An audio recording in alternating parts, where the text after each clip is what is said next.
is I am a Hindu revivalist, not by any revolution, but by evolution.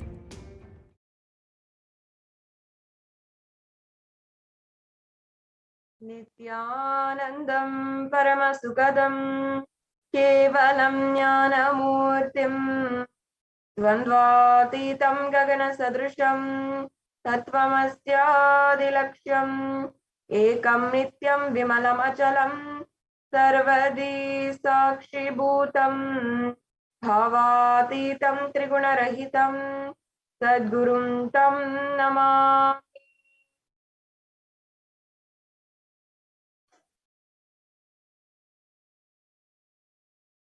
Nityananda, I welcome all of the viewers who are gathering now across the world in so many different centers and in so many different time zones, gathering right now for this beautiful Akashic reading program where Devi PARASHAKTI is manifesting through the Supreme Pontiff of Hinduism. I welcome all of the viewers who are joining us on Nityananda TV and Kailasa TV, as well as Facebook, Instagram, YouTube, and Twitter, and all of the viewers who are joining us from the different devalayas, annalayas, goshalas, gurukuls, paduka mandirs, and satsang centers, as well as each and every one of you who are the celebrated Kailashrians who are in the de facto spiritual embassies, Kailasas, across the world, and those of you who are joining us on the Nayana Diksha, the two-way video conferencing as well. I welcome all of you right now for this extremely auspicious day and program. I understand each and every one of you is sincerely seeking now for something deeply profound in your life, for a fulfillment that fulfills all desires and all yearnings. Each and every one of us might be yearning for something which is underlying inside of us more so than anything else, a deep yearning for love. Whatever it might be, whether we are searching for name and fame in our lives, or we are searching for wealth in our lives, whatever it is always having an undercurrent of love. And we're always looking for that deep fulfillment of our yearning for love. And it's always from the lack of self-love, the lack of love on ourselves, that we go out looking for it on the outside. And today we accept in society many different languages of love, as we might call it. The whether it is the spending time with each other, giving compliments, giving gifts, or even physical touch, we always have some kind of language that we have given for love. However, in Sanatana Hindu Dharma, we recognize that love is actually something much more deeper, much more profound. Love is a transcendental, divine emotion and quality. It is something that can literally make you from human to superhuman and from man to divine. That is the power of love. And today, during this Devi PARASHAKTI Akashic reading program, you will literally be able to experience that super conscious experience of love with Devi PARASHAKTI. You will see that you are simply able to express love without even finding it necessary to feel it back or to get love back. You will experience that true unconditional love because sincerely you are fulfilled by the love and compassion of the divine cosmic mother. Devi PARASHAKTI is the divine cosmic mother, the embodiment of the divine feminine consciousness. And She is a source where billions of universes comes in and goes out. And she is the source Shakti, the source power, source energy, which literally makes all of us, and is what all of us have come from, in which all of us are even in right now, and as well what all of us will be going back into, merging back into finally.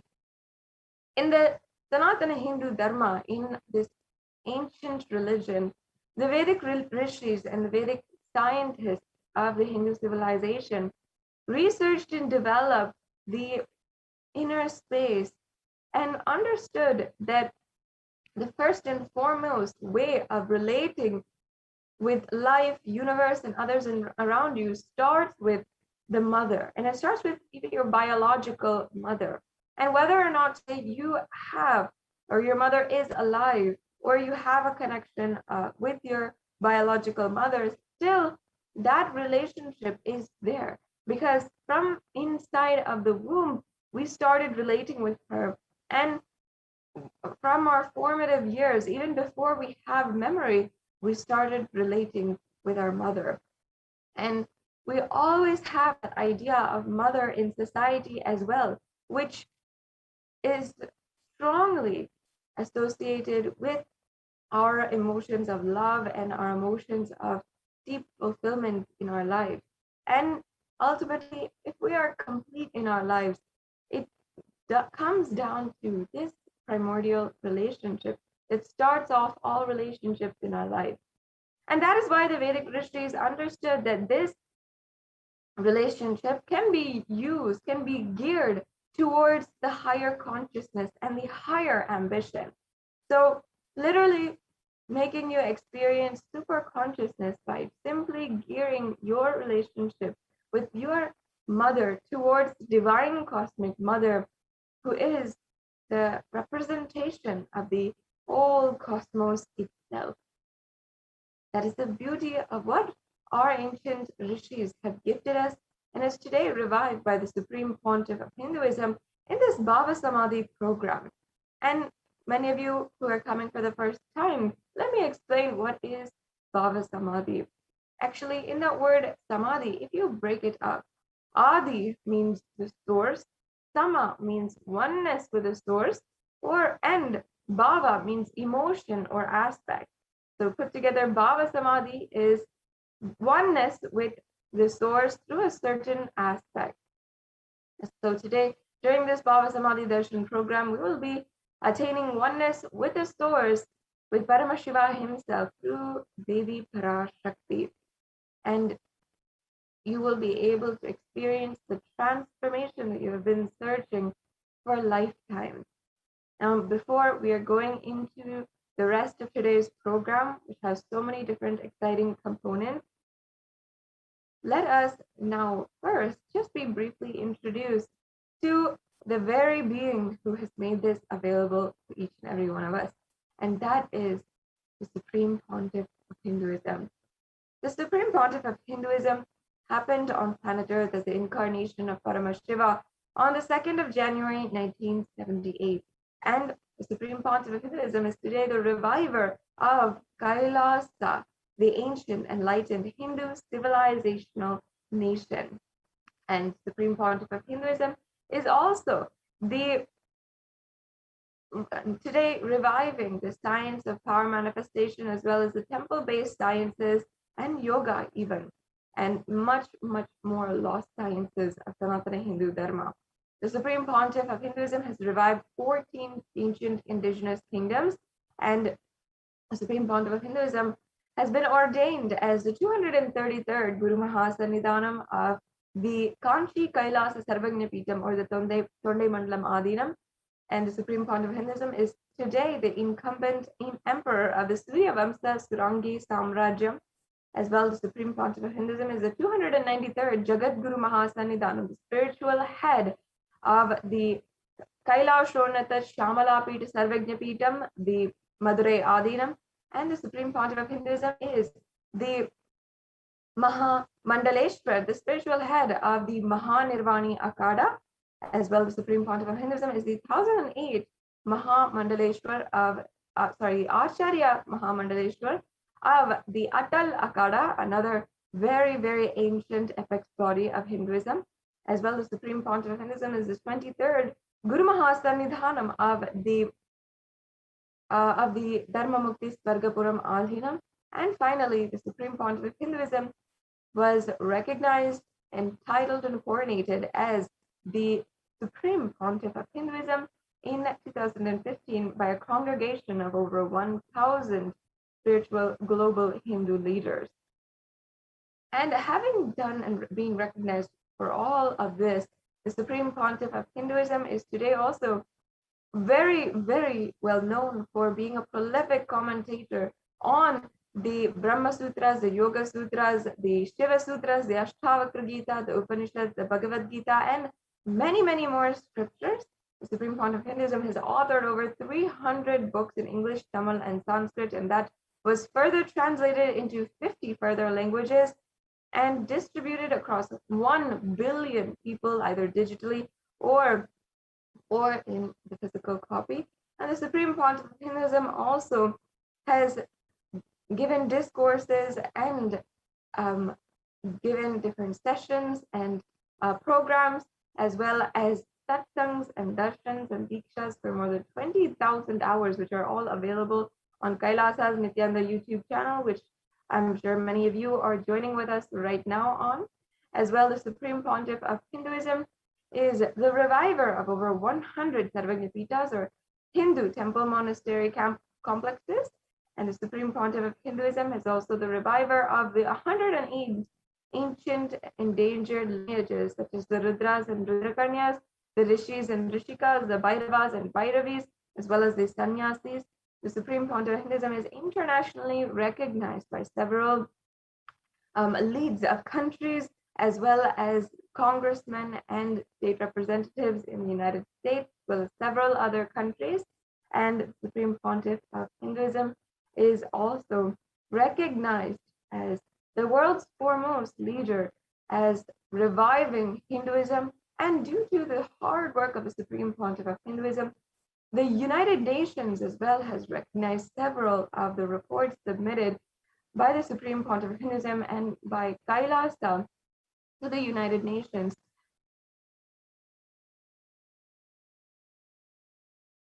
In order to eliminate, bring together the world during this COVID-19 pandemic and bring back the Hindu solutions in order to address the COVID-19 pandemic that is ongoing globally and still a crisis at hand in the international sense, with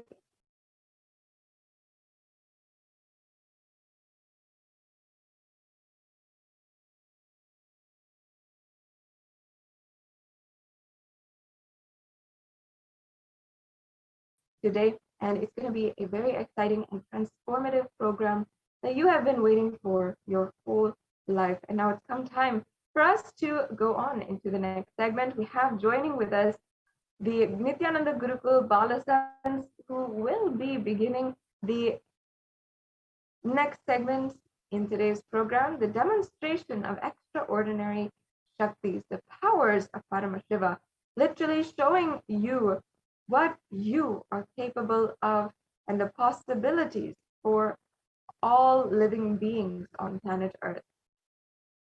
You will be able to see literally a demonstration of a Nityananda Gurukul Balasans who was initiated by the Supreme Pontiff of Hinduism, literally reading without the use of her 2 biological eyes, using only the 3rd eye.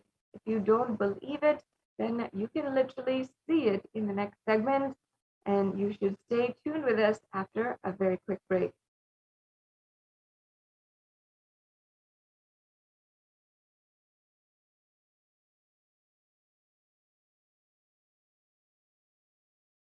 Yes, we have joining with us Ma Yoga Prana and Ma Kaladara from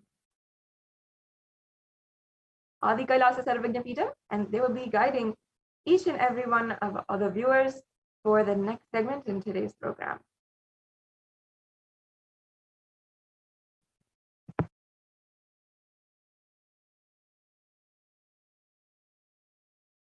Yes. Thank you so much, Vanity Sarashwat Priyananda, for that beautiful introduction to this segment. And now we'll be moving on to the next segment, which is the power manifestation segment, where all of you will be witnessing the extraordinary Shaktis of Paramashiva, the divine Shaktis of Paramashiva being manifested right in front of your eyes. So today you will be witnessing the Balasins of Kailasa of the Nityananda Gurukul, manifesting the powers of third eye and body scanning. The power of third eye is where one awakens the ability to see through the third eye, which is a cosmic browsing center located between the brows. And the power of body scanning is where one awakens the ability to be able to scan illnesses, diseases, medically diagnosed issues, and reveal the root causes and the solution for anybody at any time from anywhere. So you will be witnessing these two extraordinary Shaktis today. And before that, let us enter into a small introduction to this segment where you will be understanding and learning about what are Shaktis and how we awaken these divine Shaktis in us. So in the Vedagamas, the source scriptures of Hinduism, Paramashiva reveals in elaborate details that every human being is hardwired to be able to manifest these 463 plus extraordinary Shaktis. And Paramashiva reveals that Shaktis manifest from the cognition that you are the divine and that you need to manifest the divine. Not from the cognition that you are a man and that you need to manifest the divine, that you need to reach the divine. So there are two ways of manifesting powers, Shaktis and Siddhis. Shaktis are the powers which manifest from the fundamental cognition of that you are the divine and a feeling connection with the Guru and with high integrity with the Guru. Shaktis are the source of enlightenment. Siddhis are powers that manifest from tapas or penance for enlightenment. Siddhis are on the path of enlightenment. Shaktis manifest through ordinary human beings in extraordinary ways, just with initiation from the avatar, and Shaktis are permanent. Siddhis are not permanent and they may divert you from enlightenment. So let us now learn who is the source of all these Shaktis. Who is the ultimate? How does it manifest all these Shaktis? Paramashiva is the primordial divinity in Hinduism, the ultimate reality and cause which is self-effulgent, Swayam Prakasha, all-pervading and changing beyond time, space, form and causality. As the fundamental base of Avyakta, the unmanifest, and Vyakta, the manifest existence, he performs the Panchakritya, or the 5 cosmic acts of Srishti, creation, Sthiti, maintenance, Samhara, rejuvenation, Prabhava, pulling out of delusion, and Anugraha, liberating against all living entities. And Paramashiva himself has come down in the form of the Supreme Pontiff of Hinduism, Jagat Guru Mahasamidhanam, His Divine Holiness Bhagavan Nityananda Paramashiva, as the 1008th living incarnation and representation of Paramashiva, and the reviver of Kailasa, the ancient enlightened Hindu civilization nation, the great cosmic bodiless Hindu nation. Ever since the beginning of the civilization, the Sanatana Hindu Dharma has been the cradle of enlightened beings and highly advanced sciences. It was where the science of enlightenment and powers, Shaktis, was lived and taught as a lifestyle, and for the first time in modern day, the Supreme Pontiff of Hinduism is reviving these yogic sciences and transmitting it to the world at a record-breaking, never accomplished before speed. And the Supreme Pontiff of Hinduism was recognized as an avatar at a very young age and was trained and taught all these sciences by the Guru Parampara, the enlightened gurus. So you can see so many of the enlightened gurus. You can see Jnananandagiri, Srinivasa Swamigal, Yogi Raj Yogananda Puri, Mata Vibhudananda Puri, Pundi Swamigal, Isakki Swamigal, Annamalai Swamigal, Kanchi Paramacharya, Visiri Swamigal, Sri Tiruchi Mahaswami, Anga Pradakshina Annamalai Swamigal, and the 230th Guru Mahasamidhanam of the Tonde Mandala Adinam. You can see Chinnai Swami and Sri Sadhu. So all these gurus, this is the Guru Parampara, the enlightened gurus who have trained and taught Swamiji these initiations and knowledge, just so Swamiji can revive all of this to billions of people all across the globe just so they can manifest the science of power manifestation from the various disciplines of Vedanta, Tantra, Sri Vidya, Yoga, Yogic powers, Mantra Shastra, Siddha Vidya, the science of Aushadha, Advaita, Bhakti Yoga, Parameshiva Jnana, and Parameshiva Jnana. So let us now see how we awaken these divine Shaktis in us. Is it possible to awaken these divine Shaktis in us? Every ultimate truth, Jnana, mapped into your consciousness, Prajnana, manifests as a power and a possibility of every being, Prajnana. So let us now watch a video. Diksha is the direct transfer of spiritual energy by an enlightened being through look, word, or touch. With one initiation, one touch from Swamiji. Diksha is the direct transfer of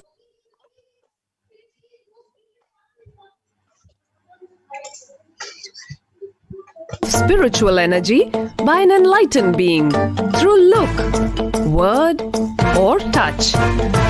The traditional Vedic book Navaratneshwara states, Sarvasamapi dikshanam muktihi phalamakhanditam avirodhat bhavantyeva prasangyastu bhuktayah. The main benefit of all initiations is moksha, enlightenment.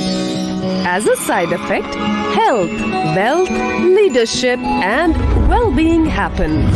And in Rudrayamala Tantra, Shiva says, Devi diksha vihinasya na siddhihi na cha sadgatihi tasmat sarva prayatnena guruna dikshito bhavet. The one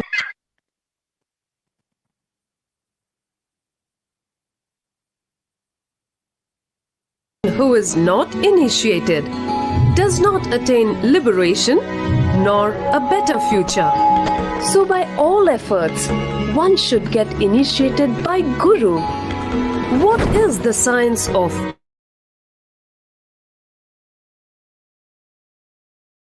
initiation? Floods the brain with energy. This is the superconscious energy of Kundalini, our own highest inner potential energy. As the Kundalini flows from the thalamus to the cortex, it sets up a powerful energy loop within the brain, which awakens the latent non-mechanical parts which we have never used before. With increasing levels of coherence, the whole brain comes alive, turning into a superconductor of conscious energies that heal, empower, transform our lives, bliss and fulfillment.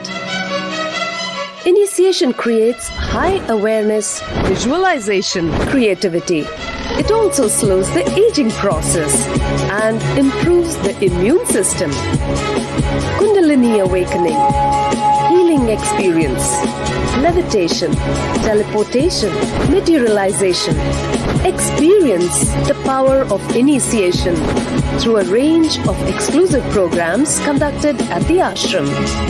Nityananda Dhyanapitham, Nityananda Nagar, Birdi, Bengaluru. Contact 97422 03311 82774 90091. Visit www.nityananda.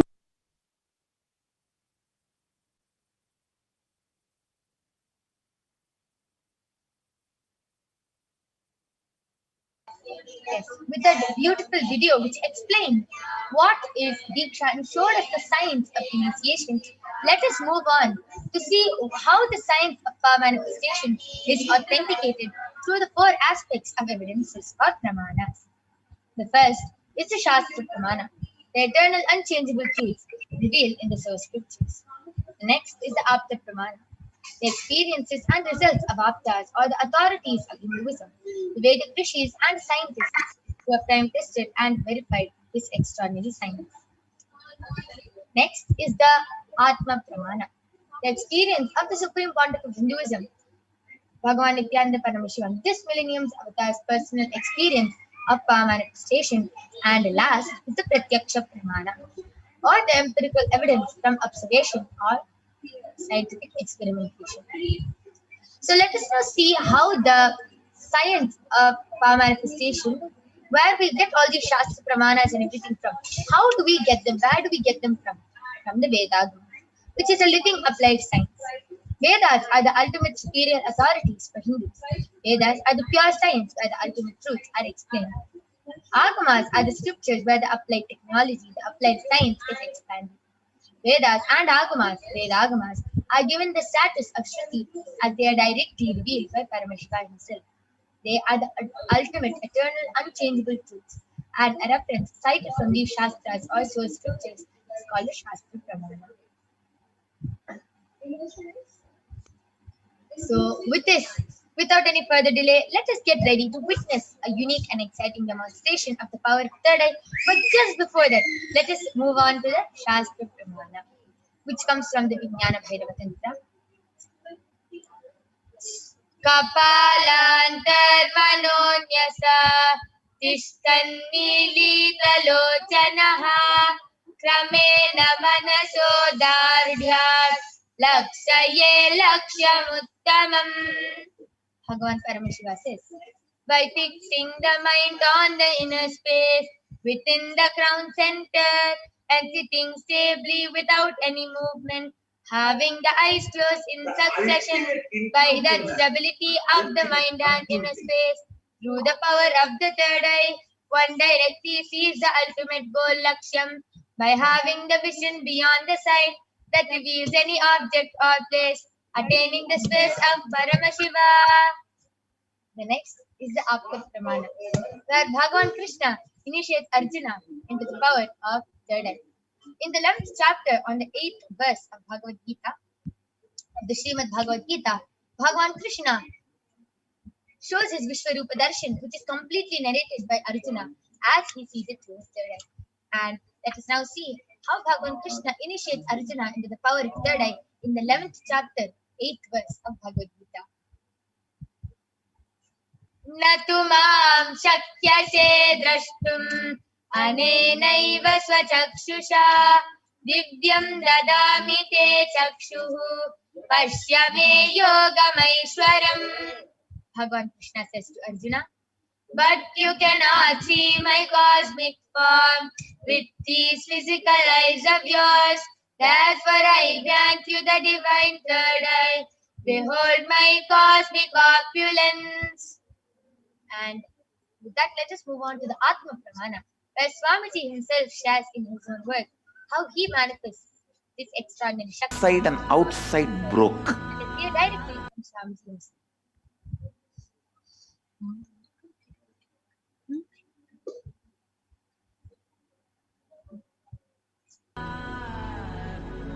The first experience is that I was able to see everything around me, above me, the whole 360 degree, 10 direction, below me, everything. I realized not only I was able to see, I was able to feel, experience. I felt that the skin of the stone on rock on which I was sitting and the skin of this body both carry me equally. In both I exist equally. The setting sun, rising moon, the whole Arunachala hill, all the plants, bush, shrubs, trees, everything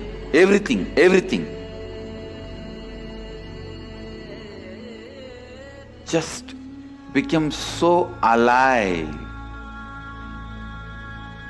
The idea, something is inside.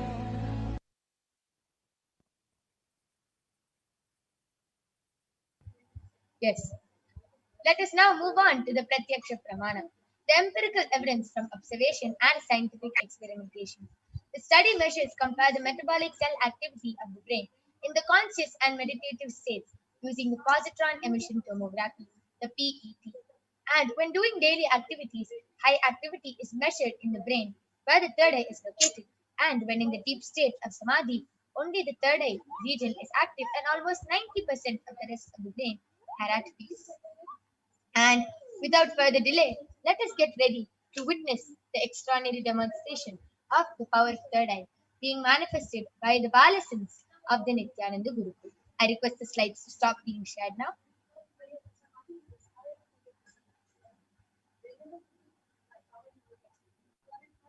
Yes. Along with me, I have an extraordinary power manifester, a Balasins of the Nityananda Gurukul, Manitya Kaladharananda, who is going to be demonstrating this extraordinary power. She's only 15 years old and she can read with her eyes blindfolded.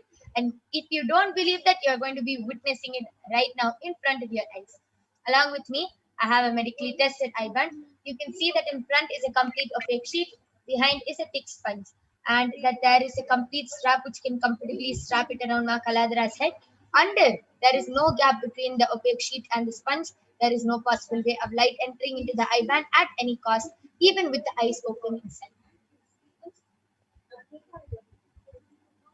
So this is the eye band I'm going to be placing on Ma Kaladhara's eyes. So I'm going to open the eye band in front of everyone and place it on.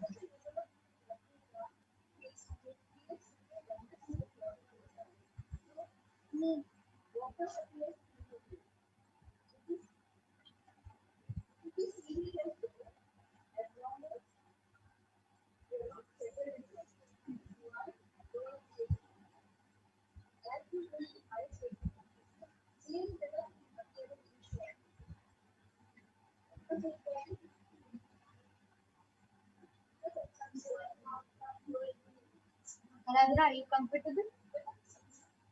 Could you put the strap above my ear? Now are you comfortable? Yes. Yes. So Ma Kaladhara is comfortable. You can see how her eyes are completely closed. Look up. You can see there's no gap. Look down. Right. Left. Yes. So there's no possible way of light entering in her eyes. And now I request all of you to go ahead, post your comments on the Kailasa's SPH JGM Bhagwan Nityananda Paramashimam Facebook page and the Kailasa's SPH Nityananda YouTube page channel, and you will see Ma Kaladhara reading your comments out live in front of your eyes today. So I request the comments to be projected now. I request all of you to start posting. Ma Kaladhara, you can go ahead and start reading. Yes.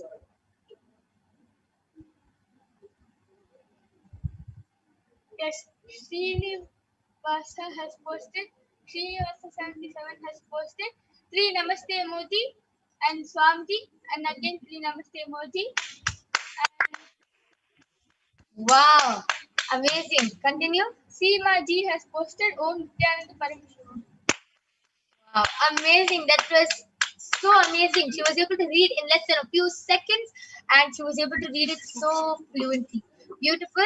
I request all of you to continue posting.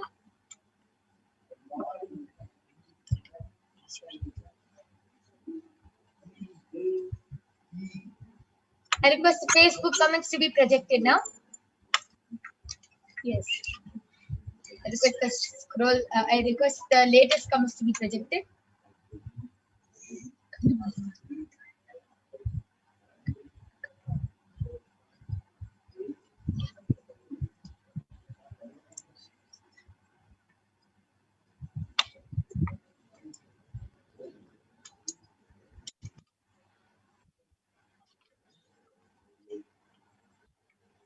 I request the latest comments to be projected.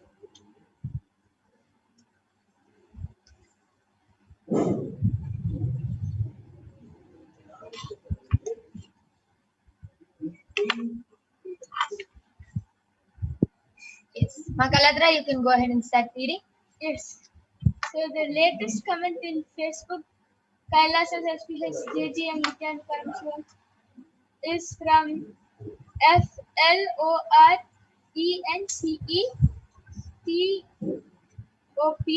has posted a Namaste emoji, Nityanandam, and a flower, which is light pink outside, and in between it is dark pink. And the previous comment is from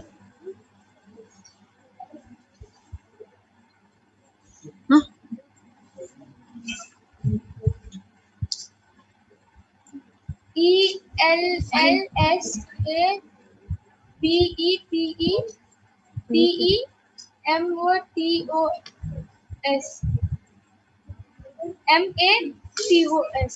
has posted GRATIAO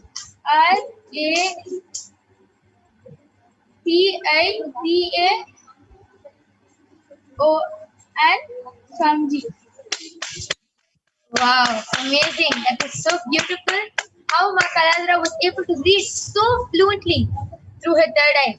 And it is not, as you can see, there's no wires on her, there's nothing on Ma Kalandra, and she is able to see. As she sees with her eyes open, she is able to see with her eyes closed, just with the IBAN. And it's so amazing. And it's not that only Ma Kalandra, only few initiated disciples or something can manifest. Nothing like that. Even you, just with one look and word, one mantra diksha or Nayana diksha from Swamiji, even all of you can get initiated into this power and can manifest this very Shakti. And it's not going to be 50 years of tapas and then you're going to be manifesting. No, right after the initiation, right after the live satsanga, the live PARASHAKTI Akashic healing, immediately you are initiated and you will start manifesting this power. So now I'm going to be removing the album of Ma Kalandra.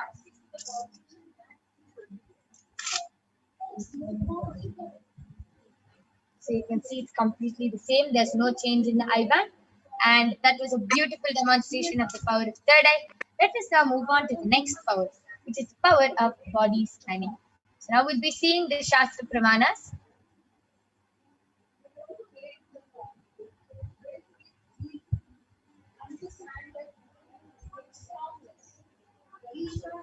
So the power of body scanning is where one awakens the ability to manifest and scan illnesses, diseases, medically diagnosed issues, and even reveal the root cause and the solutions for the body problem that you have. So now I'm going to be chanting the Shastra Pramana with this power, which comes from the Vijnana Bhairava Tantra. Swadehe jagato vapi sukshma sukshma tarani cha tattvani yani nilayam dhatva vyajyate para. Bhagavan Paramashiva says, cognize deeply that from the subtle to the subtlest constitutive principles of your whole body or of the whole universe simultaneously consist of the essential realities. They are being absorbed in their source cause. By the experience of such stressful awareness, one becomes complete from all the thoughts, and the ultimate universal divine power, Paradevi Adi Shakti, is revealed, and the supreme power manifestation happens. Next is the Apta Pramana, the reference of the power of body scanning from the life of a Siddha named Theriyar.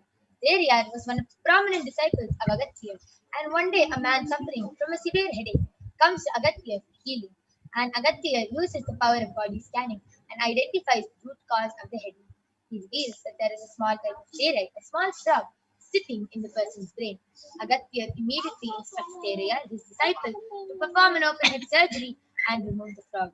And remember, this is 500 years ago, 5,000 years ago, and the surgery was a complete success, and the person was completely healed and cured of the power of the headache.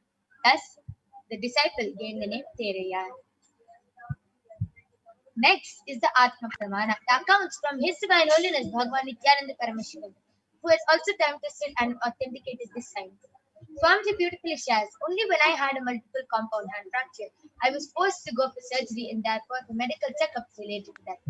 At that time, they detected heavy metal quantity in different organs of mine, and it was revealed that I had been poisoned without our knowledge. I immediately used diagnostic methods instead of medical facilities to study the body condition due to the poison. And through the power of body scanning, I found out what the problems and imbalances had happened and where the balance had to be done. I used allopathy as a second opinion to verify my findings. And you can see the Sakshi Pramana of how so many disciples, initiated disciples, the participants, were able to manifest this very extraordinary Shakti just with a small initiation from Swamiji. So let us now enter into the power of body scanning. I request all of you to go ahead, post your requests, comments, anything you want, any request for body scanning in the Kailasa's SPH Nityananda YouTube channel and the Kailasa's SPH JGM Bhagwan Nityananda Parameshivam Facebook page. Go ahead and post your requests and comments, and we'll be back with the Balasins and the Nityananda Yogis who are going to be manifesting this extraordinary Shakti and demonstrating this power to you after a short break.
Yes, and now I'm back with the Balasins of the Nityananda Gurukul, Maniti Brahmayogananda and Ma Soni, who are going to be demonstrating this extraordinary Shakti of the power of body scanning to all of you. So now, Ma Soni and Ma Brahmayoga are going to be scanning the participants or anybody who has requested for a body scanning in the Kailasa's SPH Nityananda YouTube channel and the SPH JGM Bhagwan Nityananda Parameshivam Facebook page. I request the YouTube comments to be projected.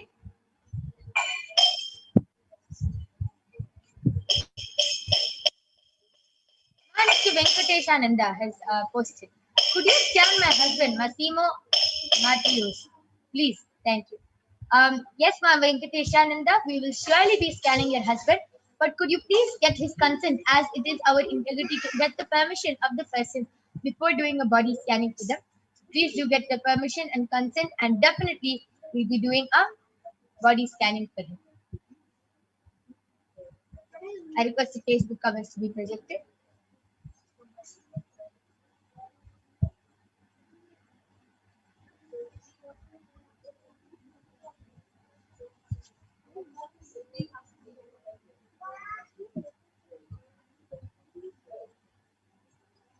Yes, anybody who wants a body scanning can request for a body scanning in the Kailasa's SPH JGM Bhagwan Nityananda Parameshivam Facebook page and the Kailasa's SPH Nityananda YouTube channel.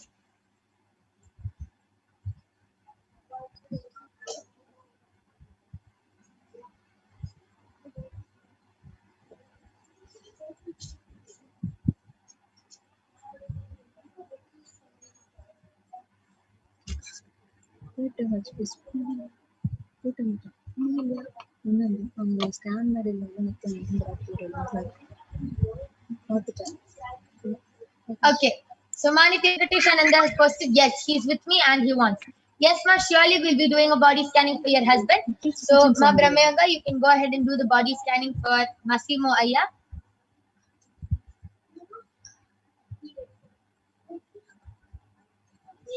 Anybody else who wants a body scanning can request.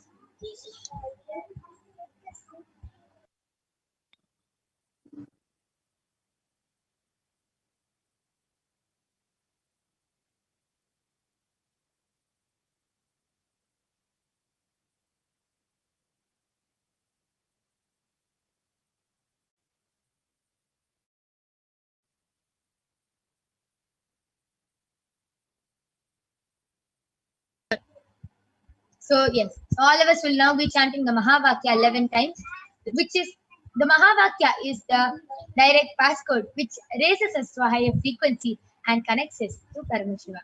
So let's now chant the Mahavakya 11 times.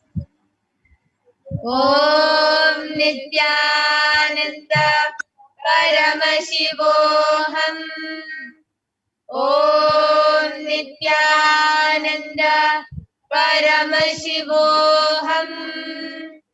Om Nityananda Paramashivoham. Om Nityananda Paramashivoham.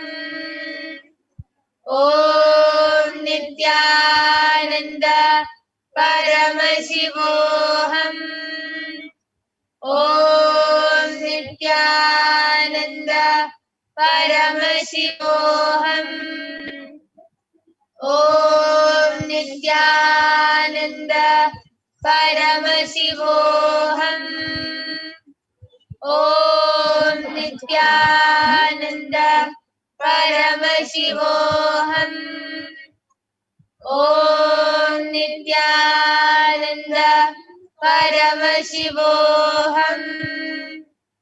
Om Nityananda Paramashivoham. Om Nityananda Paramashivoham. Yes, so Manitya Venkatesha.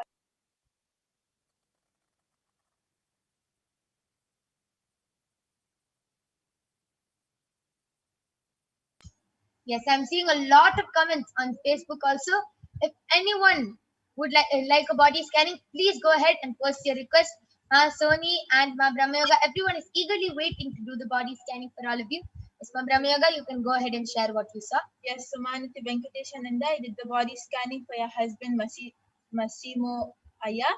So Paramashiva revealed to me that on his right knee is hurting. Like he's not able to move it whenever he moves it, it hurts a lot for him. And also Paramashiva revealed that he's having muscle cramps in his stomach. And the reason as to why he's having both of this is, first thing, he's not being active throughout the day. He's sitting only in one place. Like Paramashiva is revealing that most of the time he's doing his office work, and because of that he's sitting only in one place, and he has to start moving around. He has to go out for at least 1 hour, 1.5 hours, and he has to go out and walk. And also he has to start doing the Prathama Vijnasa Krama, which is the Nityananda Yoga 108 asana sequence in the morning, and for 1 hour. And also Paramashiva revealed that the moment he's sitting on the chair the whole day, and the moment he starts sitting on the floor, he should start sitting on the floor.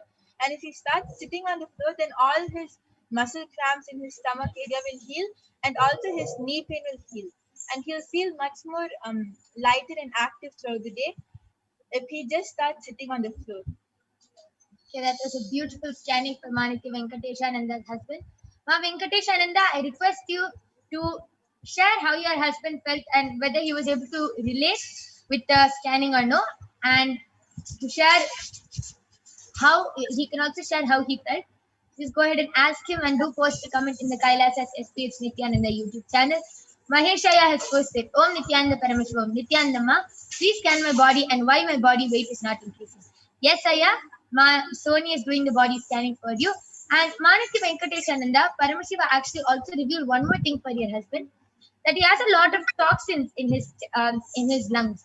And I don't know if he's a smoker, but I was able to see a lot of toxins, and his lungs are slowly becoming more weaker. So what he has to do every day, he has to put tulsi and turmeric and he has to do steaming. With tulsi and turmeric, he has to do the steaming, and his lungs will be fine now. So I request you to get back. Okay. Yes, so now we'll be moving on to Facebook comments and seeing if anybody has posted anything.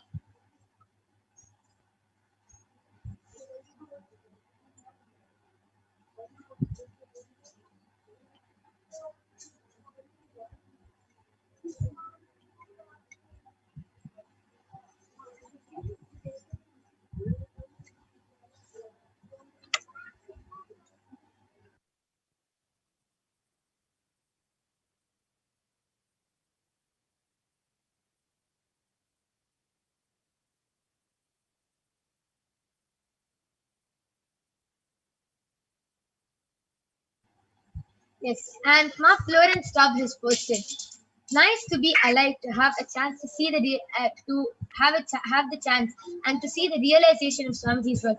Yes, ma, that is so amazing, because it is actually a big blessing to be able to see what all Swamiji is doing. And the science which you are seeing now, the science of power manifestation, is just a small aspect of what Kailasa has given to the world. There are so many more. Even the pandemic, which is affecting the whole world right now, the COVID pandemic. So Kailasa has contributed so much to help the whole humanity to face this COVID pandemic by giving so many. Swamiji has opened up Adi Kailasa and has invited anyone and everyone who wants to come to the Adi Kailasa for the COVID quarantine, for the multi-layer quarantine, can come to Adi Kailasa and protect themselves and save themselves from this pandemic. So the power manifestation which you're seeing right now is only a small aspect. You can stay tuned for this whole program, and you can see all the contributions that Swamiji has done, and what all Swamiji has contributed to, what all Kailasa has contributed to, what we are going to be doing. And so you can see so many of the contributions. What you're seeing now is just a very small thing. If you stay tuned, you will be seeing much more of what Swamiji has contributed to Kailasa.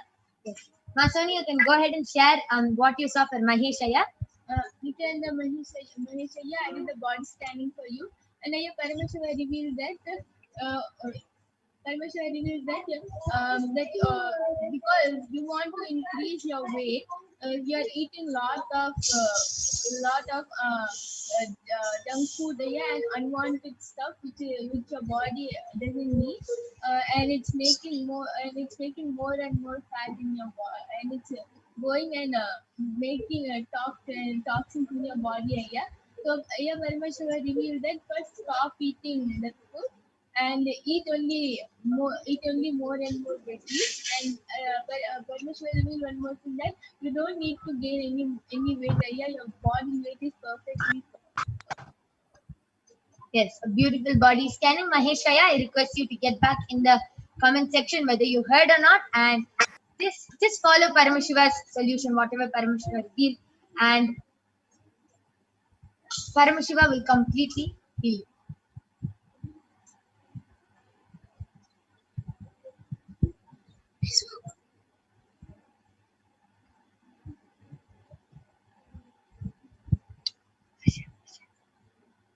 I request the Facebook comments to be projected. Yes. Okay. Aditya Bhaskar has posted, Nityanandam, can I please get a body scanning? Sure, Aya. You can get a body scanning from Maniki Brahmayogananda.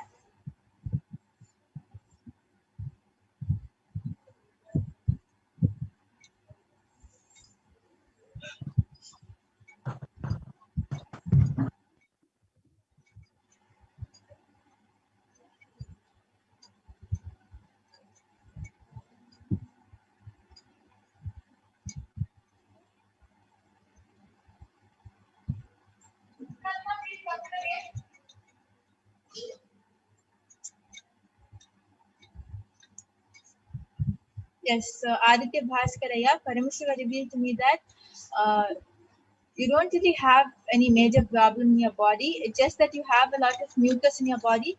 And the solution for that is you should follow the Rama Nirahara Samyama for the next 1 week. And just completely be only on fruits and vegetables. And of course, you can drink water, but mainly avoid dairy products and also just be on fruits and vegetables for the next week.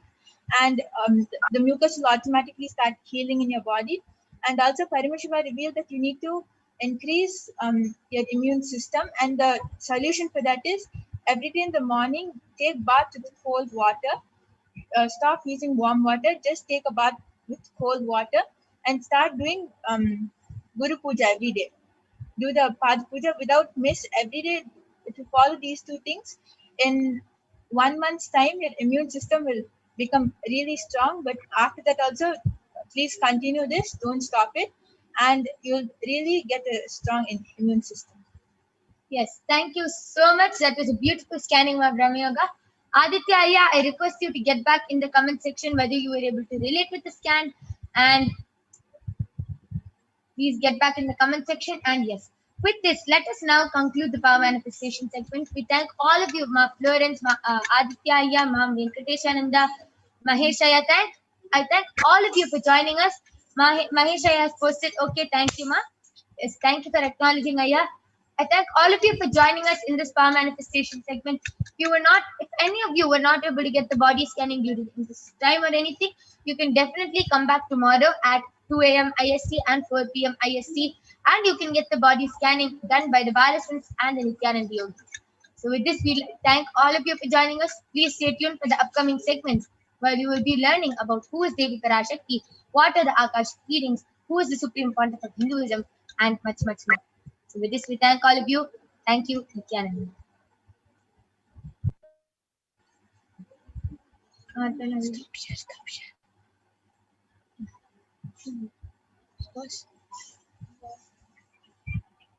Yes. Nityanandam, everyone. So now we'll be moving to the next segment where we will be learning about divine feminine consciousness, about who is Devi PARASHAKTI. So I will be chanting the first verse from the Lalita Sahasranamam, which describes the beauty of Devi PARASHAKTI. This is the Dhyana Shloka of the Lalita Sahasranamam. Sindhuraruna vigraham trinayana manikya mauli spurate taranayaka shekharam smitamukhi mapina vakshoruham vanibhyam alipurna ratna chashakam raktotpalam bhibratim saumyam ratna gatastha rakta charanam dhyayet param ambika. And this verse says, the Divine Mother is to be meditated upon as shining in vermilion red body, with triple eyes, sporting a crown of rubies, studded with a crescent moon, a face all smiles, a splendid bust, one hand holding a jewel cup, brimming with mead, and the other twirling a red lotus.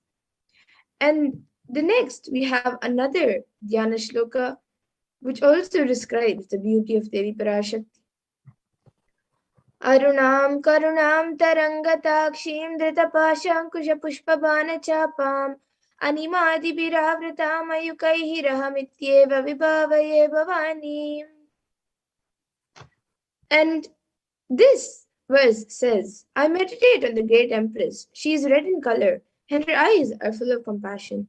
She holds the nose, the gourd, the bow, and the flowery arrow in her hands. She is surrounded on all sides by the powers such as Anima for rays, and she is the self within me.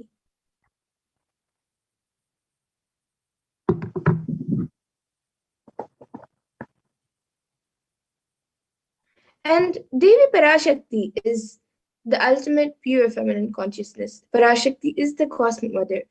It is her cosmic womb from which billions and billions of universes manifest, come out. And it is where the Big Bang and black holes go on and on. PARASHAKTI is the source Shakti, the source power, source energy, from which all of us came, which all of us are in even now, and which all of us are going to merge into.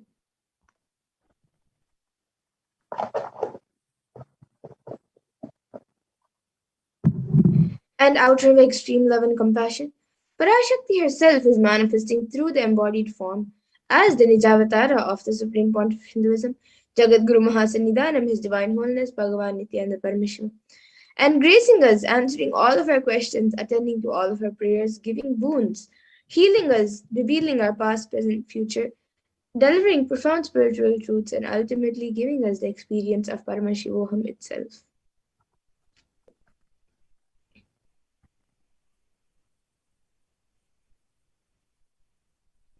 And in the words of Devi Parashakti herself, she beautifully says, raising as Omkara, expressing as Vedas and Agamas, blossomed as Shrimkara, filled as Parashodasi, living in 40 triangles, the Kailasha Swami who is in Kailasha, Shri Purachintamani, Parashodasi, sitting as part of Paramashiva, Parameshwari who rules the world, Paramashakti, Manonmani, Meenakshi, as Nityananda I took Nijavatara here, to give good boons to everyone, to bestow all goodness, Hiranya Garbha Swarupini, Brahmanda Yoni, Shami, Chandramauli, Rapala, Aparna, Uma, Parvati, Savitri, Navayavana, Samrajya Lakshmi, Parameshwari, Parashodasi, Meenakshi, taking the form of Nityananda, I am blessing.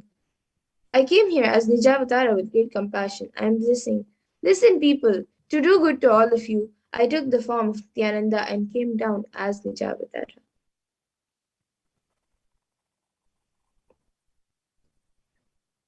And again, in the words of Devi Parashakti herself, raising in Omkara, blossoming as Shiva, Shiva manifesting as source of existence, powers of existence, expression of existence, from the oneness of Om, blossoming into two as Prakriti and Purusha, blossoming as three Shaktis, Icha, Kriya and Jnana, growing as 4 Vedas, expanding as 5 Panchabhutas, beyond 6 chakras, filled as Gotras of 7 Rishis, expanding as 8 directions, existing as 9 grahas, blossoming as 10 indriyas, being as Parashodasi Meenakshi in the form of Nityananda, I came to bless every one of you.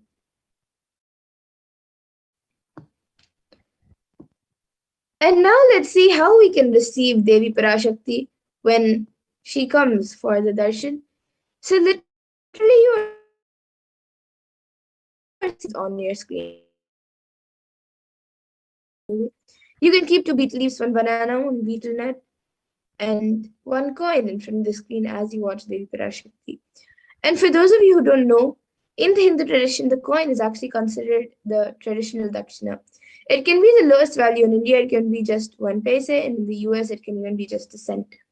Swamiji says, I'm not trying to monetize. Keep even 1 cent, it is okay. So for 100 days, if you have darshan, it will add up to $1. In India, even 1 paise is okay. And you can offer this to Devi Parashakti.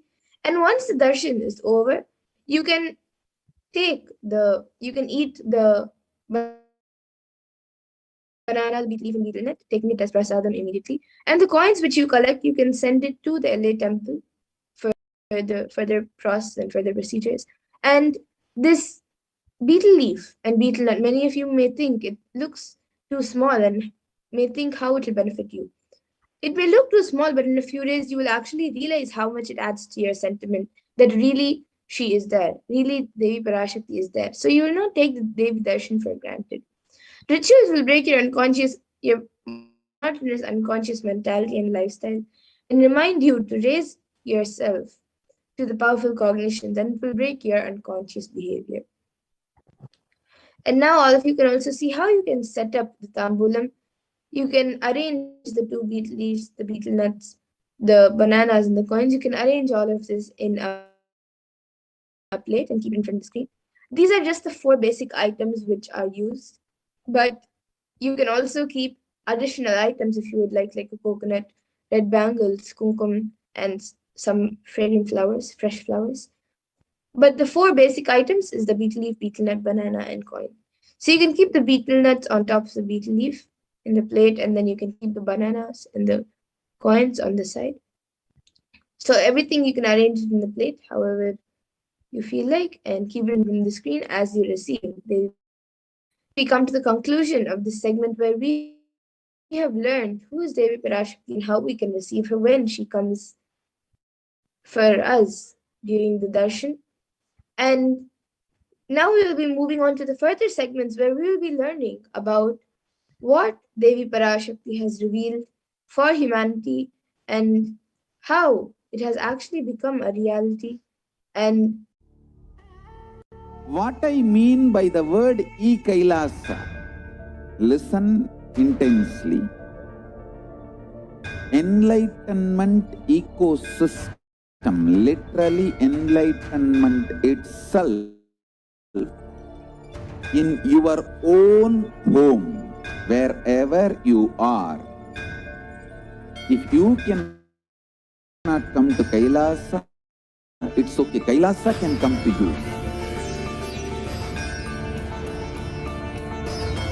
Kailasa coming to you is e-Kailasa.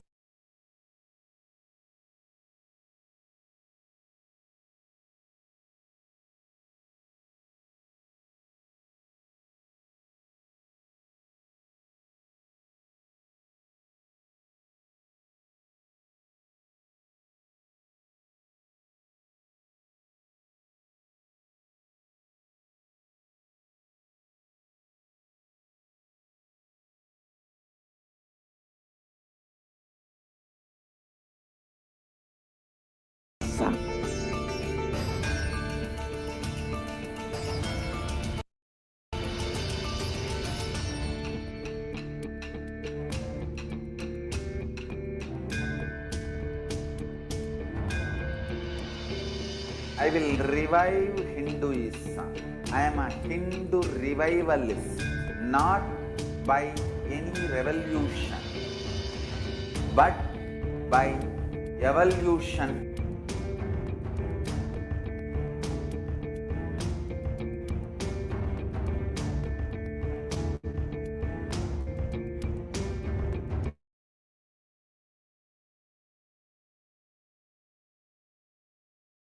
Setting model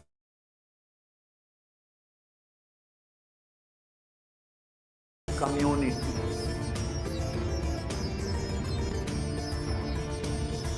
Kailasas, enlightenment ecosystems, Sarvanya Pitas all over the world.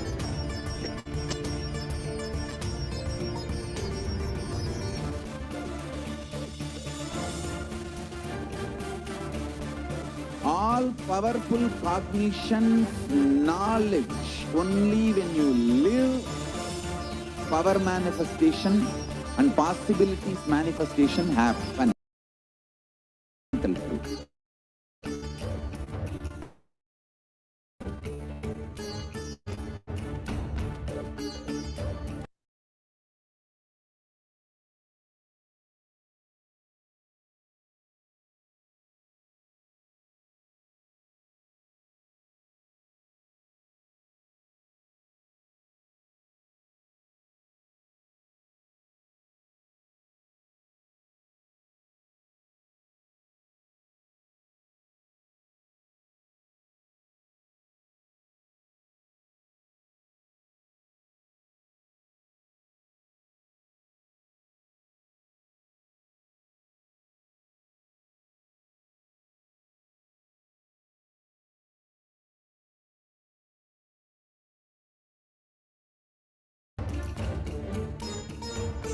Hinduism cannot live exclusively as one sampradaya. No. All sampradayas of Hinduism is an ecosystem.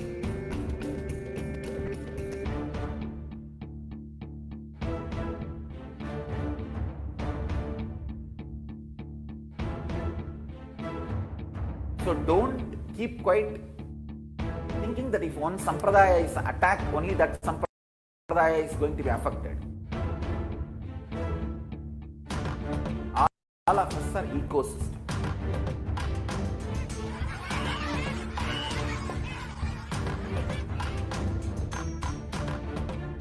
I invite all of you to get involved and enjoy Hinduism by the principle of Dharmo Rakshati Rakshitaha. When protect Dharma, Dharma protect you.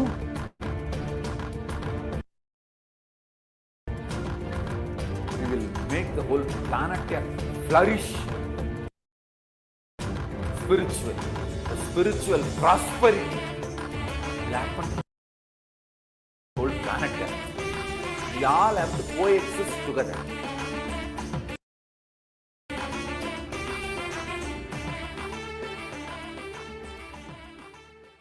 Just be alive for next 3 years.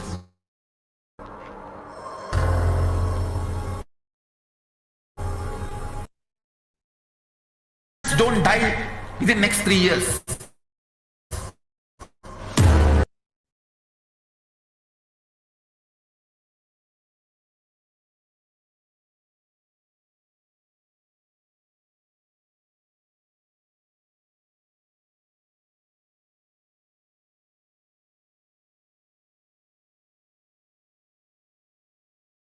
Be alive, somehow be alive. I'm working sincerely. I will reach you somehow. Somehow I will reach you.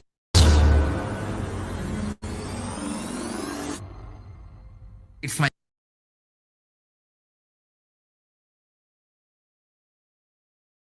commitment to humanity.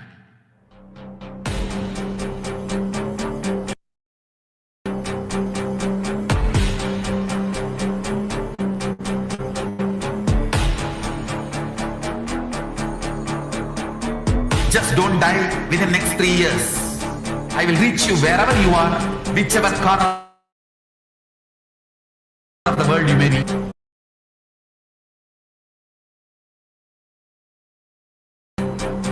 You manifesting the space, state, powers, being, and it is possible for you.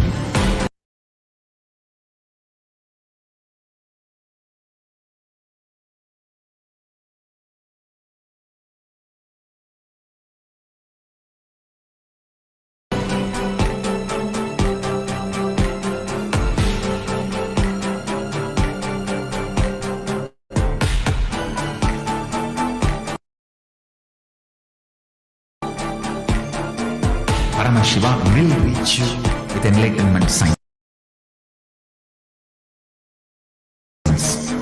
I know he is going to do the job.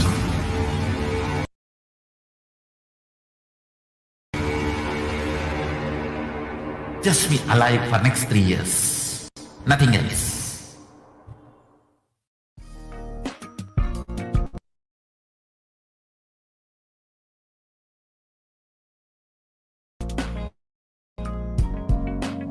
We get you help. We get you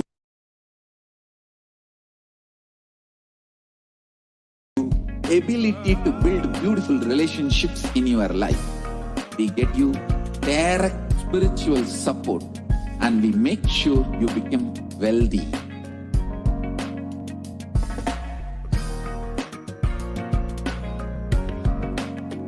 We won't stop giving you just good life. We will lead you live enlightened life, manifesting the state of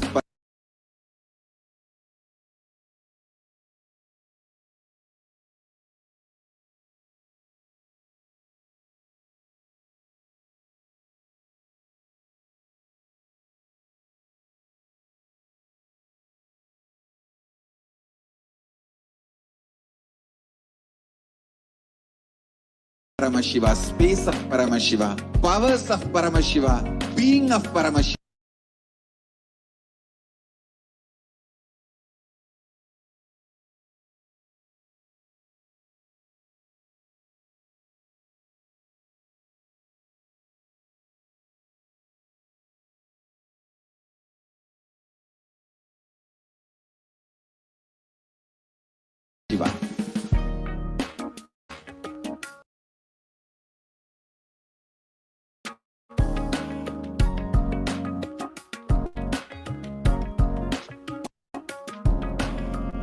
Whole world should become e-Kailashians.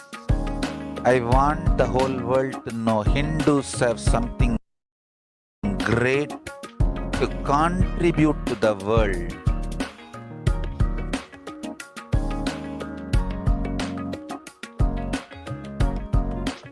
We have something great to contribute to the world. Let us do that.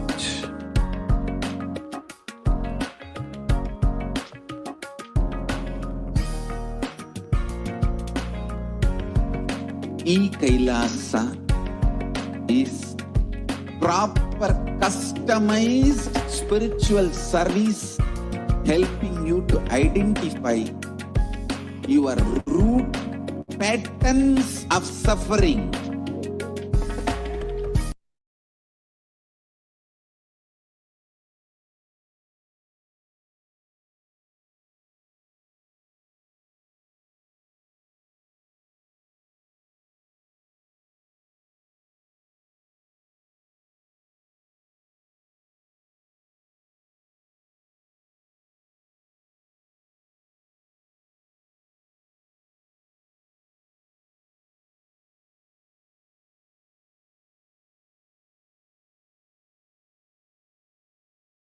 We have perfected the science of helping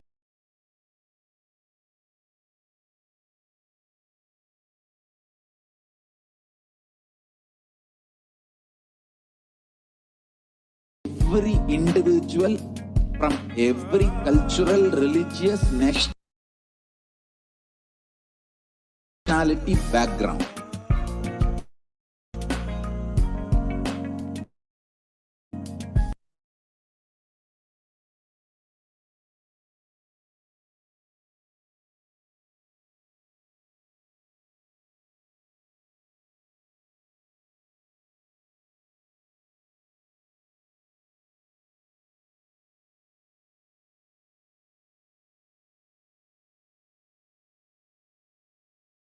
You will have lowest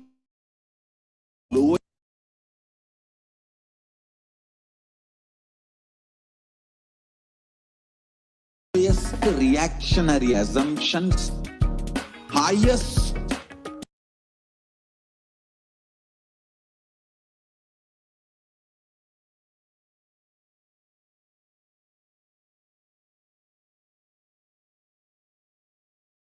awakened response, alive response for life continuous.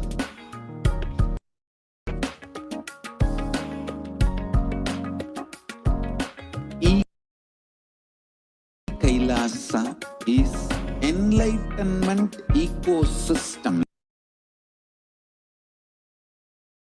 Literally enlightenment itself in your own home, wherever you are.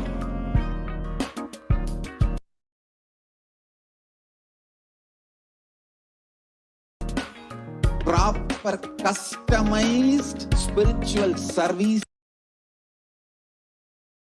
helping you to complete with your life negativity.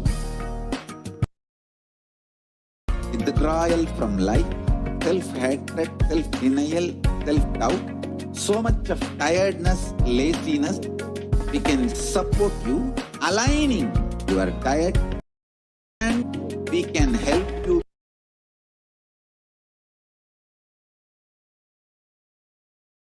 with everything.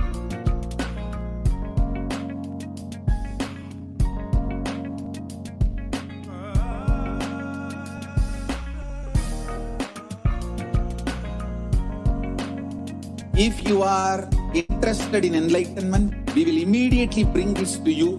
If you are not interested, we will explain the whole science, inspire you and make you interested in enlightenment science. We need to cater this enlightenment science to the whole world wherever they are, because enlightenment is the birthright of all human beings. Kailasa is responsible to provide that to all human beings.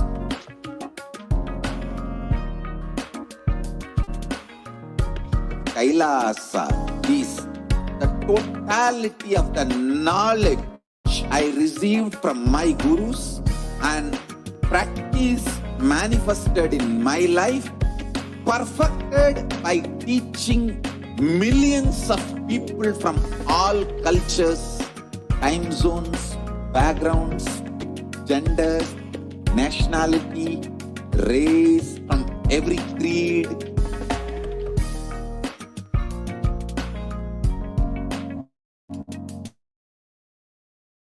This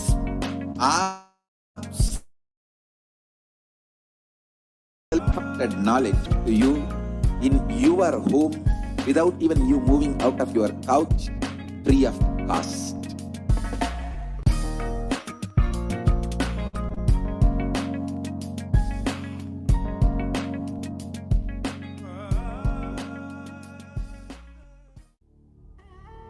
What I mean by the word e-Kailasa, listen intensely.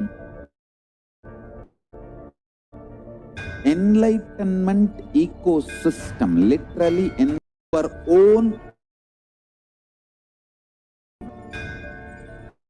If you cannot come to Kailasa, it's okay. Kailasa can come to you. Kailasa coming to you is e-Kailasa.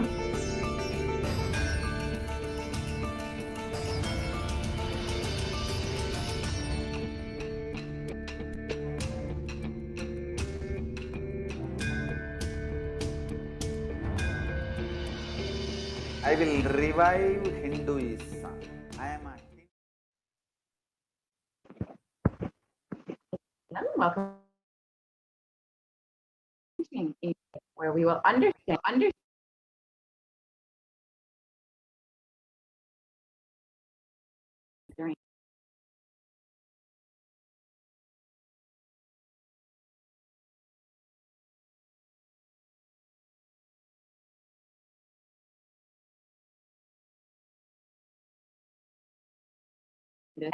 During this pralaya.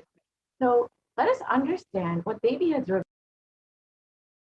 revealed on the sacred secrets of Hindu birth. Let us watch this video.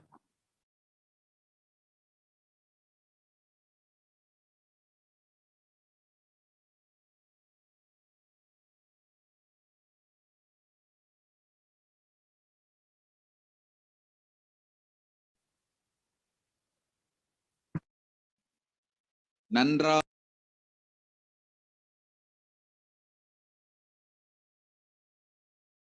கேட்டுக்கொள். உன் கேள்விக்கு உன்மூலமாய் உலகெங்கும் இருக்கும் இந்துக்கள் எல்லோருக்கும்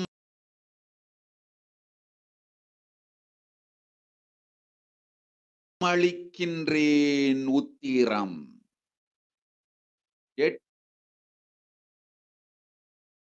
வாழ்ந்தால் உங்கள் வாழ்க்கை பத்திரம். நன்றாய் கேளுங்கள். பிறப்பின் ரகசியத்தை பிறப்பிலா பெருமை உடைய பரமேஸ்வரி சொல்லுகின்றேன் கேளுங்கள். அண்டஜம், யோனிஜம், ஜலஜம், பீஜம் எனும் 4 விதமான பிறவிகளில் 84,000 யோனிகளில் பிறக்கும் பிறப்புகளிலேயே பெருமை வாய்ந்ததும் உத்தமமானதும் மனித பிறவி.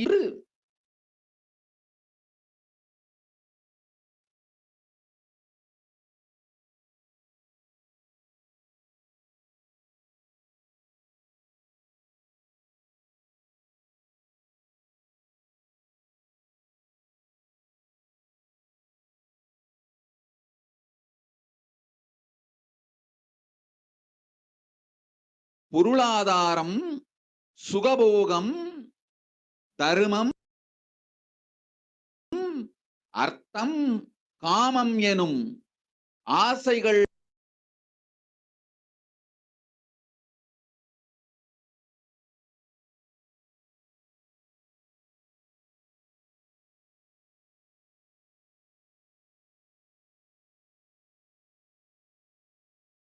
துக்கங்கள் அச்சங்கள் அனைத்திலும் அழன்று உழன்று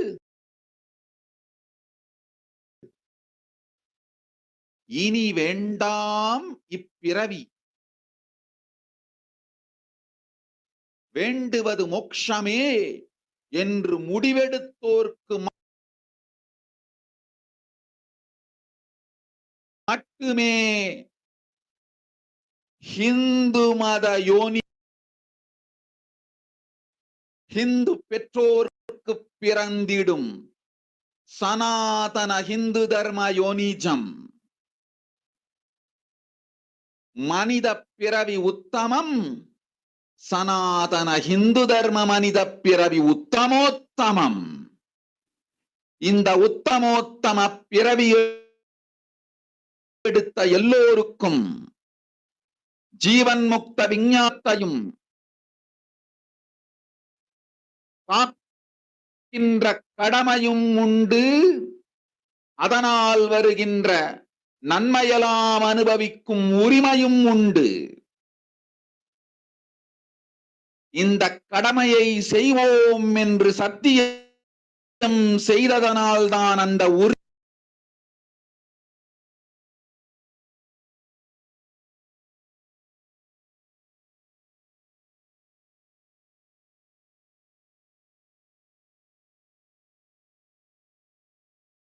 உரிமை அளிக்கப்பட்டது. பூமிக்கு வந்த பின்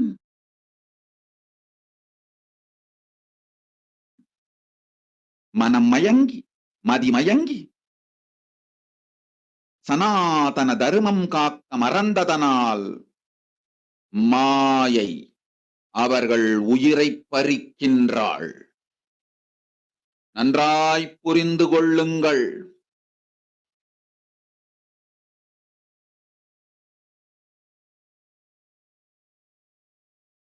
உயிரை கொடுத்தாலும் தர்மத்தை காப்போம் என்று உறுதி எடுத்தவர்க்கே சனாதன ஹிந்து தர்ம யோனிஜம் அளிக்கின்றேன் யான்.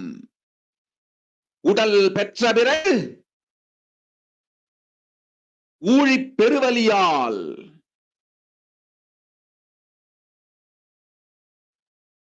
ஆசை அச்சங்களை உதறவிடாது, உதறியும் விடாது சனாதன ஹிந்து தர்மம் காக்க மறந்தோரை உயிர் வாழ தகுதியில்லாதவர் பட்டியலில் இருக்கின்றாள். அதனால்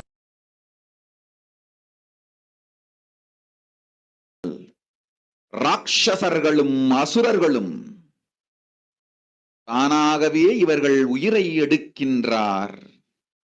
நன்றாய் புரிந்து கொள்ளுங்கள். உயிரை கொடுத்தாலும் தர்மம் காப்போம் என்று நிற்பவர்க்கு நிலைத்திடும் வீரஸ்வர்க்கமும்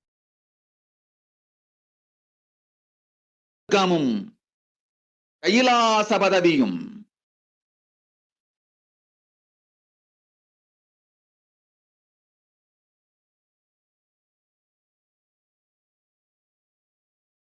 எக்காரணம் கொண்டும் தர்மம் காக்க மறந்த உத்தமோத்தம ஜனனமான சனாதன ஹிந்து ஜனனம் பெற்ற மக்களுக்கு இல்லை வேறு கதி. சனாதன ஹிந்து தர்ம மனித ஜனனம் உத்தமோத்தம மனித ஜனனம். உங்கள் உரிமை உலகில் அதிகம், உங்களுக்கு கடமையும் உலகில் பெரிது. தர்மம் காத்தாலே கடமை, தர்மம் காக்காதார்க்கு உயிர் வாழும் உரிமை இல்லை.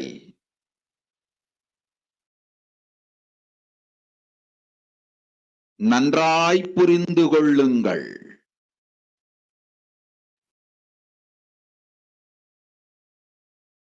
உத்தமோத்தம பிறவியான சனாதன ஹிந்து தர்ம பிறவி எடுத்த எல்லோரும் புரிந்து கொள்ளுங்கள். உங்கள் வாழ்வின் முதற்கடமை தர்மம் தர்மம் உங்களை காக்கும். சனாதன ஹிந்து தர்மம் காக்க மறந்திட்டால் வாழும் உரிமையை நீங்கள் இழந்து விடுகின்றீர்கள். அதற்கு மேல் பூமிக்கு பாரம் குறையட்டும் என்று அசுரர்களும் ராட்சதர்களும் உங்களை உண்டு தீர்க்கின்றார்கள். அதையும் மாயை கண்டு சும்மாவிருப்பாள். பிரபஞ்ச ரகசியத்தை, பிறவியின் ரகசியத்தை உலகிற்கெல்லாம் உத்தரமாய் சொல்லிவிட்டேன். புரிந்து வாழ்வில் நடந்து உயிரை பத்திரமாய் பார்த்துக் கொள்ளுங்கள். அன்னை சொல்லும் அருள்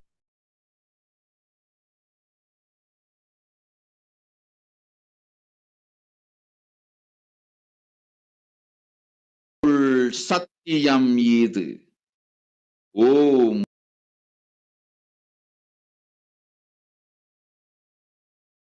ஓம்.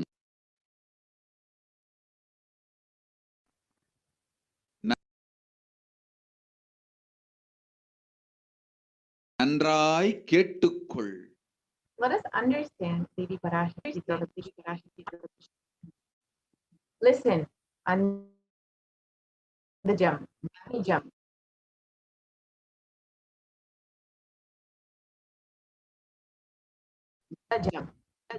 Like this, 84 lakh. All these births, the greatest birth of them all is the human birth. Even in that human birth, being born and toiled many times, after getting burnt and toiled in politics, in finance, in luxuries, in dharma, artha, kama. And those who decide of not wanting this birth, wanting only moksha, only those will have Hindu dharma yonijam, the Sanatana Hindu dharma yonijam of being born to Hindu parents. Human birth is uttamam, the best. Sanatana Hindu dharma human birth is uttamottamam, the best of the best. Everyone who took this uttamottama birth has the responsibility of protecting the science of living enlightenment and Sanatana dharma. And also they have the right of experiencing its benefits. This right was given to them because of their commitment given by them to do this responsibility. After coming to Goloka, by getting mentally deluded and forgetting the dharma of protecting Sanatana dharma, Maya, she is taking away all their souls. Understand carefully, I am giving the Sanatana Hindu dharma yonijam only for those who give the commitment of protecting Sanatana dharma, even by giving their life.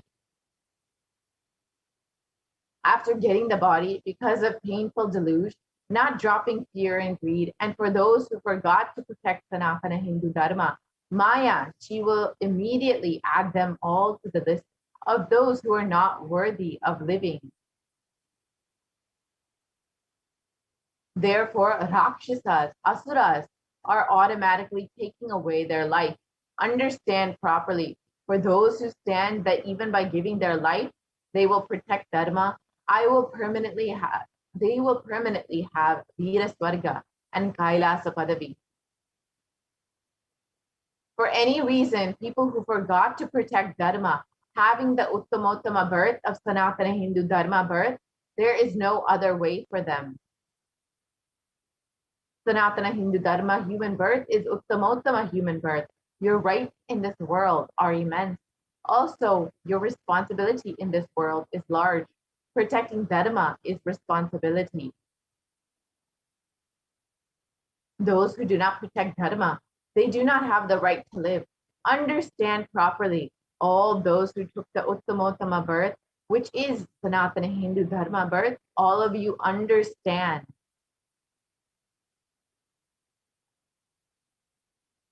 The first responsibility of your life is protecting Dharma. If you protect Dharma, Dharma will protect you. If you forget to protect the Sanatana Hindu Dharma, you lose the right of living. After that, what bothers whether you live or get destroyed? Asuras, Rakshasas will eat you, so that the burden on earth is reduced. Seeing that, Maya, she will keep quiet. So, as revealed by Devi, let's understand what is the responsibility for Hindus. Why do we need a Hindu nation? So Hinduism represents one of the most ancient yet most progressive indigenous spiritual traditions with an open framework network model, which that stands for global peace, vegetarianism, nonviolence, yoga, worship of nature, temple-based living, manifesting spiritual powers, and the inherent divinity of every being.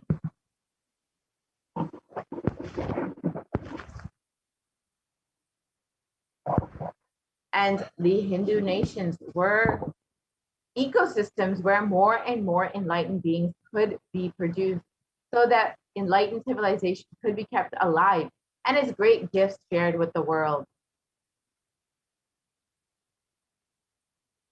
So let us look at the reference for Hindu nations from our Hindu scriptures. So the Hindu nation ruled by Bhagavan Rama, the Rama Rajya, was described in the Valmiki Ramayana as there were no widows to lament, nor were there any danger from wild animals, nor any fear born of diseases. The world was bereft of thieves and robberies. No one felt worthless, nor did old people perform obsequies concerning youngsters. Every creature felt pleased. Everyone was intent on virtue, turning their eyes towards Rama alone. Creatures did not kill one another. And the description continues. People survived for thousands of years with thousands of their progeny, all free of illness and grief.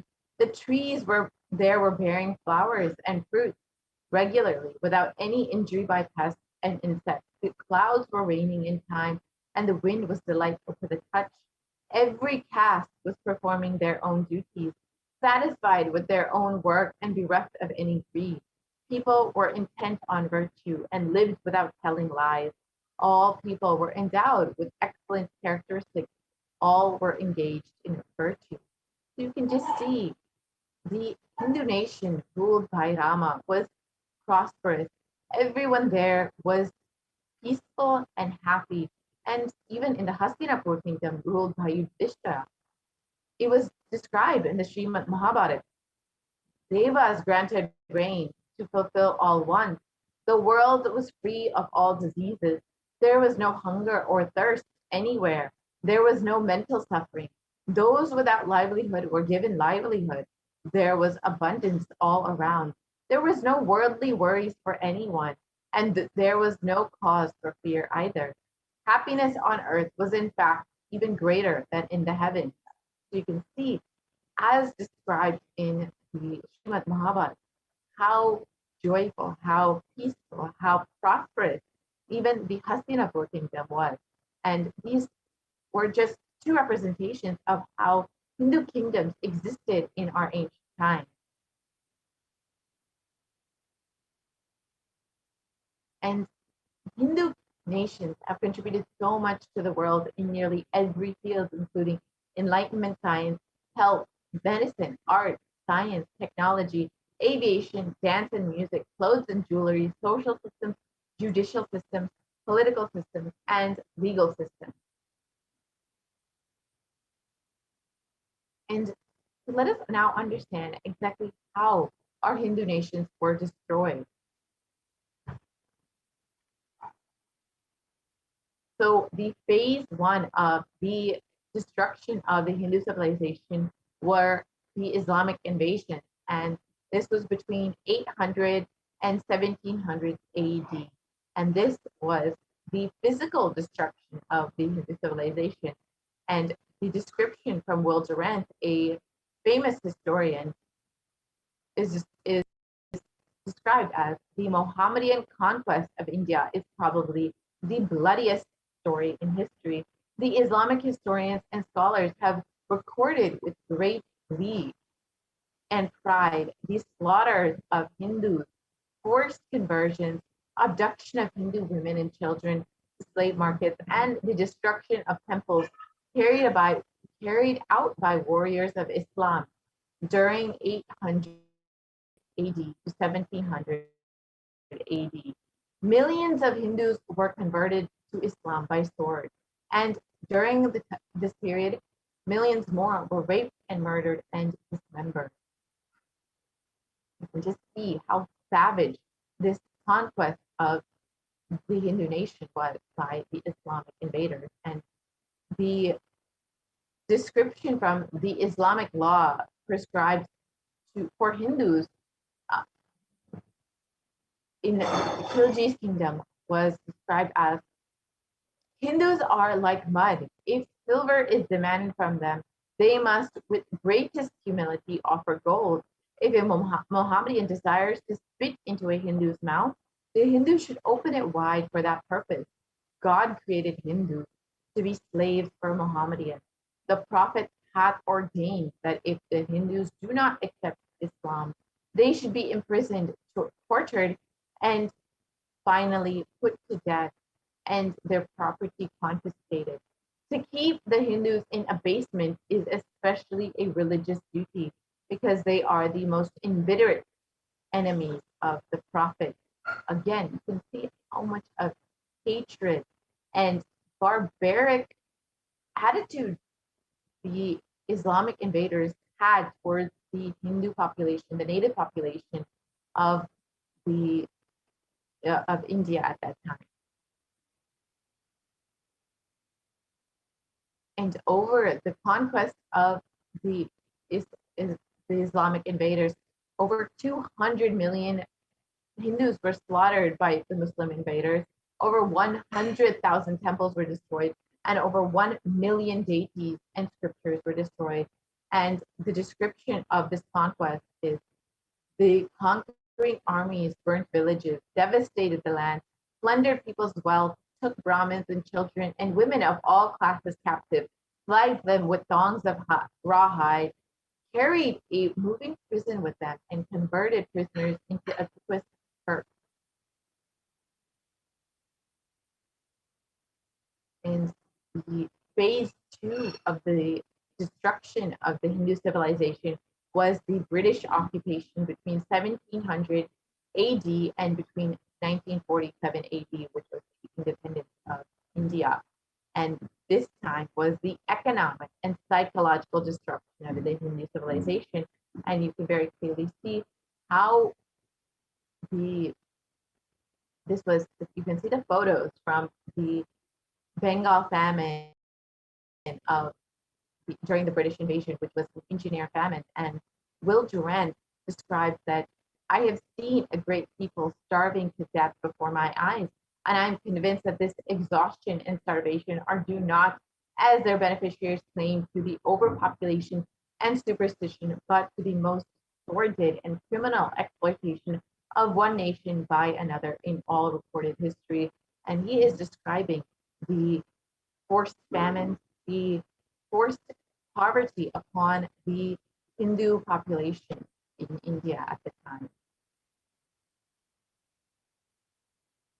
And the phase 2 of the British occupation was, during that time, the British Empire used all possible means to destroy Hindus in civil and cultural institutions in order to delegitimize and demoralize the indigenous people of India so that it would become slaves in their own homeland. And this included discriminatory laws to instill feelings of inferiority, engineered famines to starve natives into submission, they annexed Hindu kingdoms to undermine the native rule. They mistranslated Hindu scriptures to instill anti-Hindu narratives, and they destroyed indigenous Gurukul education system. They destroyed the local industries and forced importation of British goods. And finally, they banned the production and owning of firearms by Hindus.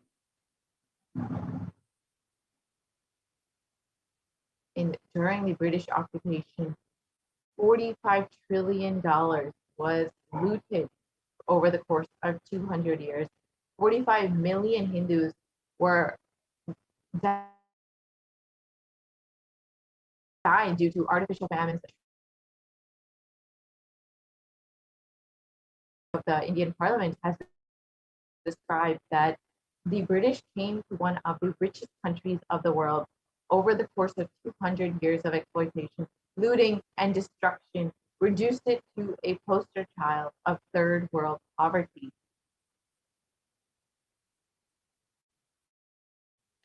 And faced ruled by brown faces,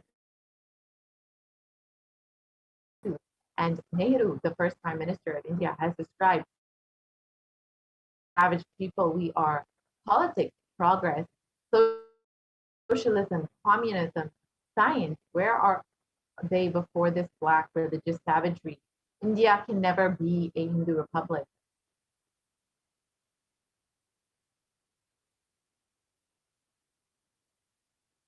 And the first law minister and principal architect of the Indian Constitution described, if Hindu Raj does become a fact, it will no doubt be the greatest calamity for this country.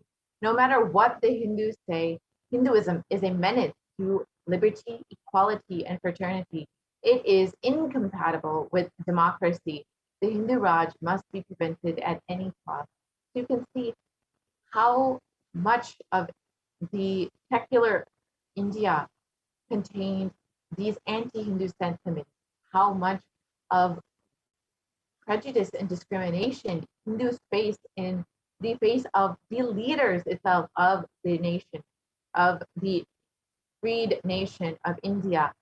So much of anti-Hindu sentiments and negative attitudes towards Hindus was placed from the beginning in this secular India. And during this time, the modern Indian legal system and academia and media all systematically undermined, suppressed, and delegitimized Hindu institutions and culture.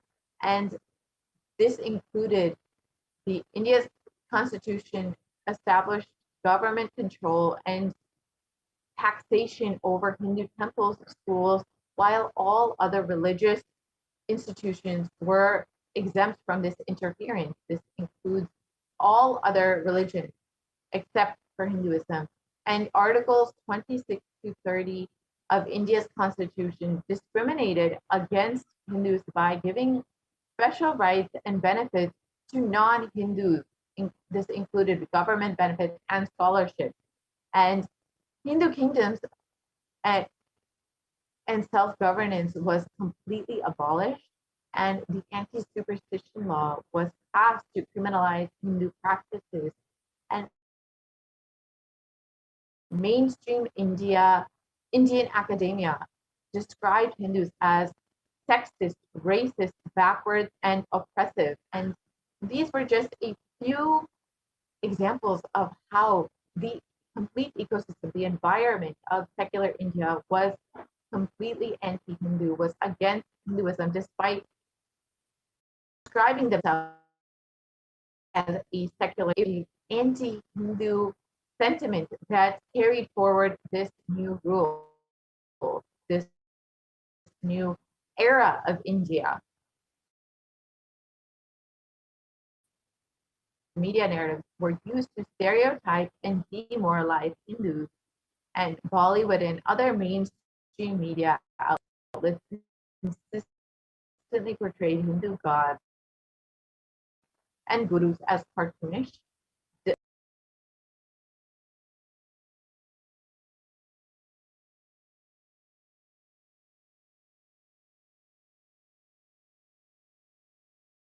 dishonest, corrupt sex fiends, and in a manner similar to the British imperial propaganda. And media narratives are used to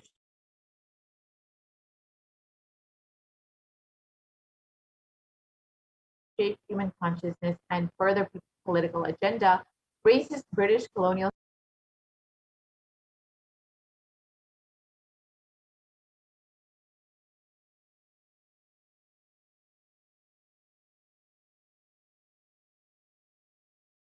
stereotypes portraying Hindus as superstitious, backwards, dishonest, and corrupt are perpetuated by their brown British successors in modern India, completely unabated. And you can see some of the examples of how Hindus and Hindu gods were portrayed in Indian media. You can see how they're portrayed as sex fiends, as jokesters, as and completely disrespectfully towards the Hindu gods and goddesses. And the revival of the Hindu nation. So let us understand why we need to revive Hindu nation and why we need Kailasa. So the Supreme Pontiff of Hinduism described that during the time of Mahabharata, Hindus had 56 deshas, 200 states, 1,700 samsthanas, 10,000 sampradayas.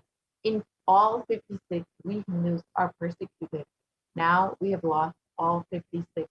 The last one to fall was Nepal.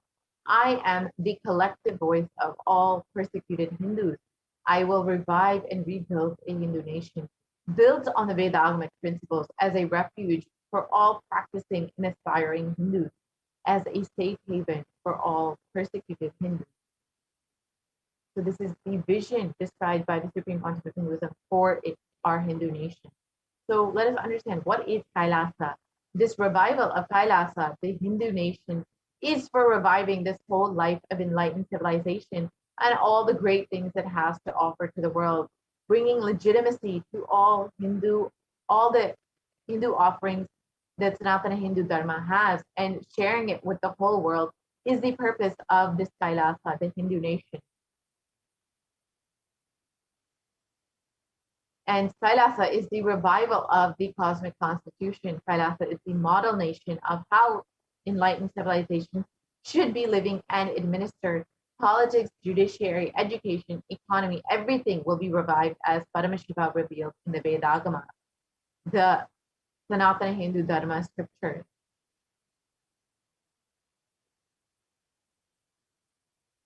And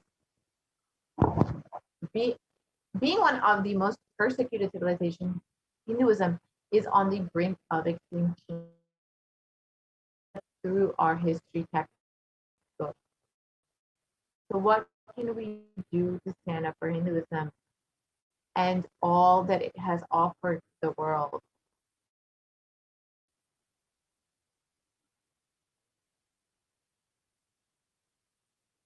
Today, Hinduism is a political orphan. The preservation and restoration of Hinduism's spiritual and cultural heritage is possible without a national identity. So what can we do to save Hinduism? Our Hindu identity. Let us understand how we should do this. If you are healthy, wealthy, rich, successful, peaceful, happy, respectable, have a stable family life, have the best mental health, and you're a Hindu, understand that Hinduism is responsible. Hindu identity is responsible. Hindu scriptures are responsible. Hinduism is responsible for our successful lives as Hindus. It is the Hindu scriptures which gave us the best mental setup. All of the best things that we Hindus have, the Hindu scriptures are responsible for this.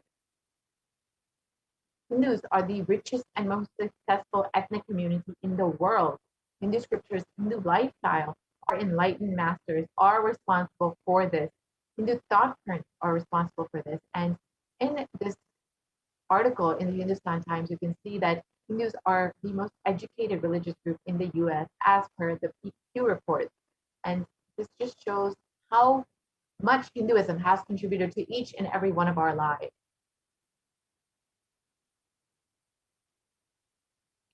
So let us reclaim our Hindu identity. It is not just the anti-Hindu element being active. It is the responsible Hindus being inactive, which is responsible for this whole destruction of Hinduism. Let us now take the responsibility for Hinduism and let all the Hindus all over the world reclaim our Hindu identity. So let us understand what is the responsibility of Hindus as they be revealed. It is our responsibility as Hindus to protect Sanatana Hindu Dharma. So let's understand how we can do this.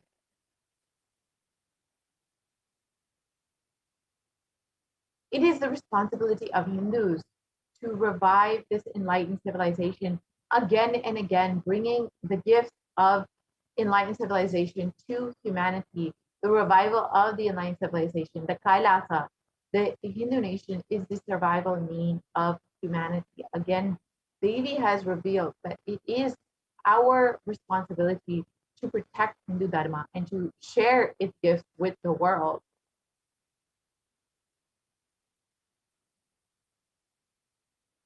So this is an invitation to all of the Hindus out there, the born Hindus, the practicing Hindus, these sympathetic Hindus, those who are curious towards Hinduism, those who want to explore and enjoy Hinduism.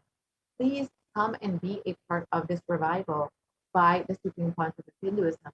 You can sign up today to become an e-citizen at kailasa.org and can reap all of the benefits of Hinduism. You can understand, learn, and become a part of this Hindu ecosystem to revive Hinduism. You can understand, learn about all of our Hindu scriptures, learn about our Hindu practices, and share it with the world. So you can connect with us also on all of our various social media platforms, including Instagram, Facebook, Twitter, YouTube, and even WhatsApp. So let us listen to why we need a Hindu nation, why we need Kailasa in the words of the Supreme Council of Hinduism himself. Contribution. Hinduism, Veda Agamas have great things to contribute to the world. Like the great power manifestation science, the ancient culture and arts, the ancient lifestyle truths, the ancient medical practices and medicinal knowledge, the ancient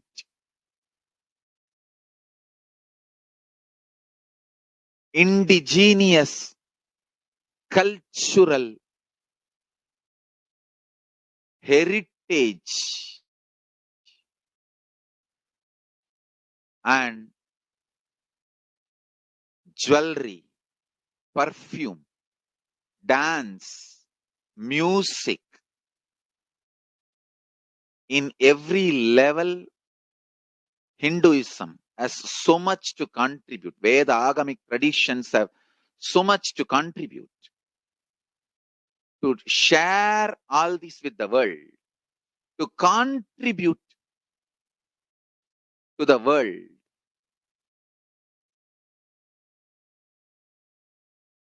Hindus need to tell the world what they are contributing in every level. The brand of Hinduism itself is enriching and empowering and enlightening.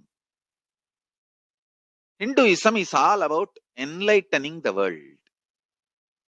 Empowering, enlightening, enriching the world. Contributing.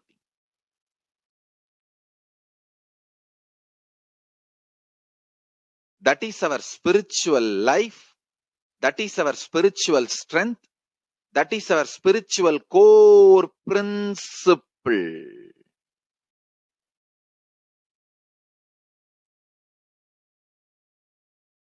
O humanity, I request you with folded hands, some one corner of the world, if you just give me few hundred acres, science alive, leave it for the whole humanity freely. Fortunately, Paramashiva has given me the power to decode all this Hindu medicinal system, Hindu judiciary system, Hindu social law and order system, Hindu power manifestation system, Hindu mental sciences system, Hindu yogic sciences, the sciences of Hindu biology, Hindu physics, Hindu psychology, Hindu physiology, Hindu chemistry, all this, Paramashiva has given me the power to decode. Whatever the remaining scriptures are available with the humanity, Paramashiva has blessed me, and I have collected. Not only I have collected and organized, I can decode. This whole science can be kept alive. World, just few hundred acres are given for me to live peacefully, store this whole thing alive and contribute it to humanity. Humanity can become better and better and better. So much better place to live. I am here to contribute, and I will continue to contribute.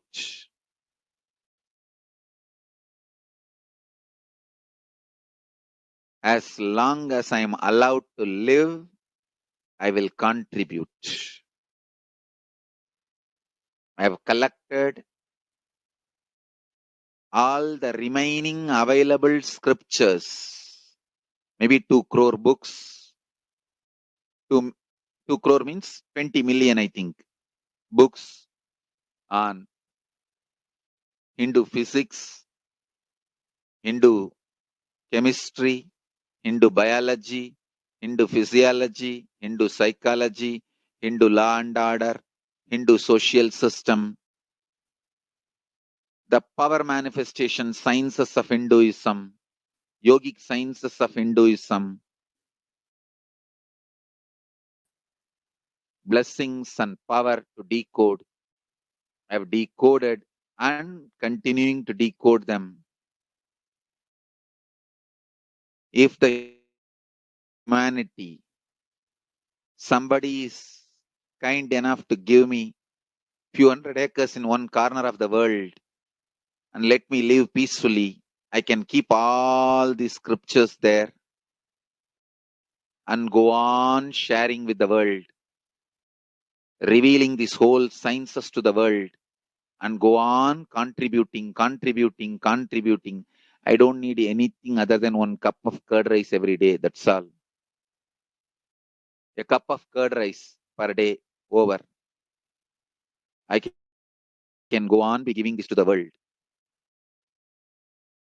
I can add to the world.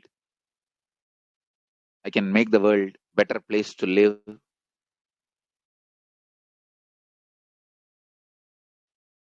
That's all I have to say.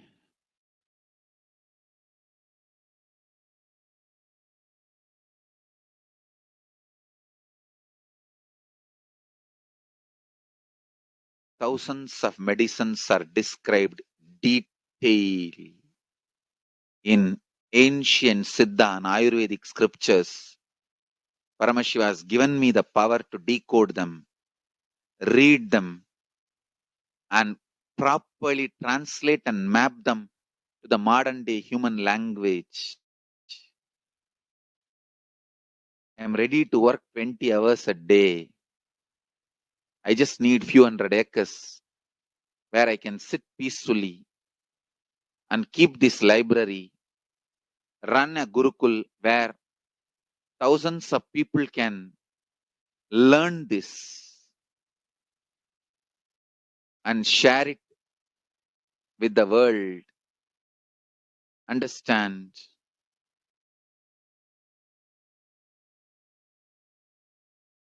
I am only interested in contributing.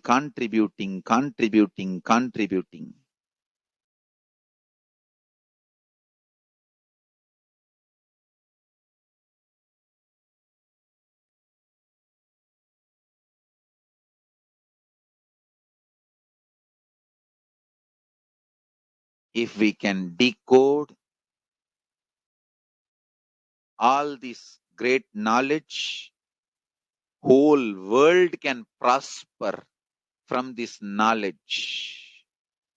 Whole world can enjoy from this knowledge. If I prosper, I will only create a university. I will not create anything else.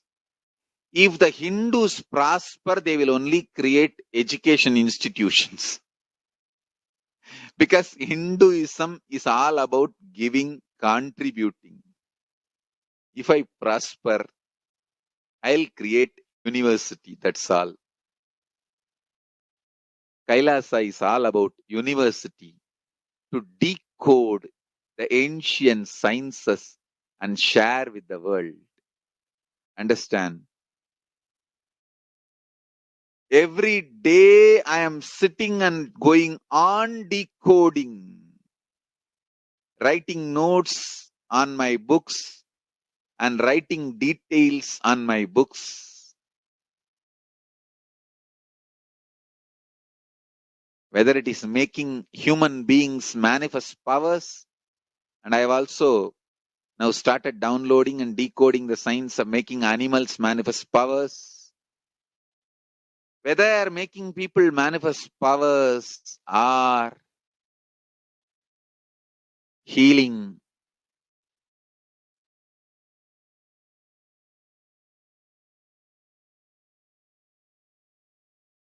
in every level, life is all about contribution, contribution, contribution.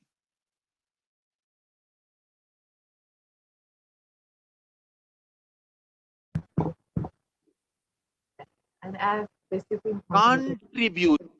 life is all about contribution, and that is exactly what the Hindu nations have done and will do for the world. So with this, we will be concluding this segment of the Devi Akashic reading and move on into the next segment, where we will understand some of the revelations made by Devi Parash.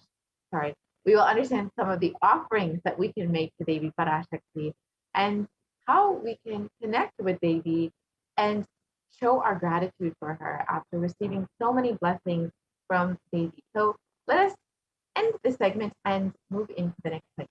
We will be right back after a very quick break.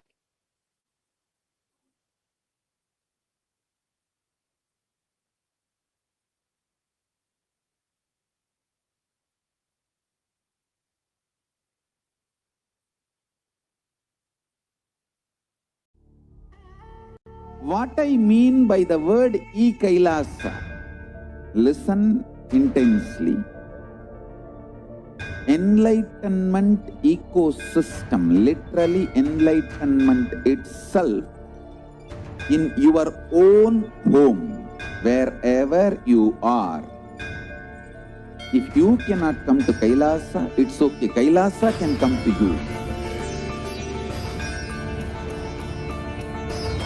Kailasa coming to you is e-Kailasa.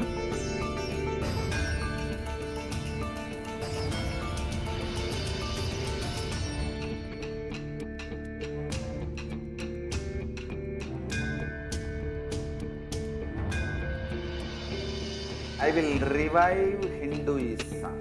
I am a Hindu revivalist, not by any revolution, but by evolution.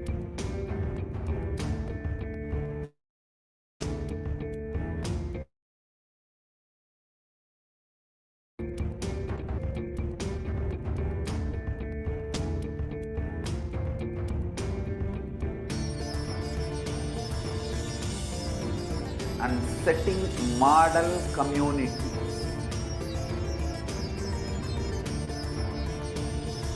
Kailasas, enlightenment ecosystems, Sarvanya Pitas all over the world.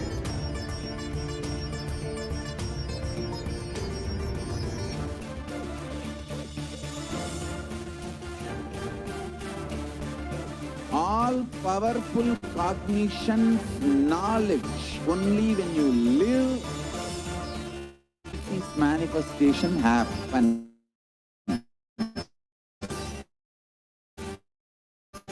It's a fundamental truth.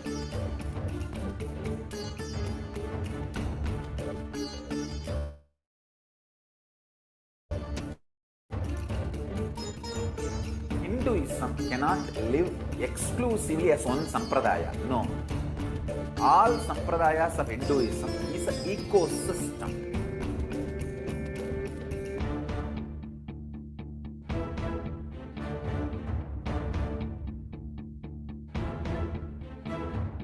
So don't keep quiet thinking that if one sampradaya is going to be affected.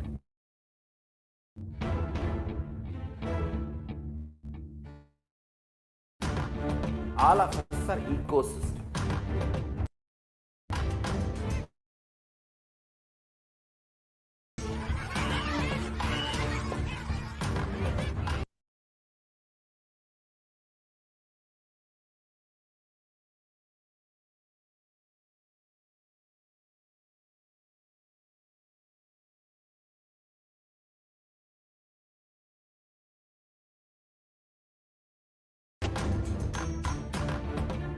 I invite all of you to get involved and enjoy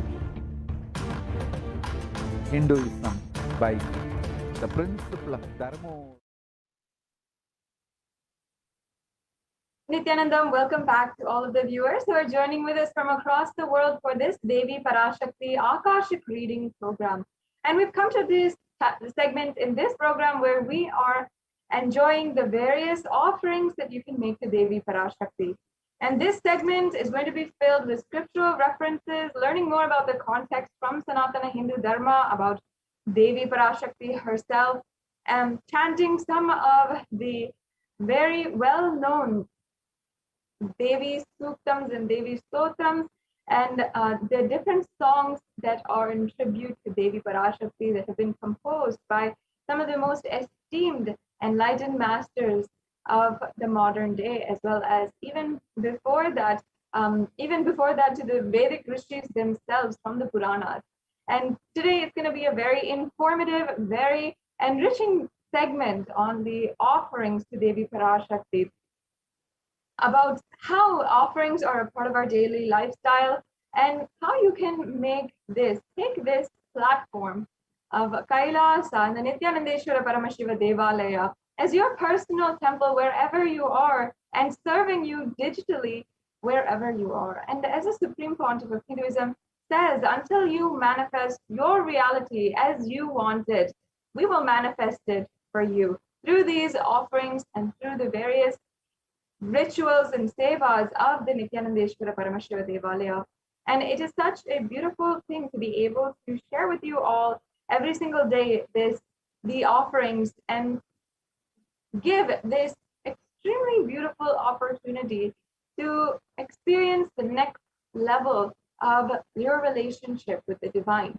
And ultimately, that is what this is about. That is the ultimate beautiful context and significance of these offerings that you can make today. And we will be understanding the significance of these offerings, the significance of various different levels, including why we are offering in gold, why we are offering different types of jewelry or different ornate items. Why are these each beautiful, and why are these used in Hinduism? Why are these used in worship? And what is the auspiciousness about the whole thing? All of it, believe it or not, is within the Hindu scriptures, and it is a part of the context that was given for Sanatana Hindu Dharma. That is the beauty of the whole thing. And in this segment, we will be understanding that for each and every one of you. And I request that each and every one of you stay tuned until the end of the segment so that you understand also the different offerings that you can make, and as well how to make those payments and how to exactly get into the logistics, the steps if you are ready and some of these offerings pique your interest and you feel, yes, I want to do this right now, then you can stay tuned and ensure that you go through the right steps in order to make this a quick and seamless process as well. So now let us begin by understanding the context of the significance of an offering.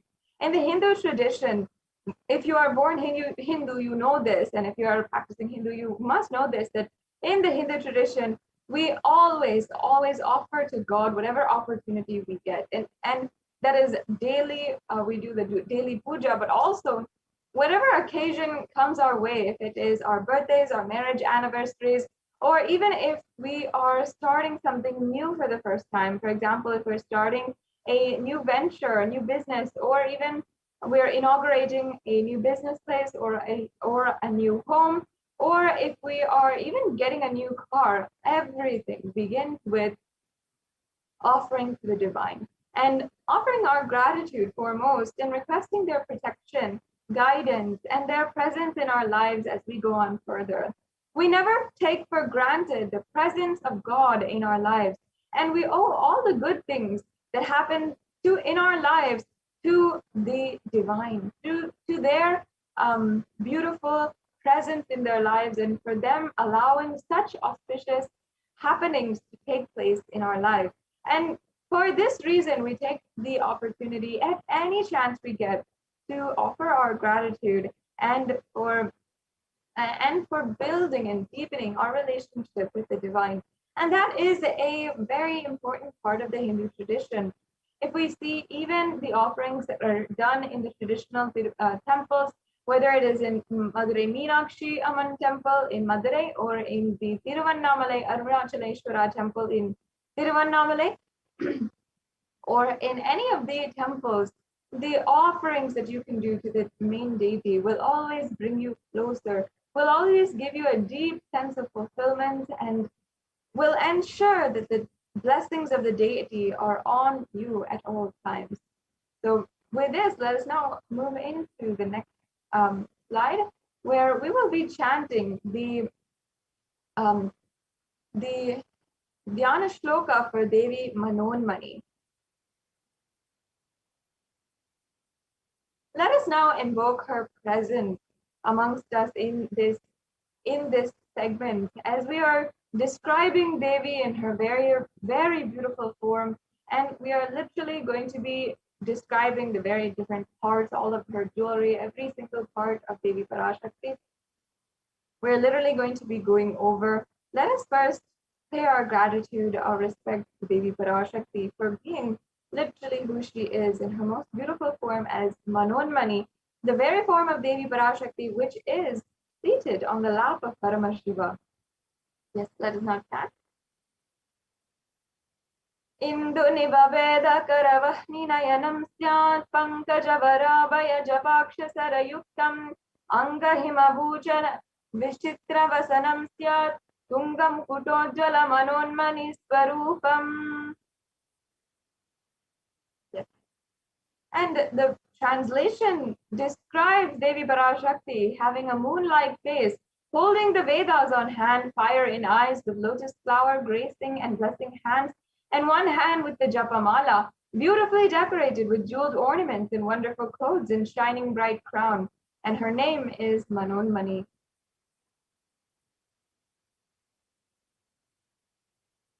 And let me now chant the next Dhyana Shloka for Devi PARASHAKTI.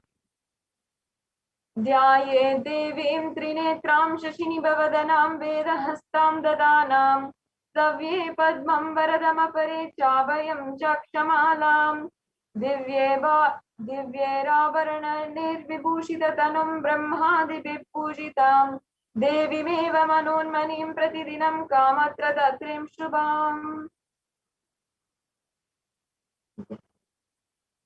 And the translation says, I meditate on Devi with 3 eyes, glowing like a full moon and holding the Vedas, the lotus in gracing and blessing in gracing hands. She is wearing beautiful ornaments, and she is worshipped by Brahma and other many gods, and showers auspicious blooms for all actions every day.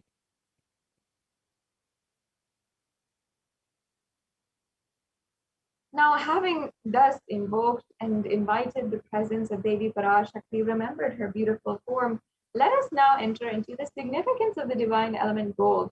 in these offerings, you will be seeing that many of them are offerings in gold, literally. And they are very ornate, beautiful ornaments that we'll be offering at the divine lotus feet of Devi PARASHAKTI. And there is a very profound significance of gold, actually. And in our day and age, we all know that gold is often used to place ownership in a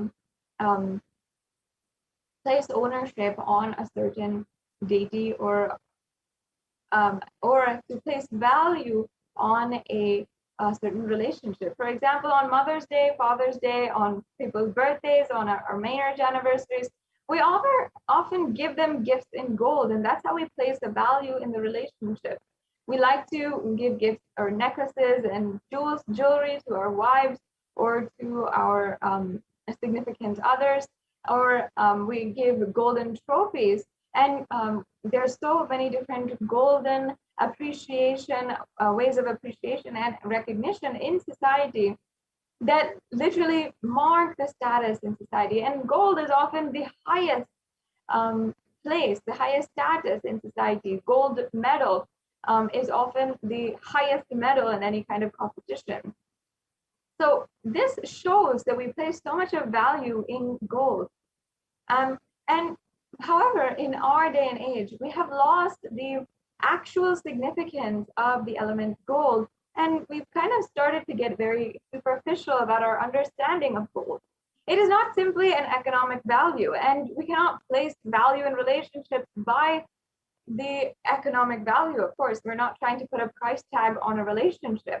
We know that there's something more there, but we still actually lost that significance in our lives. Can we go back to the previous slide?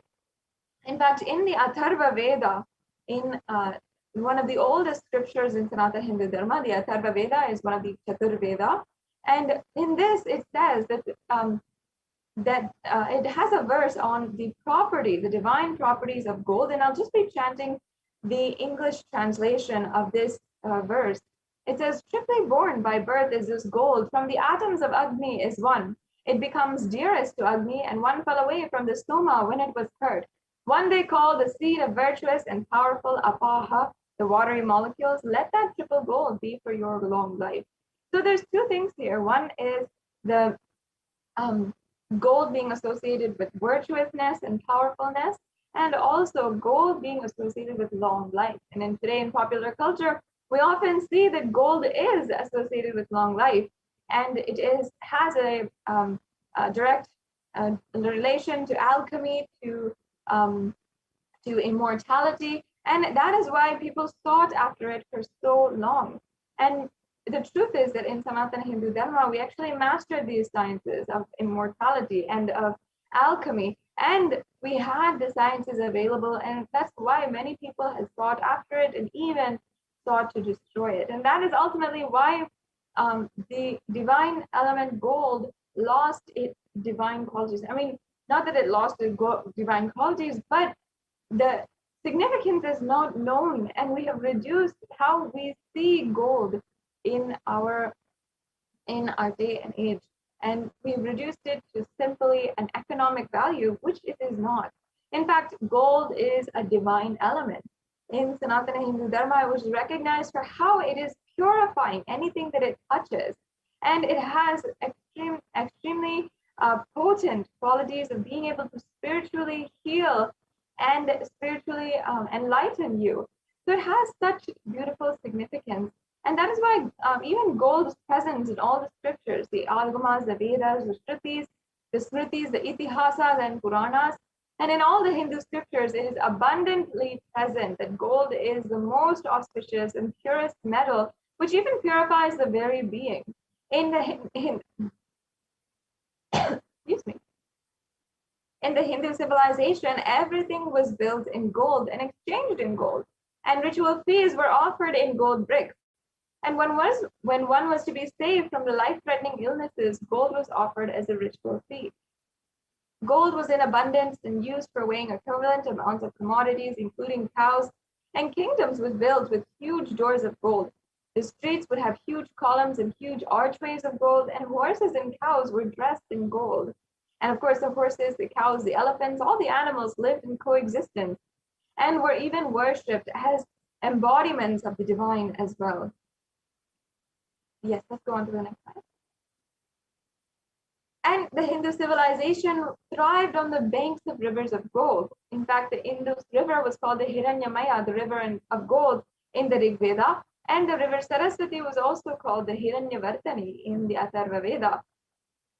And gold is a supreme element, as we discussed, for offering gifts to the ones you love and revere. And in Sanatana Hindu Dharma, we recognize this divine quality of gold, and that is why we distributed it for the whole civilization. That's why the whole civilization was able to enjoy gold, and literally cities of gold were built. Temples were constructed and paved in gold. Deities were made in gold and decked and adorned in gold. And all of this because we know that it preserves the enlightenment energy forever. And it literally will last thousands and thousands of years.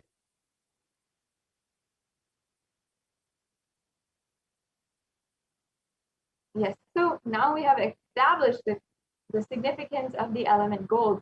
And you'll be seeing some of the offerings that we have in gold next. And the first offering that we will be understanding today is the Ihundi offering. And it's a really simple offering that you can make, and it's a general donation that you can simply make. And we Hindus know the significance. When we go to the temple, we always offer a few coins or $1 or how much ever we want into the plate of the pujari or into the hundi. And in order to complete this process, this sacred sentiment, we have this hundi available through the e-hundi, and you can donate how much ever you want, and simply for paying your gratitude to Devi PARASHAKTI for gracing us with her darshan. And Devi PARASHAKTI literally accepts all devotion, and she is described in the Lalita Sahasranamam as who is fond of true devotion, who is described as Bhakti Priya, and literally the one who accepts any kind of devotion, and she doesn't ask anything in return. I'll just be chanting that verse now from the Lalita Sahasranamam. Bhakti Priya Bhakti Gamya Bhakti Vashya Bhayapaha Shambhavi Sharadaradhya Sharvani Sharmadayini. In this Lalita Sahasranama, which is actually a very sacred text, the different names and descriptions of Lalita of Devi PARASHAKTI, and it is sourced from the Puranas, and Vedic rishis had literally chanted this, and from then it became one of the most primary scriptural references and scriptural authorities for the descriptions of Devi. So here, this verse means Devi is fond of true devotion and is realized through true devotion. And she can be won over through true devotion, and she removes all fear. This is such a beautiful verse. And you'll be able to understand how the true devotion simply works, and she'll just accept anything. And it is basically just a form of pure gratitude that we are offering. And this e-hundi offering is available for you just to express that and show your gratitude towards Devi PARASHAKTI. The next slide, please. And she is also the remover of all fears. If there's any fears in the minds of the devotee, Devi is sure to remove that fear. And it is stated that Devi likes to be worshipped in autumn here. It is meant that autumn is of our life. It's not the seasonal autumn that we are used to every year, but also the autumn when our thoughts become more and more introspective. We start questioning our lives, the purpose of our lives, and we start to become focused more and more inward. This is the time that many of us are going through right now, especially during the COVID pandemic, and especially during so many strenuous times, especially when so many of you are having so much of stress, of suffering in your life, maybe due to the loss of your loved ones, or maybe due to the impending fear of so much of burden or so much of disease. There is so much going on in our lives independently for each and every one of us. And it is now the time that you can worship Devi PARASHAKTI. And this program is available for you every single day to remind yourself of Devi PARASHAKTI's revelations. Every single day we have new revelations, we have new things that we always bring out. And Devi herself has made herself available and giving the live Bhava Samadhi Darshan to each and every one of you, and making herself available during this time of crisis, global crisis, literally. And that is when the need for Devi worship becomes stronger. So you can utilize this e-hundi offering just to express your gratitude. And Devi PARASHAKTI simply accepts any kind of donation, any kind of devotion that you are offering in this way as well.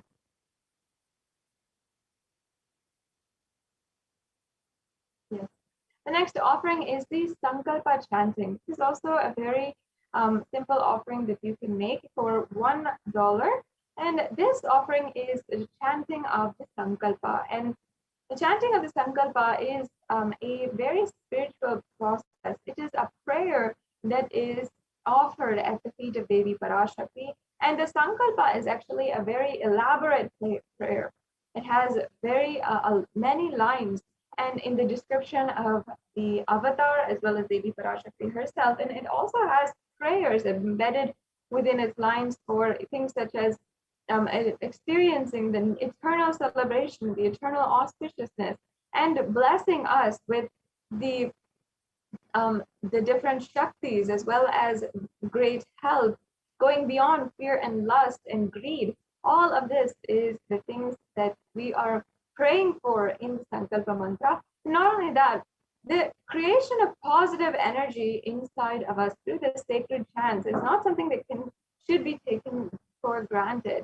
The offering of the Sankalpa is literally that. And not only that, just the sacred vibrations that are going on within anyone. And when the prayer is offered on your behalf, the energy is aligned inside of you so that your conscious resolution can come through. And you may have any kind of conscious resolution. You might want to make it happen in your reality, certain wealth or a certain relationship to heal or whatever it is.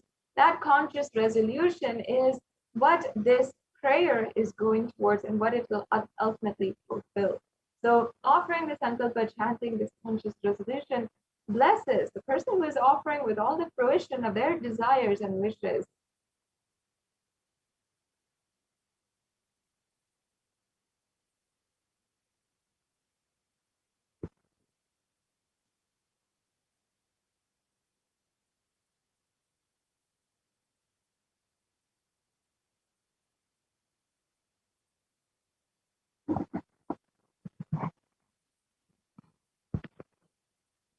Sorry for the technical glitch.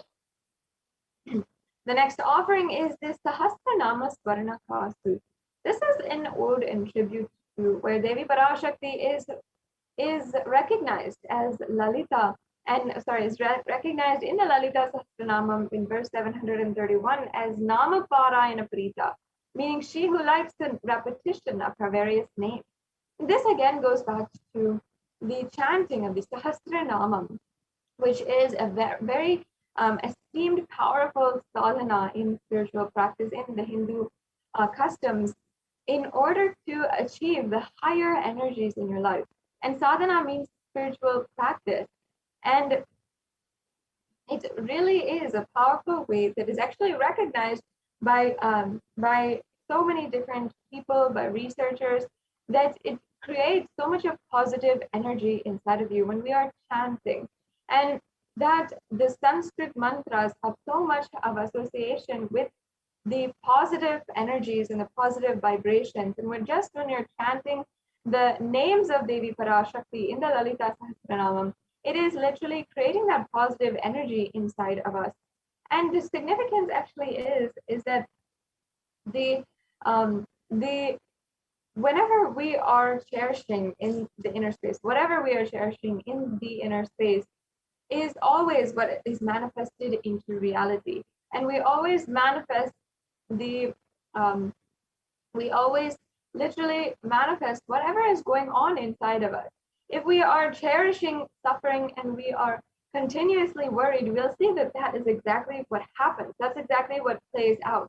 If we cherish positive thought currents in the same way, we experience that in our reality. So this offering of the 1008 names of Devi PARASHAKTI is a special and unique archana offered to the Mahameru of Devi PARASHAKTI. You can offer a gold coin inscribed with each and every one of these 1008 names and receive the blessings to have all of the Ananta Kalyana Gunas, literally be blessed and be expressing all the divine qualities of Devi PARASHAKTI.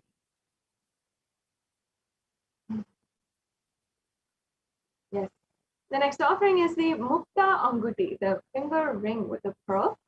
And now I'll just be chanting the verse from the Meenakshi Pancharatnam, where it describes Meenakshi, the incarnation of Devi PARASHAKTI, as Mukta Harana, adorned with pearls. Mukta Harana Lasat Kirita Ruchiram Purnendu Vatra Prabham Shinjannu Purikinkini Manidaram Padma Prabhabasuram Sarvavita Palapradam Girisutam Vani Rama Sevitam Meenakshim Pranatosmi Santatamaham Karunyavaram Nidim. And the English translation says, I bow down to the goddess Meenakshi, whose crown has garlands of pearls and face shining like the full moon, who wears anklets that are studded with gemstones and has small bells, who is shining like the splendor of a lotus and who grants all the wishes, the daughter of the mountain, who is worshipped by goddess Vani and Rama. I remain ever bowing to the goddess Meenakshi, the ocean of compassion. And Meenakshi here is described as the ocean of compassion. And not only that, I think there's a technical glitch. We can go back to the slide. Yes. And not only that, Meenakshi Devi, Meenakshi also is associated with pearls. And literally, pearls actually symbolize compassion, and they're also very much associated with Devi Meenakshi. And Devi Meenakshi is always described to be adorned and decked in pearls, as you can see in this verse as well. And Devi Meenakshi also has such a beautiful way of relating with the whole world and such a beautiful way of manifesting literally Kailasa on planet Earth. Devi Meenakshi was the sovereign leader of all the 56 deshas, all the 56 kingdoms. And when she came down on planet Earth, she united all of the kingdoms, she conquered all the 8 directions, and what is very much known and praised to be called the Dig Vijayam, the conquering of all of the directions. And it was basically a conquest out of compassion. That is why Devi Meenakshi is described as the ocean of compassion, because she literally spread compassion across all of the 56 deshas. She brought all of the different tribes that in that point in human history, all this 56 deshas, all of the different tribes of humans were all in this stage of human history. And she brought it all under one rule. And for the first time on planet Earth itself, there was a huge civilization, a huge country living under one rule. And that was the power of Devi Meenakshi. She literally brought a breakthrough to the whole lifestyle of human beings. Excuse me. And she had ensured that the entire civilization was thriving. Literally every human being was taken care of. That was the compassion of Devi Meenakshi. With this offering, you can literally see how you will be blessed with the compassion of Devi Meenakshi in your life. Yes, we can go on to the next offering now. The next offering is the Swarna Padma Pushpa, the golden lotus. And in the Kamic Agama, it's described that all the kalasas should be wound around with suitable thread and covered with new cloth, and they should be adorned with the lotus flower made of gold.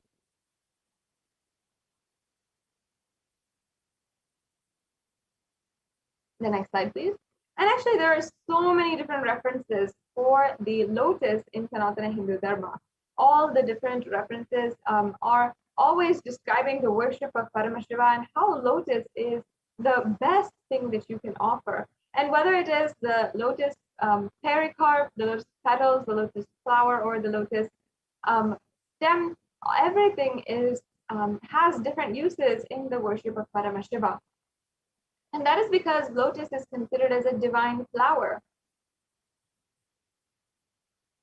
because of its divine quality of elegance, resilience, and radiance. Despite having been in any kind of background or any kind of waters, the lotus still grows and it has that elegance that it still radiates. And in fact, the Shakti of Paramashiva is called as the lotus. The base of the Paramashiva Linga, as you can see in the photograph, is also a lotus. And the disciple of Paramashiva is also considered to be as a lotus which is about to bloom. So you can offer this lotus in any size which you wish, and be blessed with the state, face, and powers of Devi PARASHAKTI to face any adverse situation in your life. The next offering is the Swarna Metti, the gold toe ring. And nowadays the toe ring has a lot of use in popular culture and many of us are starting to use it, but actually the origin, the source is from Sanatana Hindu Dharma, and it's actually from this verse that we have here. And we, even until today, in the Hindu customs, in the Hindu marriage, the feet of the bride is adorned with the toe ring. That is because the toenails of Devi PARASHAKTI, literally, every woman is invoked as Devi PARASHAKTI and worshipped as Devi PARASHAKTI during her marriage, and she is literally adorned with this toe ring, and she wears that toe ring after that as a symbol of her of being married, and also as a symbol of being an embodiment of Devi PARASHAKTI. So she is invoked as Devi PARASHAKTI in the custom, and that is because Devi PARASHAKTI's own toenails are decorated with the toe ring. That is because of the significance behind her toenails. And this is why I'll now be chanting this verse. Nakadiditi samchana namajjana tamo guna padadvaya prabhajala parakrita saroruha. And here is described that you whose brightness from toenails destroys the darkness of ignorance from the minds of your devotees, you who prostrate at your feet, and you whose brightness from your 2 feet overpowers that of the lotus flower. So once again, the toenails, it's not just her feet, it's even the grace of her toenails that are powerful enough to remove all the darkness and ignorance from your life. And you can be adorning the feet of Devi PARASHAKTI with this toenail and offer this, and you can be in the constant gratitude for receiving her blessings, even in the most difficult part of your life. The next offering is the offering of the Swarna Mangtika.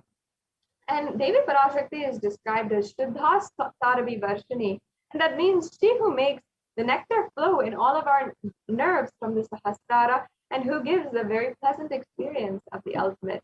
And the Mangtika actually represents the nectar which is overflowing from the Sahasrara chakra, which is fully open.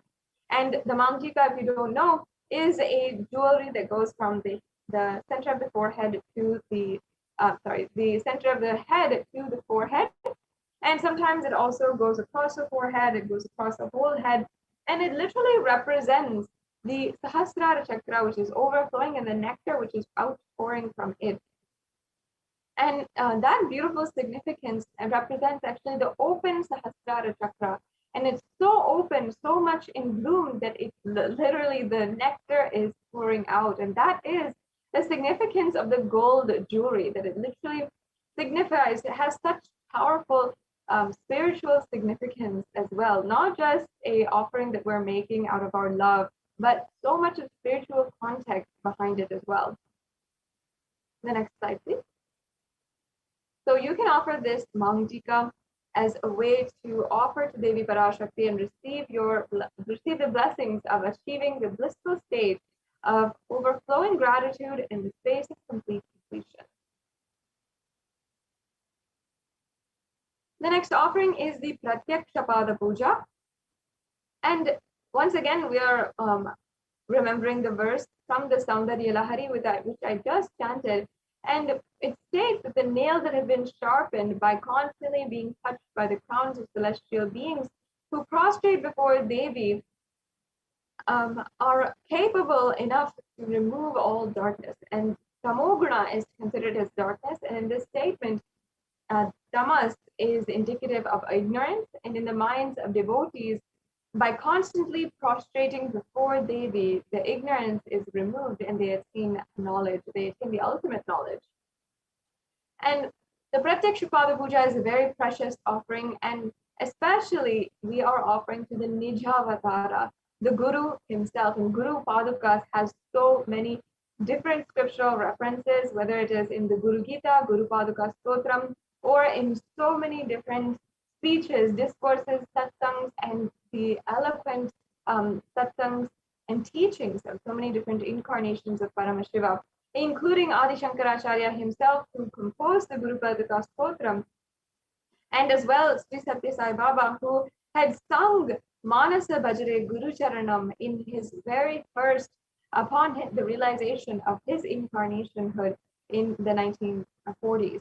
So in so many different ways, the Guru Paduka is so much, so revered in Sanatana Hindu Dharma, and we can go on and on describing. Of course, we can go on for 3 chapters, 900 verses about the significance of Guru Padukas. But in this offering is really a once in a lifetime's offering, and many Kailashians offer this once or twice a year, and they make sure that they do that just out of their pure gratitude towards Guru happening in their life, and just literally offering their gratitude at the feet of the Supreme Pontiff of Hinduism. So you can also do this and offer, and make sure that you are offering this Pratyaksha Pada Puja. And the next offering we have is the Vastra Seva. The Vastra Seva is the offering of the sacred cloth or the sacred adornment as well. This also will bring so much of auspiciousness and protection of the Guru in your life. So now this brings us to a conclusion of the array of different offerings that we have for each and every one of you. And now you can see a summary table on the next slide of the different offerings. You can see we have 9 different offerings that are available right now. The Ihundi offering, the Sankalpa chanting, the Devi Sahasranama Kastu, the Mukta Anguti, the Swarna Padma Pushpa, the Swarna Meti, the Swarna Mantika, the Pratyaksha Pada Puja, and the Vastra Seva. And you can see that there is very minimal amounts, and there's also some substantial amounts that are all available, and various different levels as well. We know that many of you might not be comfortable in making offerings that are more substantial, and you might need to plan further for the offerings like the Pratyaksha Pada Puja or any of these more substantial offerings. But there's still various different levels of the offerings, so none of you need to feel that they're somehow insufficient for being able to make an offering today. It is nothing. It is a beautiful way that you can express your gratitude, and there's so many different levels that you can offer. If not the highest level, then you can offer the lowest and just express your gratitude to Devi PARASHAKTI in some way and form. And if any of these offerings pique your interest as well, you can, but you might not be ready immediately to make an offering, the offering that you'd like to make, because so many of these offerings have so much of beautiful significance. As we described, we learned all the scriptural references in the spiritual context of these offerings. If you're not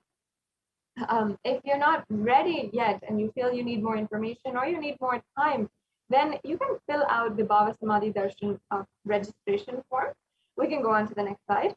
And in this slide, we'll be able to see the human beings, as even Siddhas, Jnanis, and Yogis have come and are doing penance in Adi Kailasa. For everyone who comes, goodness, prosperity, Jnanam, and Yogam will overflow. Do not have fear, bliss is there. Do not have worry, I will protect with goodness. Just for that, I have opened the doors of Adi Kailasa. For all those in the universe, not only human beings, as even Siddhas, Jnanis, and Yogis have come and are doing penance in Adi Kailasa. For everyone who come, goodness, prosperity, Jnanam, and Yogam will overflow. Do not have fear, bliss is there.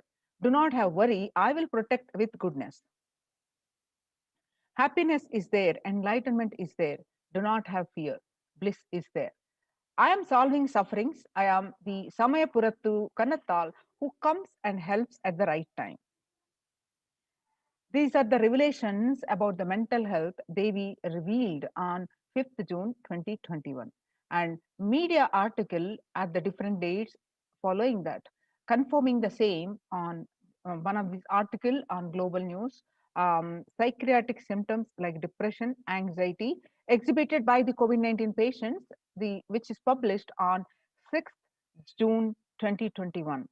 According to a new study, neurological symptoms like depression, anxiety are also showing to be common in those who have contracted COVID-19, even in more mild cases. And what Devi revealed about the mental health on 5th June and the media article confirming the same on 8th June 2021. According to the article on BMC Psychology, the impact of COVID-19 on the mental health of US college students. The results indicate that the students closer to graduating faced increases in anxiety, which is 60.8%, feeling of loneliness, which is 54.1%, and depression, which is 59.8%. Many reported worries for the health of a loved one, most impacted their mental health status of 20.0%, and the need to take care of family most affected current and future plans, which is 31.8%. Almost one half of students took exercising and other remedies. The rates of anxiety and depression among the college students continue to soar, researchers say. Researchers at the Dartmouth College, who have tracked the moods and behaviors of about 200 college students for 4 years, say stress levels are at their highest. The report by the Lauren Lumpkin on 10th June 2021. The Dartmouth College researchers began tracking 217 students when they entered the school as freshmen in 2017 in the hopes of understanding how they behave. They have seen students' stress levels rise and fall, usually in tandem with midterm and final exams. But since the onset of the coronavirus pandemic, rates of depression and anxiety have soared and have showed no signs of coming down, said the Andrew Campbell, a researcher and computer science professor. The psychology today on coronavirus, the trauma, the psychological trauma and PTSD event, how this pandemic will result in trauma responses. Much has been said about the mental health crisis that is occurring related to the coronavirus pandemic. Much of this information has focused on the all-consuming anxiety, panic, and fear that many are experiencing. While this is important and needs to be at the forefront of discussions, something that has not been discussed in the psychologically traumatic nature of what our nation and our world is experiencing. The increased prevalence of the post-traumatic stress disorder, PTSD, is expected to emerge as a primary factor driving the growth of the global post-traumatic stress disorder therapeutics market over the period of assessment. What it used to be in 2019 and which increased to 11.91% on expected to rise by 2027.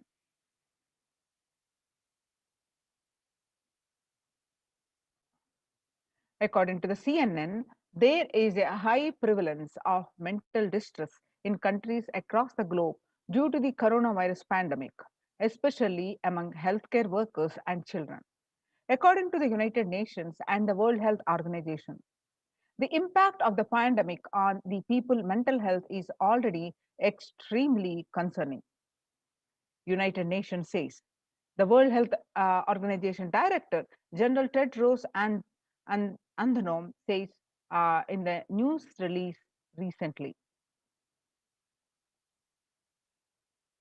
It is now crystal clear that mental health needs must be treated as a core element of our response to and recovery from the COVID-19 pandemic, Tedros added in the CNN published article.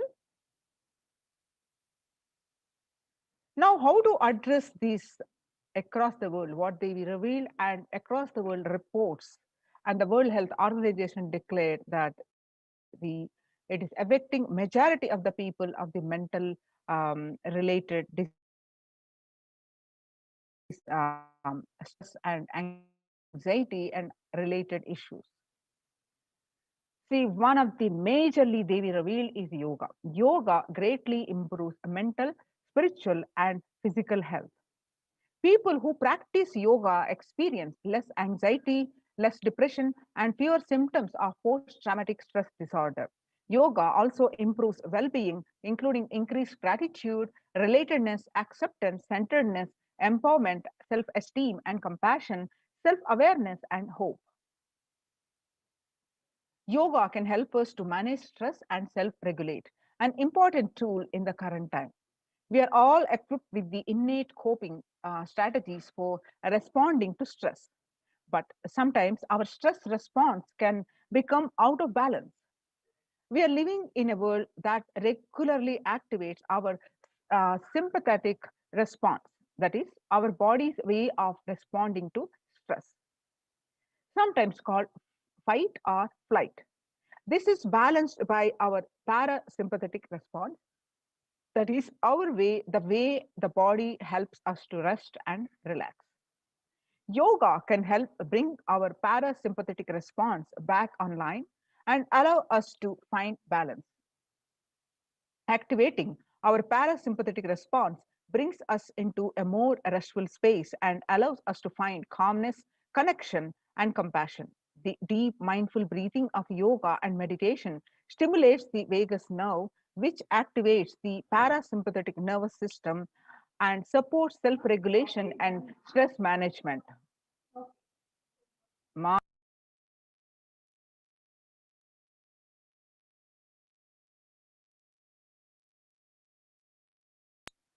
Yoga can be a valuable tool for self-care, especially in challenging times. Yoga is now being used as an empirically based treatment, often in combination with other interventions with benefits for both physical and mental health. Many clinicians are recommending yoga as it may help support the effectiveness of traditional treatment approaches.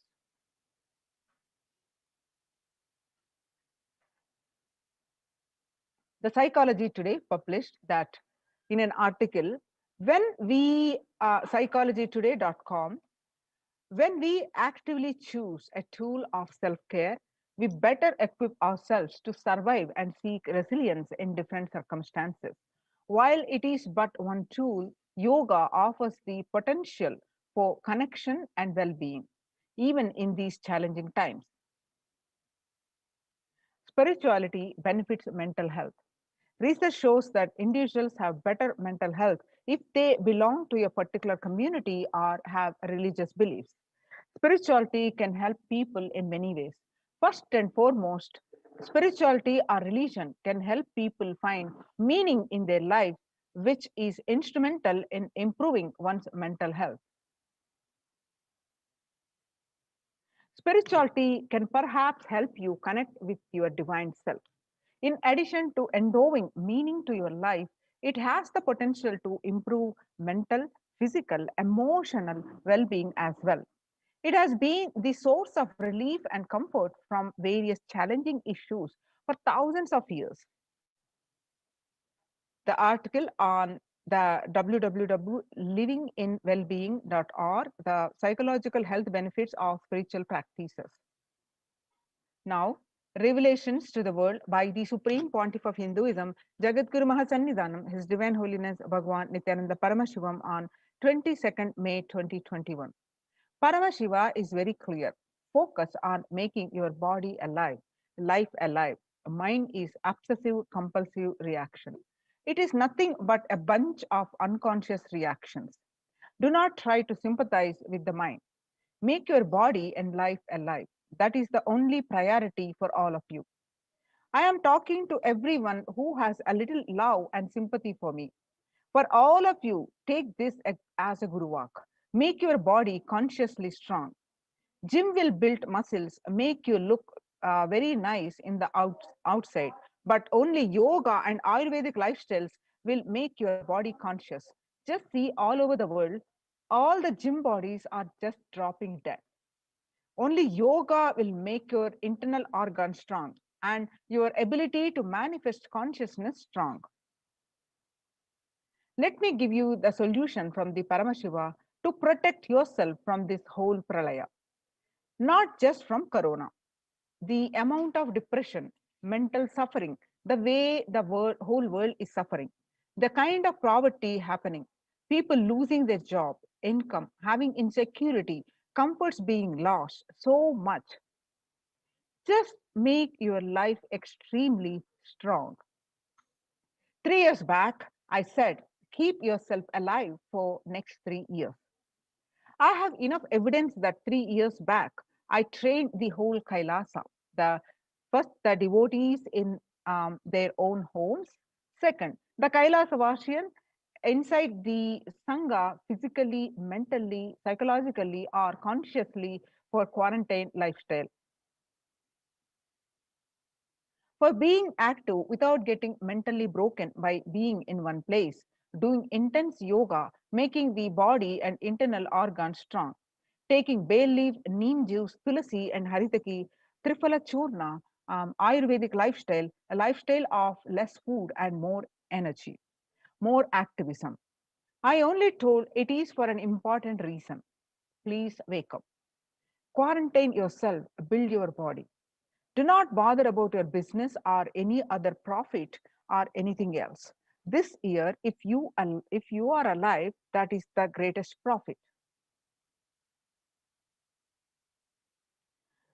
Now, this efforts of the Supreme Pontiff of Hinduism reviving the Kailasas and the ecosystems and the results successfully implemented with zero contract of corona pandemic of these multi-layered Kailasas de facto embassies, spiritual ecosystems are successfully been implemented, and a report has been published by the United Nations, and United Nations recognizes this Kailasas report on the COVID-19 and multilateralism.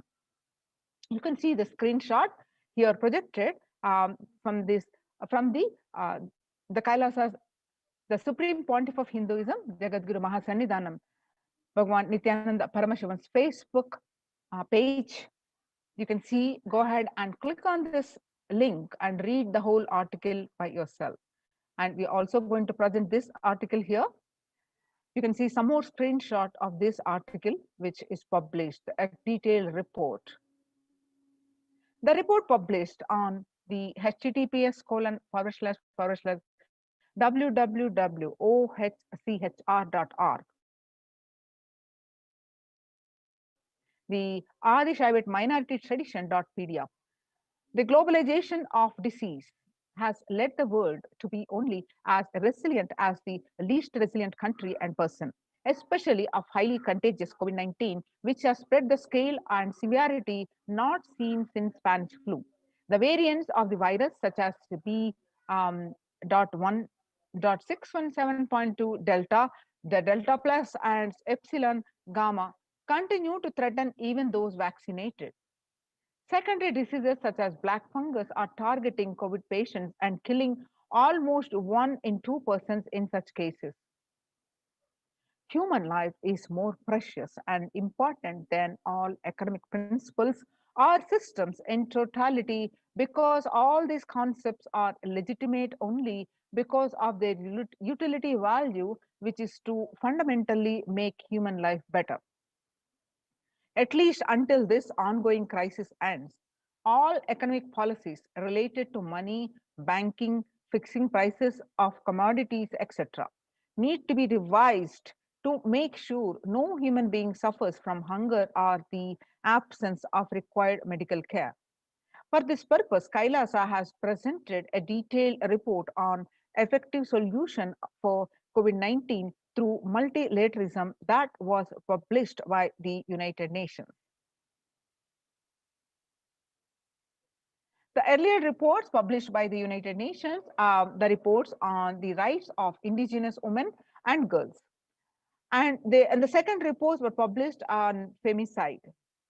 Now, this is the third report UN recognizes, and Kailasa's report on the COVID-19 and multilateralism. Now, let us see the report on detailed report of this COVID-19 and multilateralism.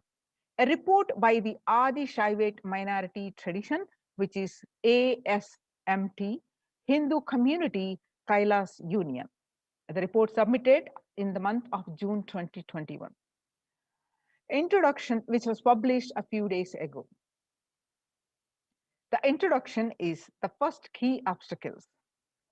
First, globalization of disease has led the world to be only as resilient as the least resilient country and persons, especially for highly contagious COVID-19, which has spread with scale and severity not seen since Spanish flu. The variants of the virus, such as the B.1.617.2 Delta, Delta plus, Epsilon, Gamma, continue to threaten even those vaccinated. Secondary diseases such as black fungus are targeting COVID patients and killing almost 1 in 2 persons in such cases. Second, distorted policy decisions and conflicting principles can lead to polarizations amongst the nations and within, leading to various extremes such as the hoarding of vaccines in some places, the wastage of vaccines in others, and an unaddressed shortage of vaccines globally. Third, the pandemic has exposed the fragility of the global system. The disruption in the supply chain is especially worrisome for essential food supplies, which disproportionately affects the already much vulnerable and even more. Fourth, the lockdowns have brought the global economy into crisis, bringing recessions and worsening unemployment rates. Frequent lockdowns and the ongoing threats of famine, especially in countries where employment is predominantly informal, are exacerbating worries that starvation may cause more suffering than the virus itself. Far from the SDG 2, zero hunger, the number is now predicted to come close to 1 billion. You can see the supporting articles of various articles projected here, and more articles as published as a supporting documentation for this. Now, the solutions. First solution, revised economic policies. Human life is more precious and important than all economic principles or systems in totality, because all these concepts are legitimate only because of their utility value, which is to fundamentally make human life better. At least until this ongoing crisis ends, all economic policies related to money, banking, fixing prices of commodities, etc., need to be revised to make sure no human being suffers from hunger or the absence of required medical care. Next, as per the Hindu principles, the world, including the economy, evolves through the 5 phases. First, creation or growth. Second, sustenance or stagnation. Third, recession or revitalization. Fourth, reinvention. Fifth, breakthrough. As per Hinduism, conventional economic growth is observed when best practices are applied diligently. However, during times of crisis lead us to the 4th and 5th phases, wherein the need to reinvent and deliver a breakthrough becomes both a survival need and an opportunity to surpass any means and measures of conventional economic growth. Next, according to the Keynesians, increased public expenditure during the Great Depression of 1929 improved the economy. However, the government never completely gave up trying to balance the budget, which resulted in it never spending enough to bring the economy out of recession until the Second World War.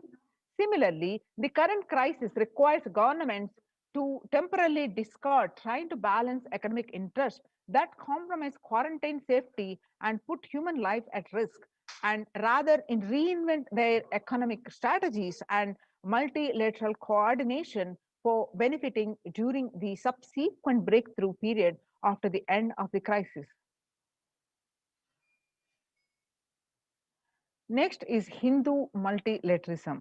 There is an immense inequality in the capacities of governments, organizations, and people on two grounds. First, the health response. Second, economic recovery. Surviving the highly contagious COVID-19, where the world is only as resilient as the least resilient country and person, requires governments and organizations and people to collectively address the crisis. From 3200 BCE, the 56 nations in Asia had multilateral treaties based on the Hindu principle Vasudhaiva Kutumbakam, that is, the entire world is my family. This is from Maha Upanishad, chapter 6, verse 71 to 73. You can see the supporting articles of this presentation here. Second, next is provide sustainable community livings with multi-layered quarantine. That is, home or self-quarantine is not a viable solution for a vast majority of people for either health safety or economic reasons. In Assam, the home quarantine has been reported to be primary reason for a large number of deaths. In some places, governments have moved people out of home quarantine to COVID care centers.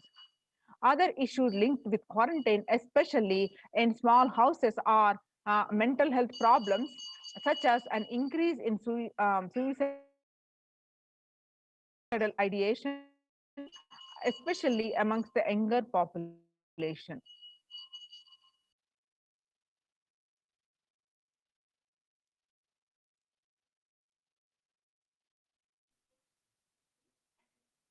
This requires friendly quarantine setups which are self-sustained and sufficient in terms of food stock and supplies, recreation, employment, education, etc.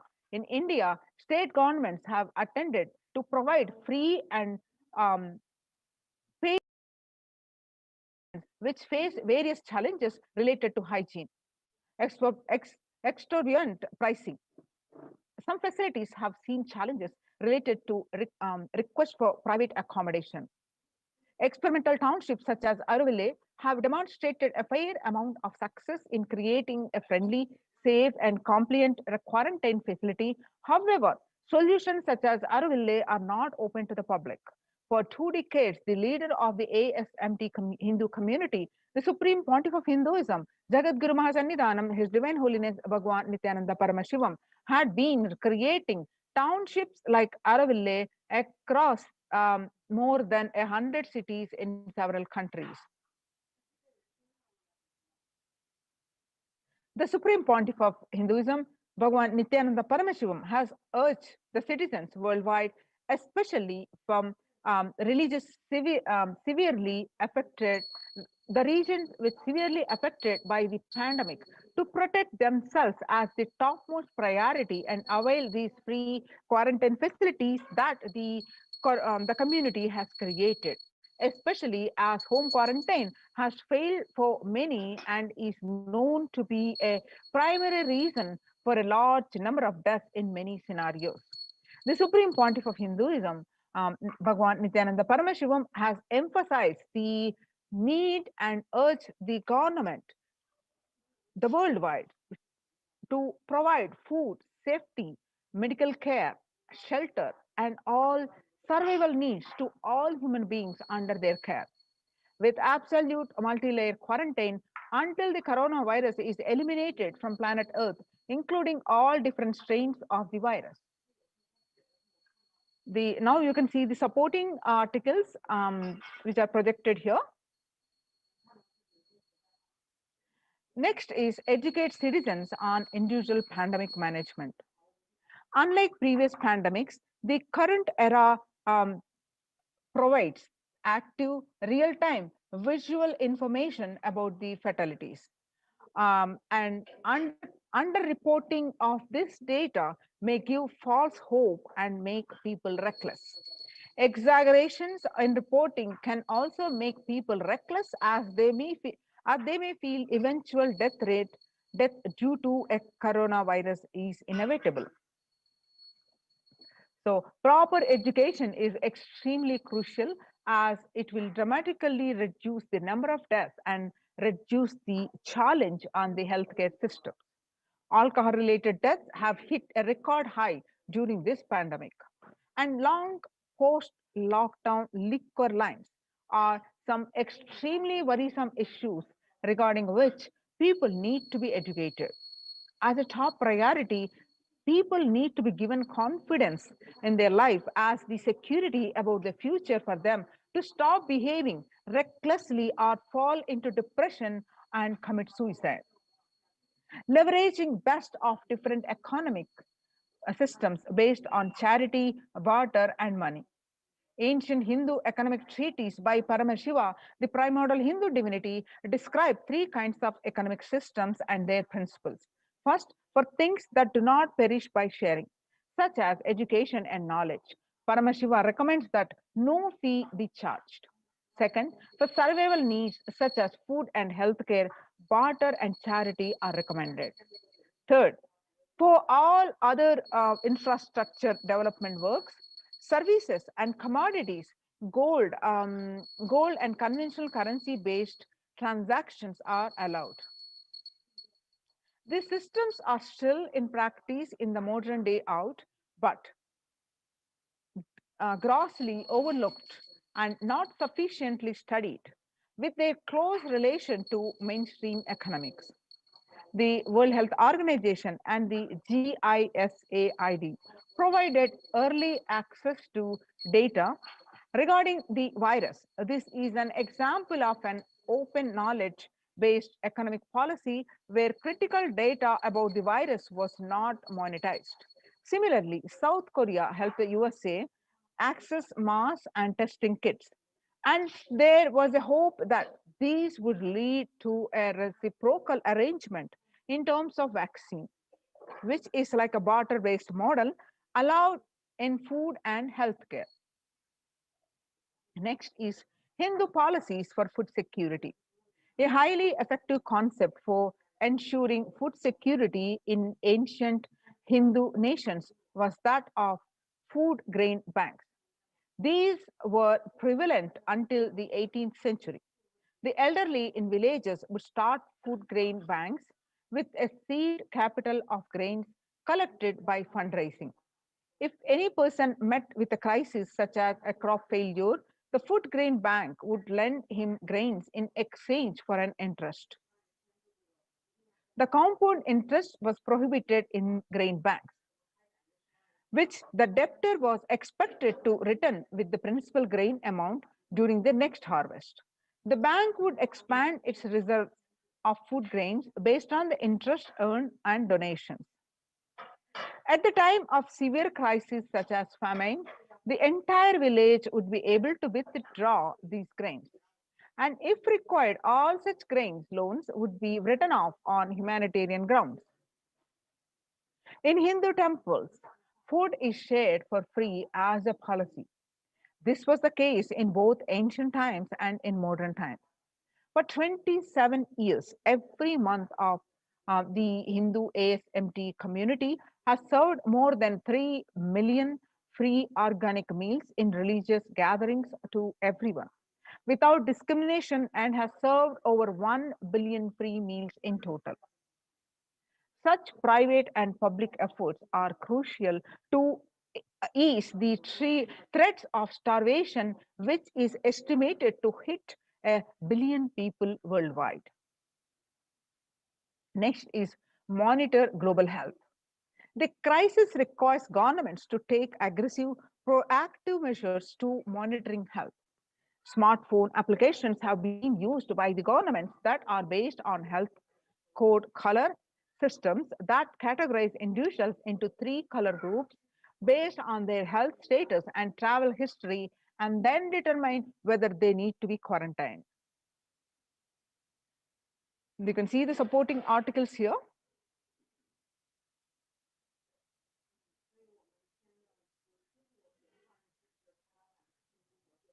Though there were privacy-related concerns associated with these approaches, some of these measures, such as agile daily reporting systems for accounting of newly suspected, diagnosed, asymptomatic cases, number of deaths, and generating area-wide statistics, have played an important role in proactively responding to curb the spread of the disease and are being considered for implementation by various countries. The supporting articles are here. Next is traditional medicine. In Hinduism, nature and planet Earth are respected as living divine mother energies capable of providing us with all our survival needs, that is food, medicines, etc. Though traditional medicines such as TCM and Ayurveda are effective in addressing COVID-related issues. And a few years ago, a Nobel Prize was awarded for scientific work based on traditional medicines. The mainstream Western medicine has chosen to characterize Ayurveda as pseudo-medicine and TCM as unscientific. Such demeaning of traditional medicine systems have led nations to consider taking defensive unilateral decisions to protect their interest. Outright rejection of traditional medicine is not wise, and such policies should be revisited, especially as these medicine systems are time tested and have kept people healthy for several generations. Kailas Union recommends governments worldwide provide solutions like Kailasa's Hindu medicinal care, which includes completely free of charge services such as Ayurveda, yoga, Siddha, Western medicines, and multi-layered quarantine for complementing their ongoing public health efforts. The supporting documentation here. Next, everyone should be provided access to traditional healthcare systems free from policies that are prejudicial and discriminatory towards these systems. The creation of food grain bank systems and other traditional economic systems, as described in this report, would help the most vulnerable people of the world. You can see the supporting documentation here.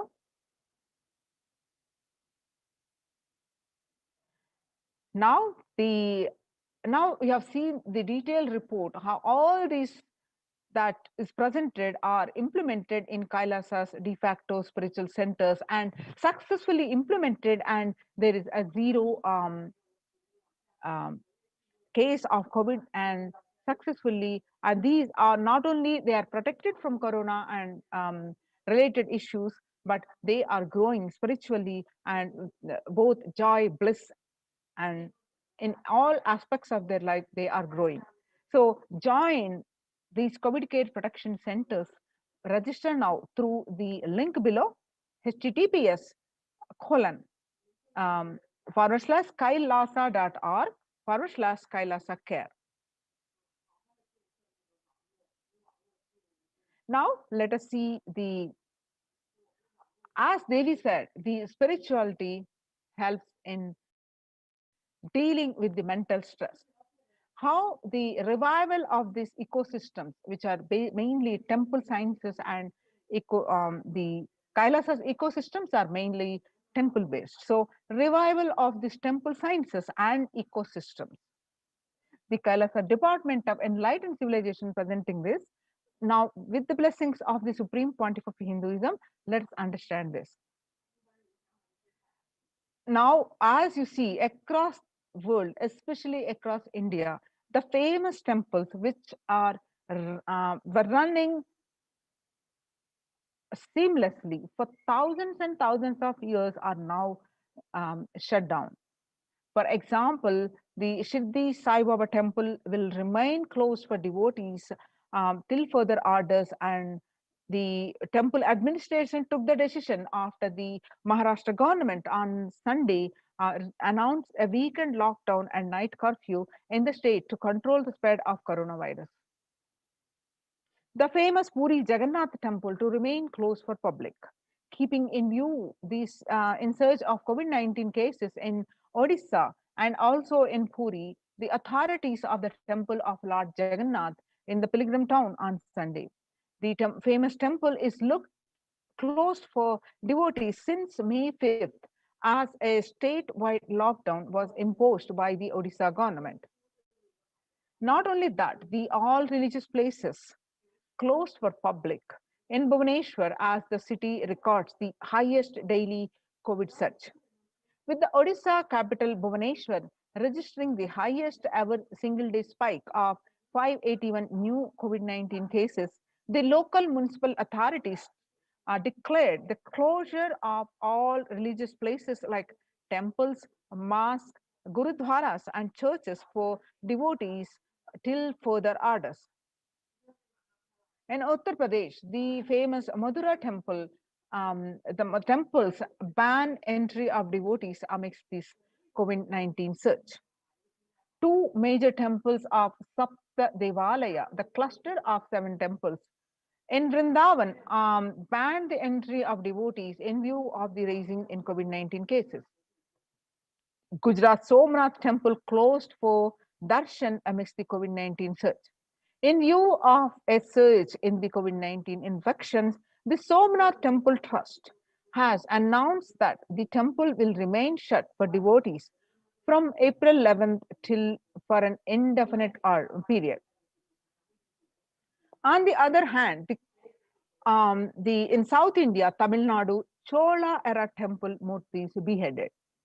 The murtis of a Chola temple have been vandalized in Pudukkottai, Tamil Nadu. A devotee who went to the temple was shocked to find all the murtis in the temple in a beheaded state.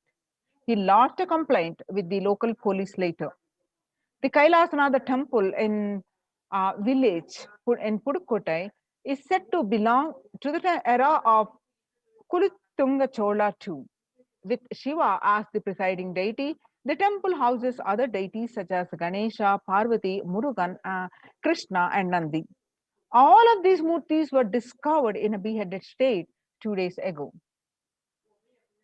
Now let us understand how in the times when COVID-19 is rampant and the ancient temples are in a lockdown because of the risk of the widespread corona disease, the devotees of these temples were visiting and having darshan of their gods and goddesses for thousands of years.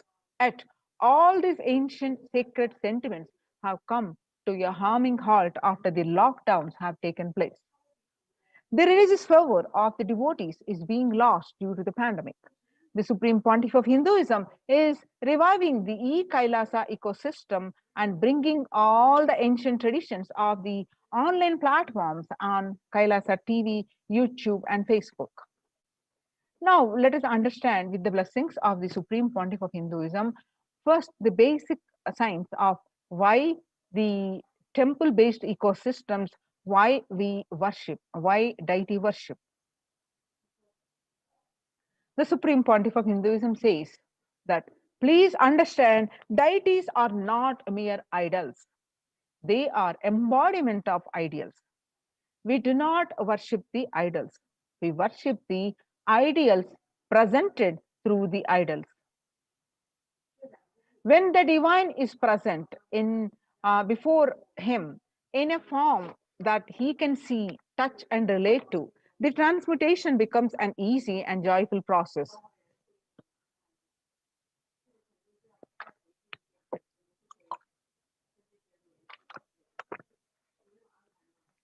Second, deities in a real kshetra.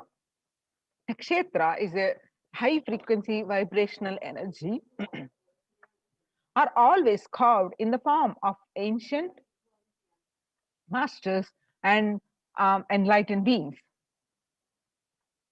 Even though no longer in the body, they can be invoked through the name or form they used while in the physical plane. When we pray to the deity or chant its name, the corresponding divine vibration is automatically awakened and becomes available on the energy plane to guide and bless us. The Supreme Pontiff of Hinduism says we mastered the science of bringing the divine to the deities and expressing the divine through the deities. The whole science has been mastered in the Vedic tradition. The revival of temples will be the revival of the world, peace and world bliss. The revival of temples will be the revival of world peace and world bliss. Revival of temple culture and the deity worship where people are made to look in. That is where the revival of Sanatana Dharma, the Advaita Satya, is going to happen. The divine has the infinite auspicious qualities. Whenever a devotee fervently worship him and seek his presence to protect him or to save him, or whenever the world at the destruction, in the verge of destruction, with the divine manifest in one specific auspicious quality, that is the specific form we give a name. That we in Sanskrit we call Ananta Kalyana Guna, that is the infinite auspicious qualities. Shiva saved Markandeya from death. Markandeya has destined to live only 16 years, and knowing this, his parents were devastated, and they were at the time coming closer to his departure, they were struck with a deep sorrow. To see this, Markandeya decided to remove the sorrow of his parents, and he prayed intensely to save his life to Paramashiva. On the day of his when the time is ended on Markandeya, the Kala is the Lord of death. He arrived to take the life of Markandeya. The time Markandeya hugged the Paramashiva Linga and intensely prayed him to save him. That's when the Paramashiva manifested as Kala along with the Devi Paramashakti and saved Markandeya and blessed him with the boon of immortality. The form that saved Markandeya, we worship him as Kala, the Lord of death.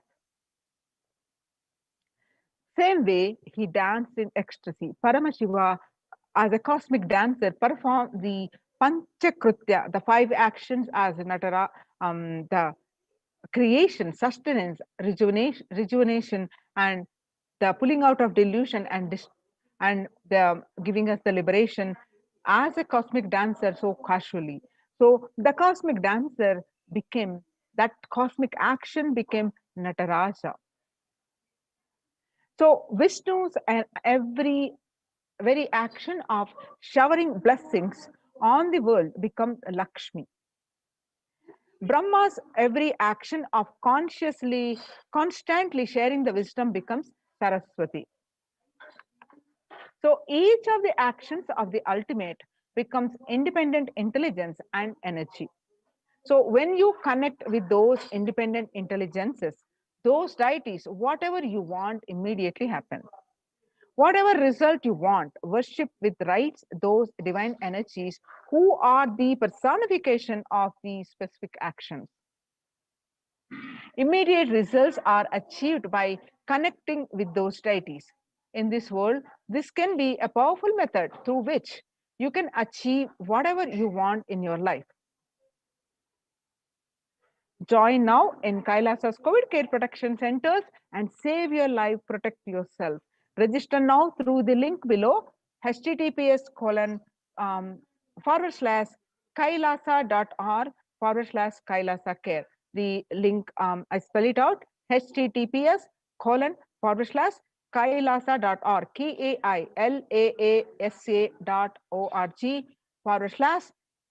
Kailasa care, which is KAILASACARE, Kailasa care.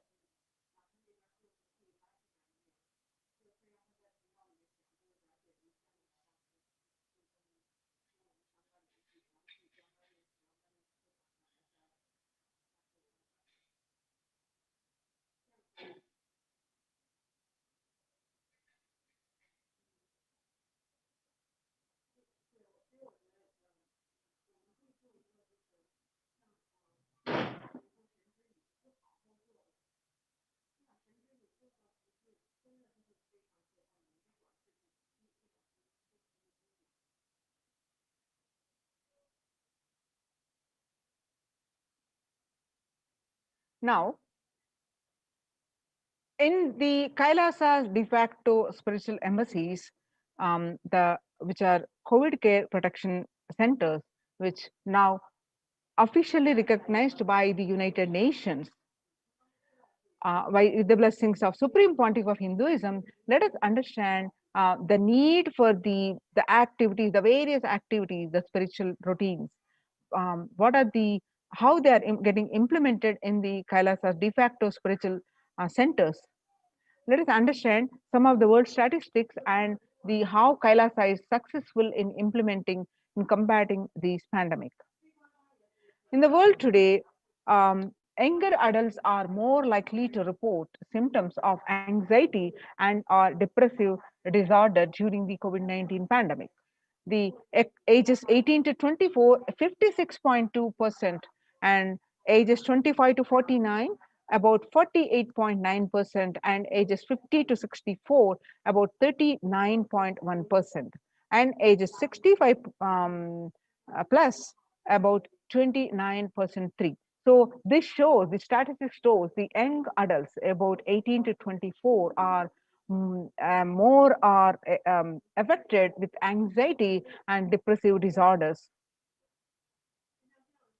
The average share of adults reporting symptoms of anxiety disorder and depressive disorder from January to June in 2019, for the 6-month period, what it used to be 11%, is now in just 1 month in 2021 increased to 41.1%. According to Household Pulse survey, the report is very alarming. The percentages are based on responses to the GAD2 and PHQ-2 scales. Pulse findings shown here for January 6th to 18, 2021 have been stable overall since data collection begins in April 2020.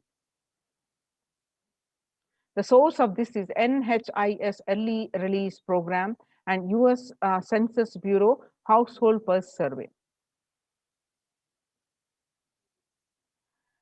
Some more data with the young, showing that young adults are the share of adults reporting symptoms of anxiety and or depressive disorder during the COVID-19 pandemic. The young adults are affecting more. Then as the age, about 65% are 65 age and plus are the least affected. So how are you feeling? What employees say they feel more than half the time at work. 34% say they are tired, 34% say they are stressed, and 27% say they are burnt out. And 22% say they are discouraged, and 19% say they are distracted, and 17% say they are depressed. The stress in America 2020, a national mental health crisis. COVID-19 is a significant stressor for most Americans. Nearly 8 in 10, that is almost 78%, say the coronavirus pandemic is a significant source of stress in their life. Nearly 7 in 10, that is 67%, say they have experienced increased stress over the course of the pandemic. 1 in 4 essential workers, which is 25%, diagnosed with the mental health disorder since the start of the pandemic.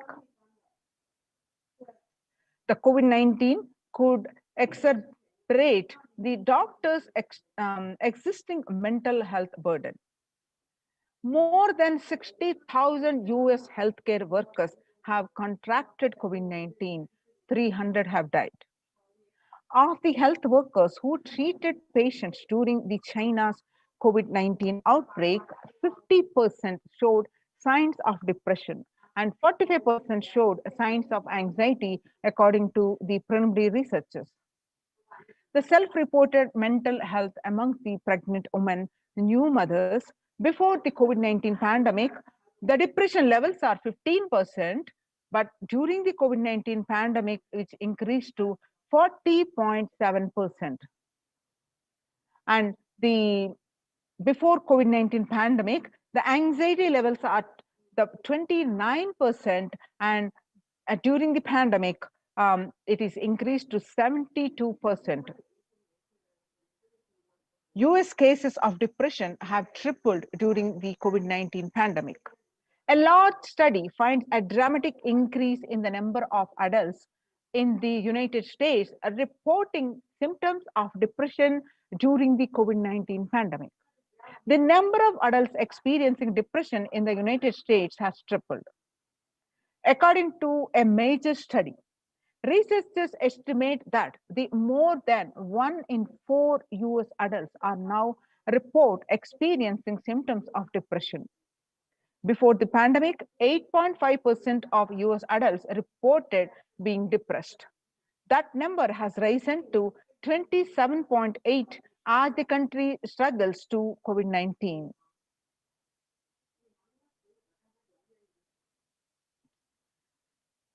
Some more reports of the US employees which say burnt out. The COVID-19 impacts on mental health, again, on the workers, the young workers hit the hardest. More than 89% of which ages between 22 to 25 affected the worst, and 83% which ranges between 26 to 37, and 73% hit with 38 to 54, and about 55 to 74, which 62%. Now let us understand, understanding the statistics, how Kailasa is contributing. The contributions from the Kailasa's Department of Human Services.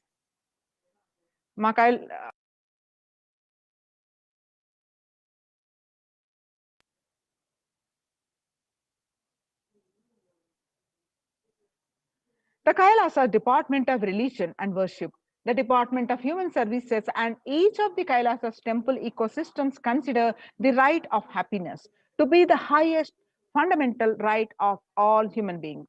In fact, all beings. The ultimate goal for Hinduism and Kailasa, led by the Supreme Pontiff of Hinduism, Jagadguru Mahasannidhanam, His Divine Holiness Bhagavan Nityananda Paramashivam, is the material and spiritual well-being and prosperity of humanity. Kailasa is a place where everything related to superconsciousness is revived. All the sampradayas, all the spiritual ecosystems created for enlightenment will be revived and established in such a way it never gets lost again. They are forever serving the humanity. Now let us see some of the glimpses of how the Supreme Pontiff of Hinduism over the period of 27 years, how he revived the Kailasa's ecosystems across the world tirelessly and reviving. And some of these glimpses that you see, the photos are from the year taken on 21st October 2006, following a meditation under the sacred banyan tree in Adi Kailasa. The peacekeepers of Kailasa and along with the children of the Nityananda Gurukul celebrate the auspicious occasion of Deepavali. On 22nd December 2018, the peacekeepers of Kailasa and the participants of the Paramashivoham meditation workshop take part in the celebrations of a traditional flag hoisting ceremony, the Adi Kailasa Bidadi, which the picture is taken on 22nd December 2018. Now you're seeing the pictures of the taken on 14th December 2006, where the Supreme Pontiff of Hinduism conducting the Nityananda Spurana Convention, which is also called Life Bliss Program Level 2, a meditation workshop at Chennai, where you will find the thousands of people attending this program. And on 17th December 2006, the Supreme Pontiff of Hinduism conducting the Nityananda Spurana Convention, which is also called Life Bliss Program Level 2, at the St. Peter's Engineering College, Chennai, India, where you will see thousands are attending the program. Now you are seeing the pictures of the peacekeepers of Kailasa and the Supreme Pontiff of Hinduism embark on the Himalaya Yatra, the traditional sacred pilgrimage to the Himalayan mountains and up to the river Ganga. This picture is taken on 26th May 2006. Now we are seeing the pictures which taken on 20th December 2011, where the temple ecosystem of Tiruvannamalai serves as the driving factor in maintaining the lifestyle of health, wealth, and well-being for these citizens of Tiruvannamalai, one of the remaining temple ecosystem, where you find the Supreme Pontiff of Hinduism waving the flag and inviting thousands of devotees.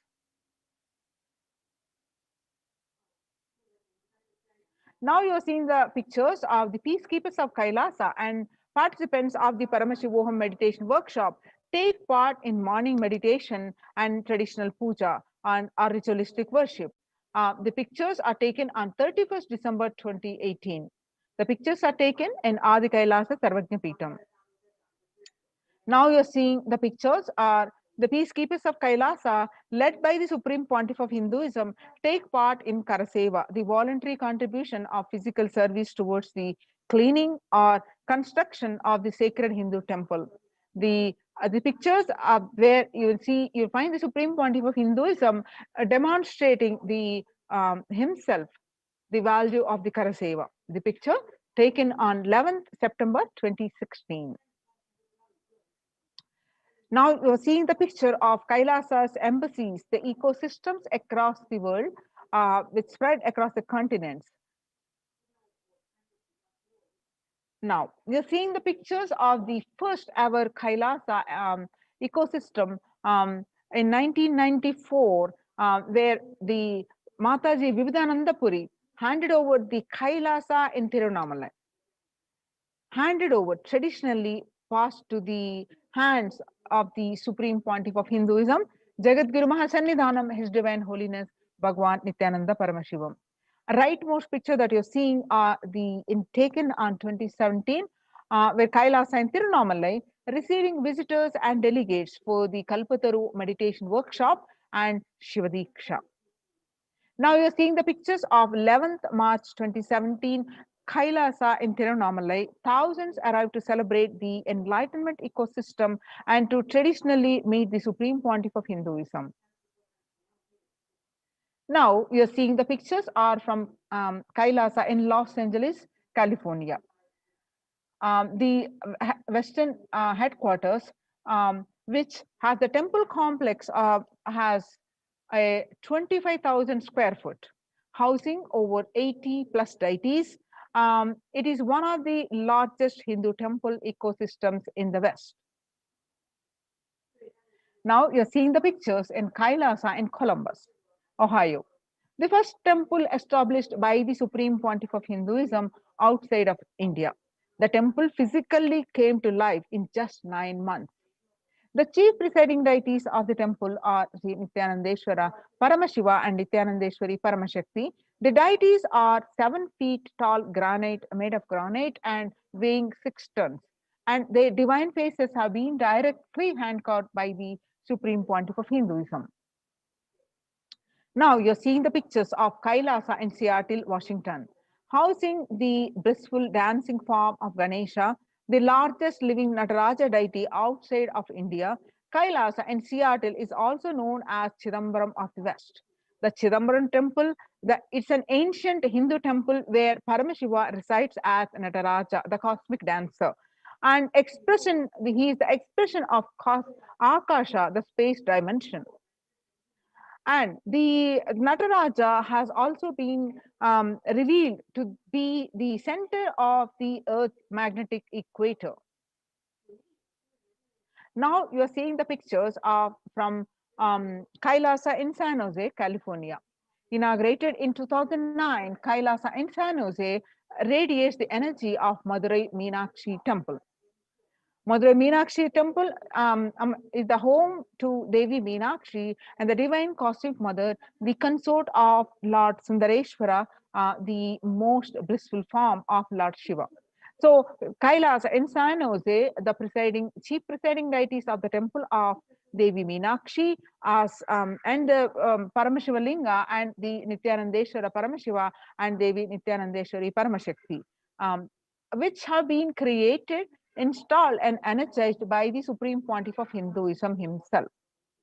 Now you're seeing the pictures are Kailasa in St. Louis, Missouri. Alongside the Shivalinga and Nityananda Ganesha, Kailasa in St. Louis carries the energy of the Tirumala Tirupati of South India, which is most beloved of the Lord Vishnu and whose temple is the most visited of any religion in the world.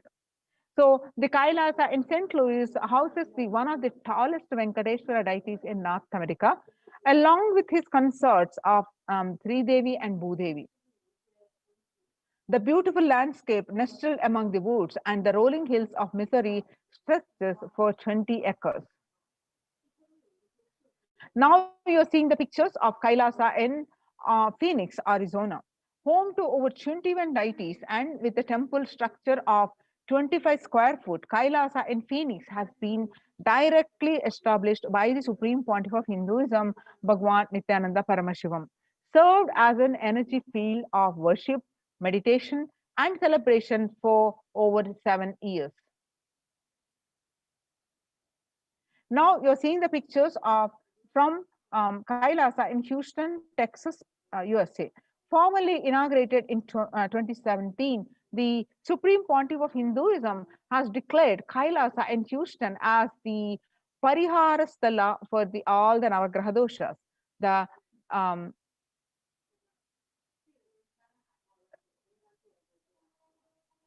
Now you're seeing the pictures are from Kailasa in Toronto, Canada. Inaugurated on July 2011, Kailasa in Toronto is the only Hindu temple in the West with all 63 Navanas and 18 Siddhas residing as deities. The temple deities here are seated exactly as they existentially preside in the Kailasa around Paramashiva, the primordial deity of Hinduism. Navanas are the most endearing and notable saints of Hinduism, and the Siddhas meaning the accomplished, perfected one. Some more pictures from the Kailasa in Toronto, Canada, live and active from 2011 onwards. Kailasa in Toronto has been blessed to radiate the superconsciousness energy of Kailasa. This temple ecosystem goes on providing various temple services to the community, such as Annadan and traditional Hindu ceremonies. Now let us see the morning spiritual routine and enlightenment ecosystem in the Kailasa's de facto spiritual embassies with the blessings of the Supreme Pontiff of Hinduism.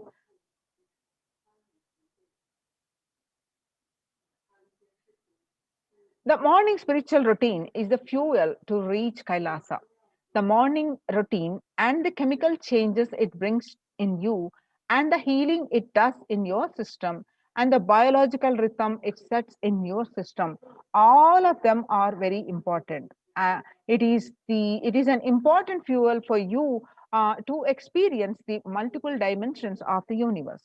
Spiritual routine and integrity to the spiritual routine initiations are completely private, personal between you and me. The members of Kailasa's Protective, Preventive, Multi-Layered Quarantine Initiative take part every day in the morning spiritual routine here in Adi Kailasa Sarvajna Peetham.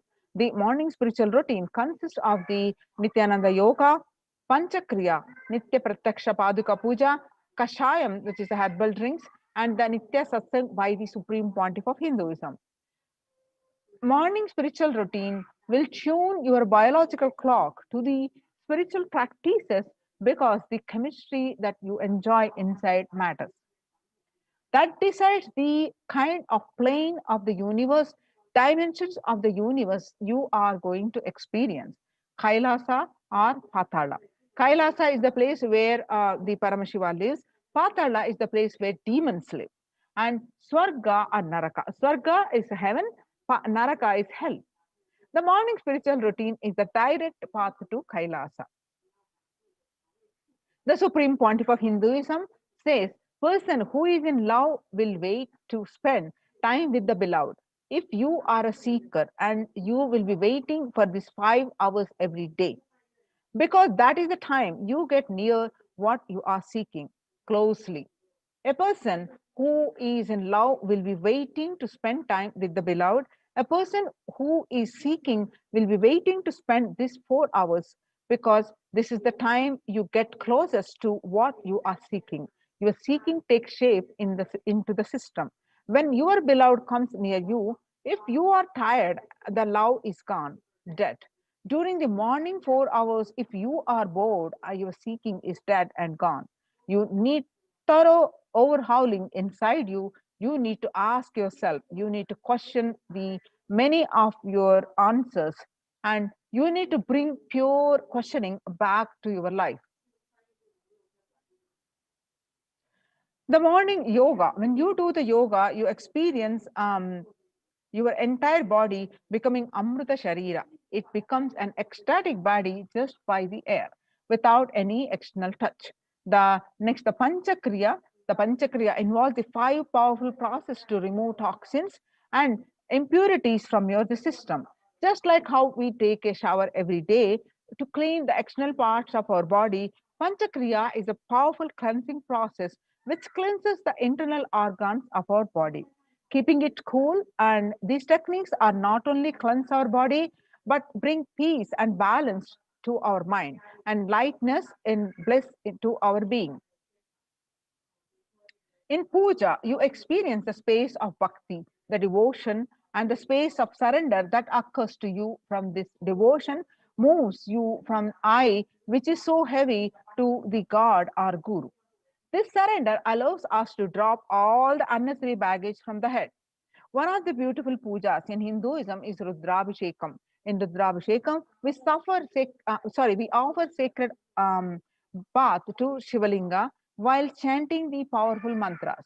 The Shivalinga is a deity which beautifully represents the divine. Its form indicates how God is beyond form and formless. In puja, we sit down and connect with God by performing Rudrabhishekam. O Sadashiva, O God, I know you are the source of everything, and you are everything, and you are in this Shivalinga, and you are in this body. Let me connect with you, and let you reveal yourself to me. When we sit in that bhava, when we sit with that context and do the action of Rudrabhishekam, we experience the Bhava Samadhi. Only Bhava Samadhi can give us the highest taste and highest joy in life.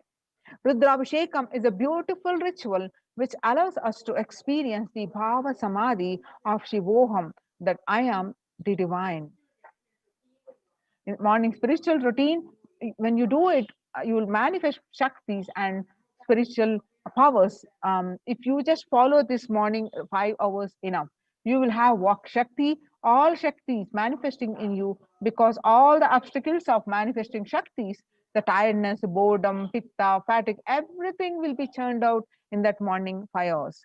The morning puja is the best powerful mandala process, the Shakti Pata, melting your being, and then sitting and listening to the sacred truths, constantly inspiring, engaging, alive, awakening. Just this morning 5 hours. If you can bring integrity and authenticity, all the obstacles stopping you from power manifestation will disappear. You can perform all the spiritual practices by yourself, like morning yoga and nitya puja, but there will always be risk of losing your initial inspiration and excitement after a few days or after a few weeks. Living in the enlightenment ecosystem, even if your boredom or tiredness try to pull you down, the Sangha will support you, help you by giving the wake-up call and supporting you to complete your incompletions. So join now and save your life and protect your life. Register now through the link below, https://kailasa.org/kailasa-care. Now we'll moving on to the next segment of this program after a short break. Connecting with the divine with your eyes closed is meditation. Connecting with the divine with your eyes open is darshan. Come, let us all now move from meditation to darshan. Slowly, very slowly, please open your eyes.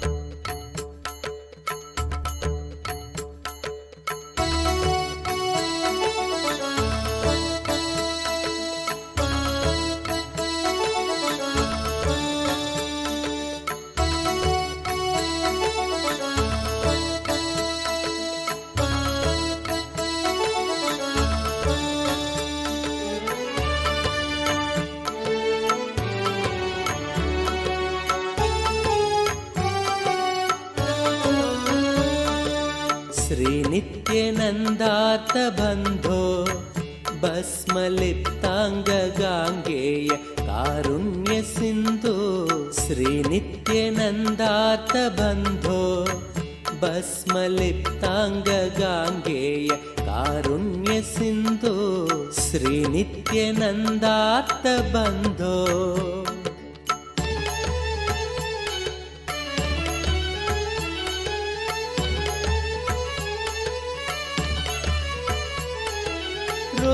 रुद्राक्षधारिन् नमस्ते रौद्ररोगं हरत्वं परारेर्गुरोर्मे रुद्राक्षधारिन् नमस्ते रौद्ररोगं हरत्वं परारेर्गुरोर्मे राकेन्दुवक्त्रं भवन्तं माररूपं कुमारं भजे कामपूरम् राकेन्दुवक्त्रं भवन्तं माररूपं कुमारं भजे कामपूरम् श्रीनित्यानन्दा नमस्ते गुरुनित्यानन्दा नमस्ते श्रीनित्यानन्दा नमस्ते गुरुनित्यानन्दा नमस्ते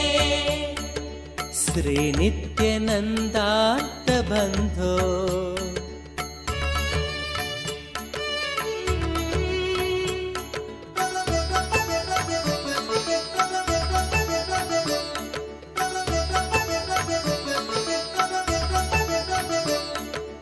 मां पाहि रोगादघोरात् मङ्गलापाङ्गपादेन भङ्गात् स्वराणां मां पाहि रोगादघोरात् मङ्गलापाङ्गपादेन भङ्गात् स्वराणां कालाच्च दुष्पाककुलात् कालकालस्य सूनुं भजे क्रान्तसानुं कालाच्च दुष्पाककुलात् कालकालस्य सूनुं भजे क्रान्तसानुं श्रीनित्यानन्दा नमस्ते गुरुनित्यानन्दा नमस्ते श्रीनित्यानन्दा नमस्ते गुरुनित्यानन्दा नमस्ते श्रीनित्यानन्दार्थबन्धो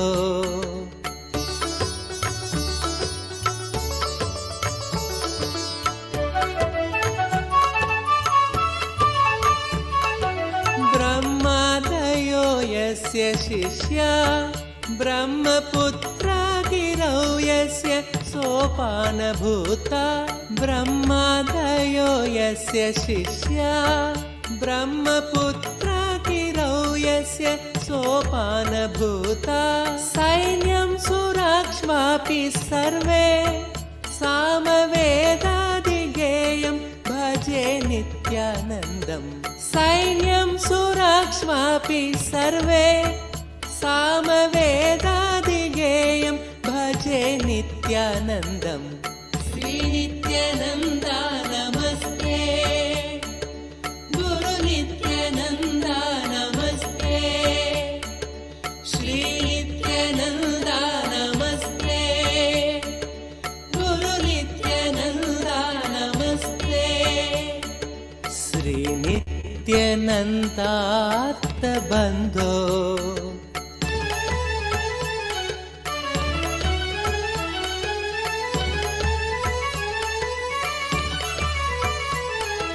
काषाय संवीतगात्रं कामरोगादिसंहारि भिक्षान्नपात्रं काषाय संवीतगात्रं कामरोगादिसंहारि भिक्षान्नपात्रं कारुण्यसम्पूर्णनेत्रं शक्तिहस्तं पवित्रं भजे नित्यानन्दम् कारुण्यसम्पूर्णनेत्रं शक्तिहस्तं पवित्रं भजे नित्यानन्दम् श्रीनित्यानन्दा नमस्ते गुरुनित्यानन्दा नमस्ते श्रीनित्यानन्दा नमस्ते गुरुनित्यानन्दा नमस्ते श्रीनित्यानन्दार्थबन्धो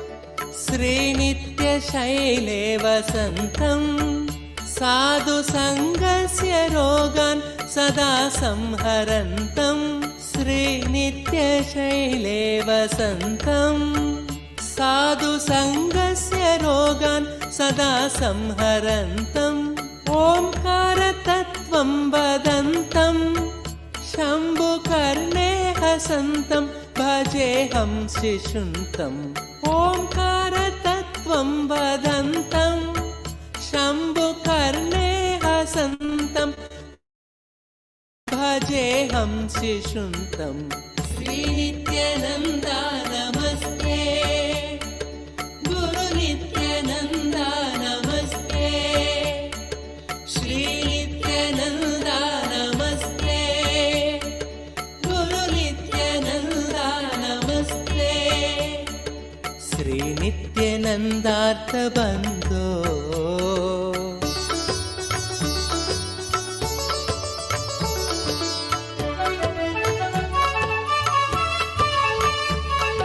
स्तोत्रं कृतं चित्रचित्रं दीक्षितानन्दरामेण सर्वार्थसिद्ध्यै स्तोत्रं कृतं चित्रचित्रं दीक्षितानन्दरामेण सर्वार्थसिद्ध्यै भक्त्या पठेत्यः प्रभाते देवदेव प्रसादात् लभेदाष्टसिद्धिम् भक्त्या पठेत्यः प्रभाते देवदेव प्रसादात् लभेदाष्टसिद्धिम् श्रीनित्यनन्दार्तबन्धो भस्मलिप्ताङ्गगाङ्गेय कारुण्यसिन्धो श्रीनित्यनन्दार्तबन्धो भस्मलिप्ताङ्गगाङ्गेय कारुण्यसिन्धो श्रीनित्यनन्दार्तबन्धो श्रीनित्यानन्दा नमस्ते गुरुनित्यानन्दा नमस्ते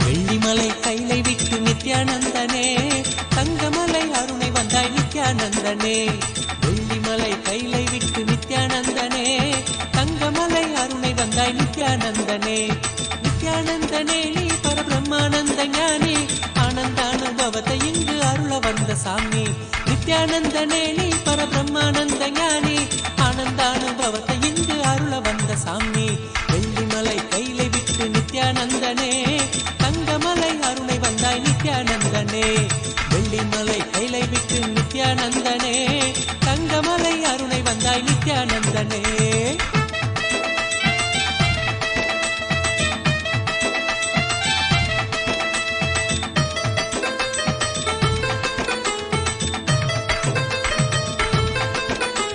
சோனமலை வந்துதித்த நித்யானந்தனே சோனமலை வந்துதித்த நித்யானந்தனே ஒரு ஞான குரு ஆனவனே நித்யானந்தனே ஜீவன் சிவனாக மாற்றி அபியாத்மனோடு சேர்த்து ஜீவன் சிவனாக மாற்றி அபியாத்மனோடு சேர்த்து ஆனந்தத்தின் எல்லை காட்டும் நித்யானந்தனே நித்யானந்தனே நீ பரபிரம்மானந்த ஞானி ஆனந்தானுபவத்தை இங்கு அருள வந்த சாமி நித்யானந்தனே நீ பரபிரம்மானந்த ஞானி ஆனந்தானுபவத்தை இங்கு அருள வந்த சாமி வெள்ளிமலை கைலை விட்டு நித்யானந்தனே தங்கமலை அருணை வந்தாய் நித்யானந்தனே வெள்ளிமலை கைலை விட்டு நித்யானந்தனே தங்கமலை அருணை வந்தாய் நித்யானந்தனே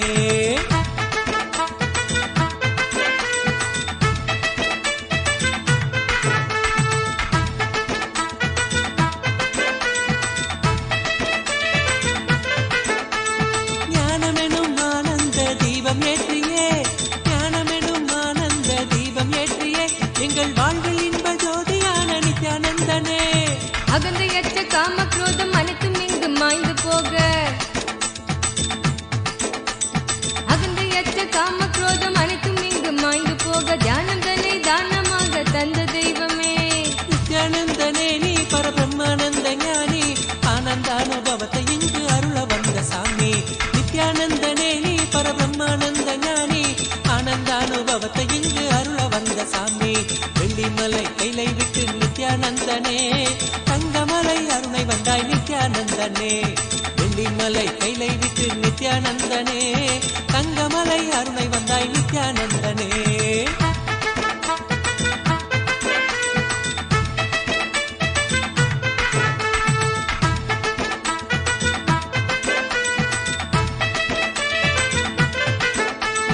தாரணியின் அவல கோலம் நீக்குவதற்கே தாரணியின் அவல கோலம் நீக்குவதற்கே ஒரு தவத்தின் கோலம் பூண்டனையே நித்யானந்தனே நின் நாமந்தனை நாவில் ஏந்தி ஞான மார்க்கத்தினை பற்றி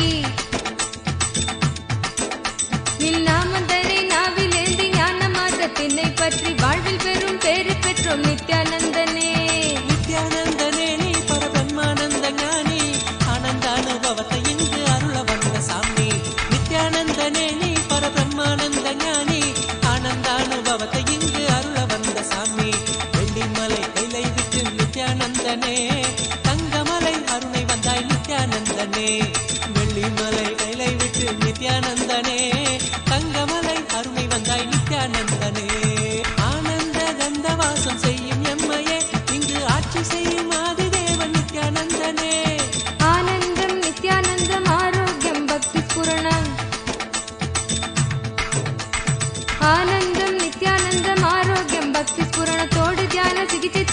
நித்யானந்தனே நித்யானந்தனே நீ பரபிரம்மானந்த ஞானி ஆனந்தானுபவத்தை இங்கு அருள வந்த சாமி நித்யானந்தனே நீ பரபிரம்மானந்த ஞானி ஆனந்தானுபவத்தை இங்கு அருள வந்த சாமி வெள்ளிமலை கைலை விட்டு நித்யானந்தனே தங்கமலை அருளை வந்தாய் நித்யானந்தனே நித்யானந்தனே நீ பரபிரம்மானந்த ஞானி ஆனந்தானுபவத்தை இங்கு அருள வந்த சாமி நித்யானந்தனே நீ பரபிரம்மானந்த ஞானி ஆனந்தானுபவத்தை இங்கு அருள வந்த சாமி அகமாகி ஜெகமாலும் ஆதிசக்தி நீ நித்ய அவதாரமாய் வந்து வாழும் சக்தி நீ வல்வினைகள் வீட்டிடவே கொண்ட துயர் மாய்த்திடவே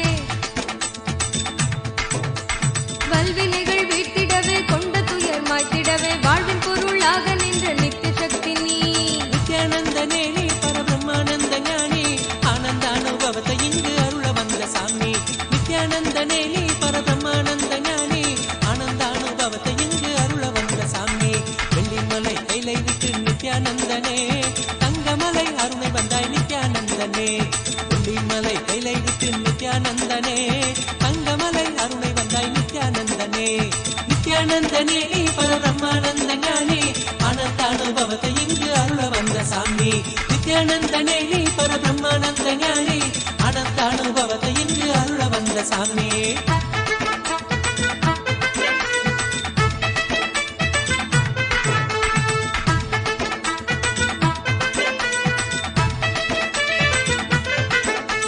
ஞானபீட தாரகையாம் நித்யானந்தனே எங்கள் வாழ்வில் சாரமானவனே நித்யானந்தனே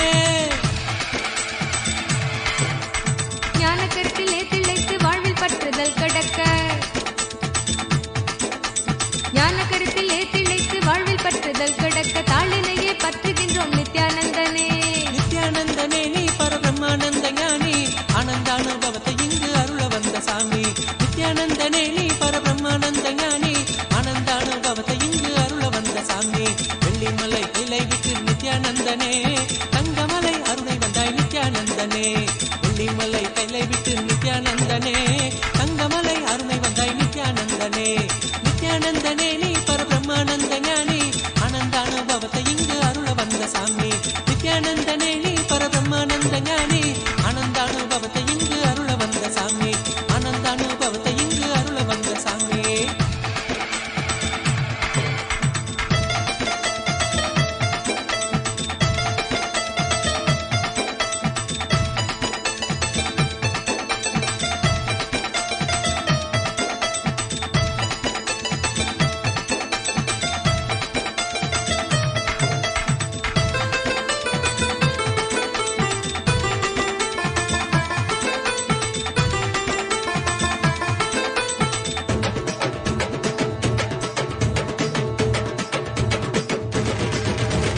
வெள்ளிமலை கைலை விட்டு நித்யானந்தனே தங்கமலை அருணை வந்தாய் நித்யானந்தனே வெள்ளிமலை கைலை விட்டு நித்யானந்தனே தங்கமலை அருணை வந்தாய் நித்யானந்தனே நித்யானந்தனே நீ பரபிரம்மானந்த ஞானி ஆனந்தானுபவத்தை இங்கு அருள வந்த சாமி நித்யானந்தனே நீ பரபிரம்மானந்த ஞானி ஆனந்தானுபவத்தை இங்கு அருள வந்த சாமி வெள்ளிமலை கைலை விட்டு நித்யானந்தனே தங்கமலை அருணை வந்தாய் நித்யானந்தனே வெள்ளிமலை கைலை விட்டு நித்யானந்தனே தங்கமலை அருணை வந்தாய் நித்யானந்தனே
नित्यानन्देश्वर परमशिवसमारम्भाम् नित्यानन्देश्वरि परमशक्तिमध्यमाम् अस्मदाचार्यपर्यन्ताम् वन्दे गुरुपरम्पराम्.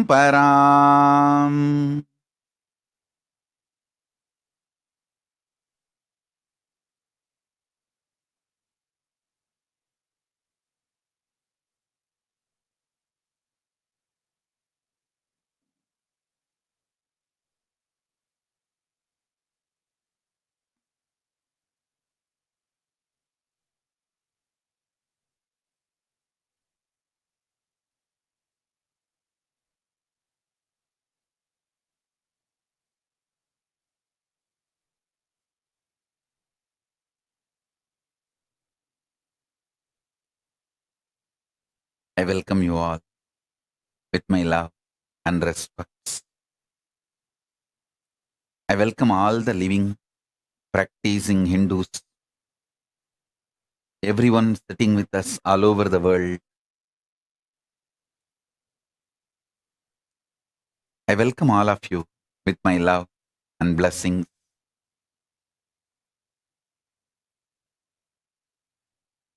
Paramashiva's message directly from Kailasa. Listen.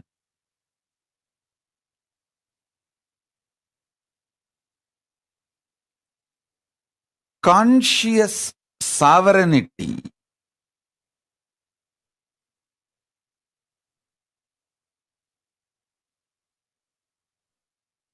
not only brings you the freedom, it brings right purpose for your freedom. Not just health, right reason why you should be healthy.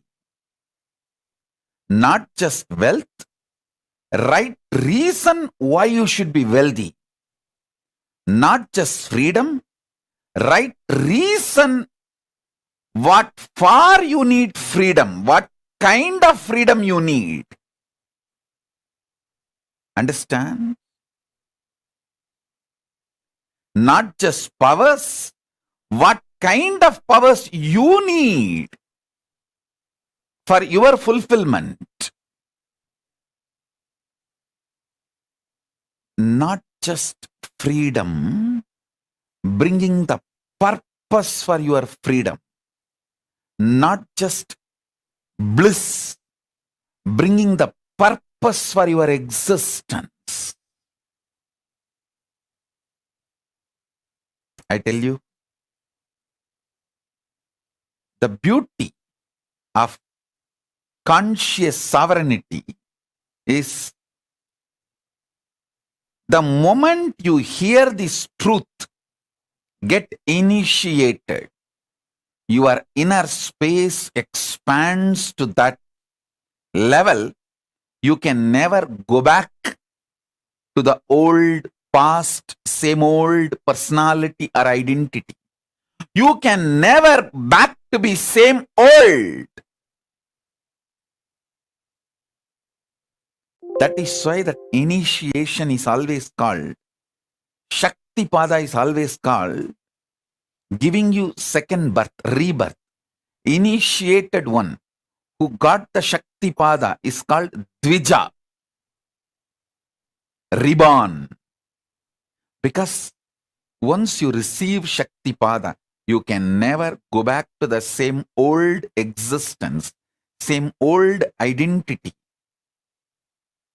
Once in a while you can have mood swing, that's your freedom. But you can never go back to be the same person. Listen.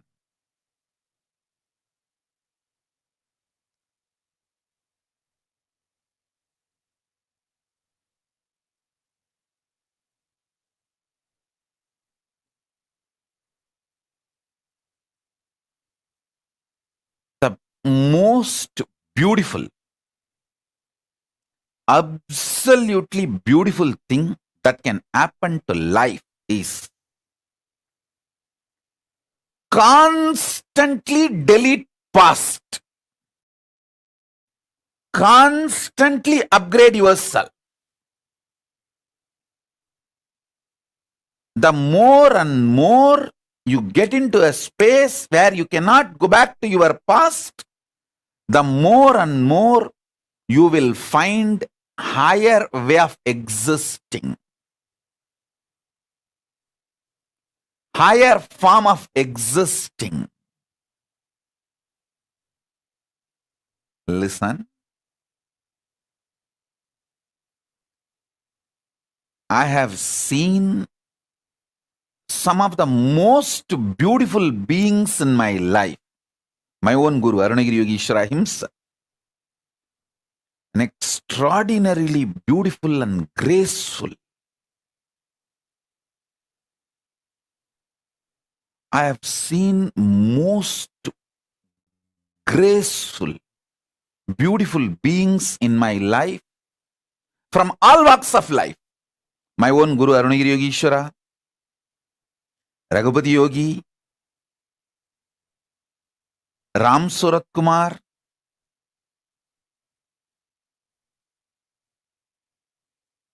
at least all these names I uttered, they are all not bound by certain responsibility or organization or organized living.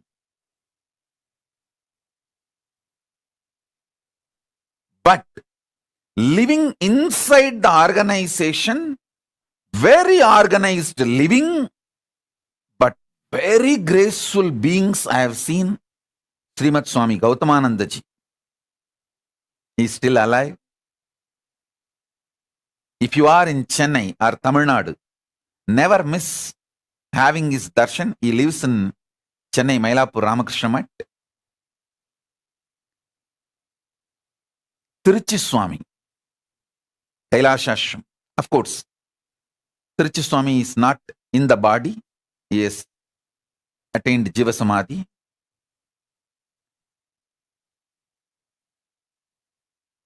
Some of these beings, especially Srimad Swami Gautamananda ji, is within the organization. Very organized living. But I have seen him in close quarters. The kind of the conscious sovereignty he manifests.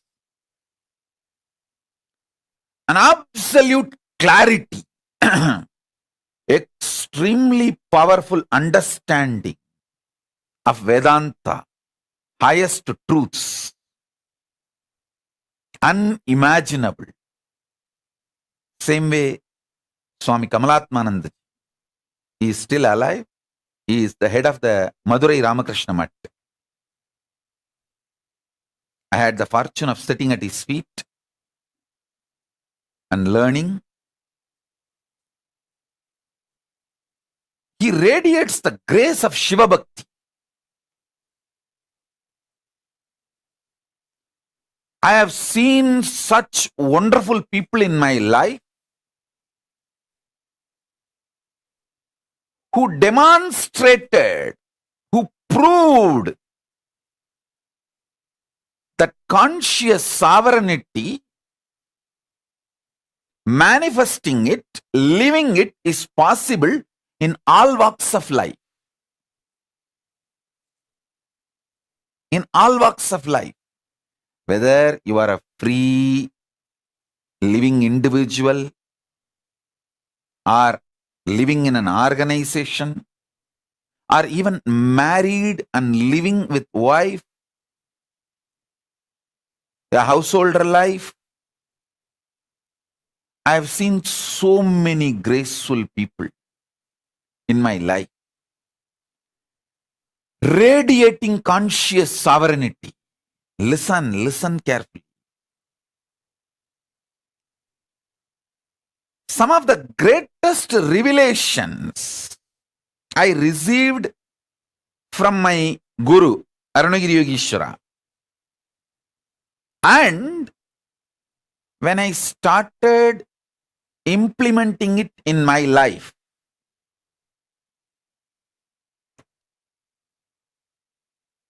and when I started teaching, and when my disciples who are initiated by me, when they started implementing in their life, and when they came back and gave me the feedback, the right, wrong, good, bad, success, failure,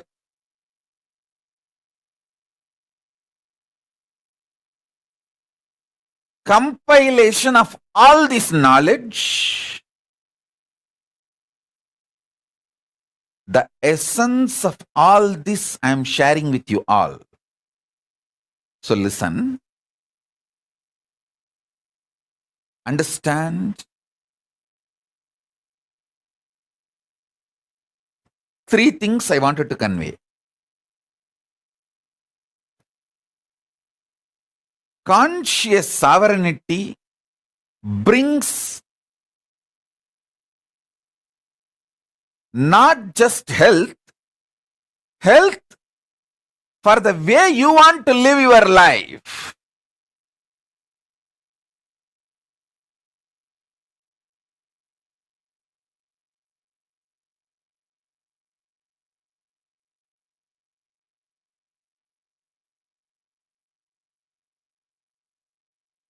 Conscious sovereignty not just brings freedom, it brings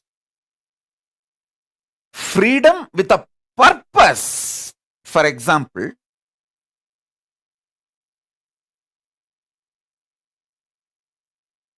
when you are suffering with diabetes, eating sugar is not freedom, it is a suicide. You can't say, oh, can't I even have a freedom to eat sugar?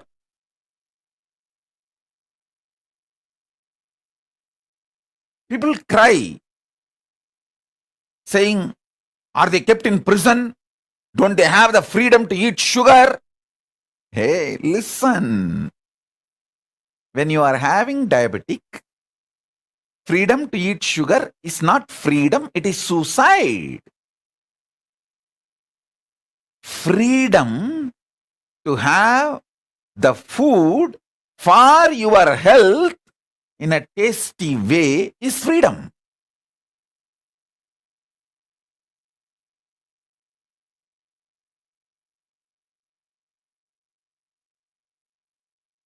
Freedom to do what you want with the right purpose is freedom. See, realizing the right purpose of your life and having freedom to live it, progress towards it is freedom. I feel so happy when I see Soumya and her mother, both of them in the Hyderabad, when they come and religiously they will sit. Especially mother is elderly person, but even if she feels little sleepy, because now it is already 11 o'clock, late night in India. But I have never seen her missing the satsang. Actually, this is freedom.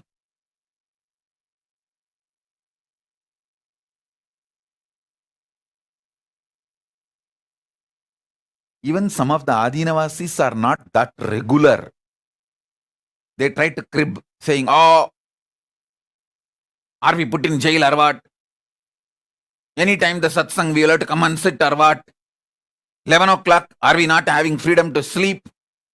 Hey, when there is a satsang going on, if you have all the infrastructure and you are freed from all other work or responsibility to attend the satsang is the real freedom.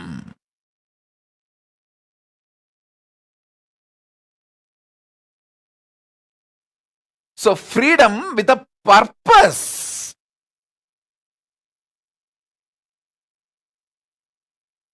Understand? Freedom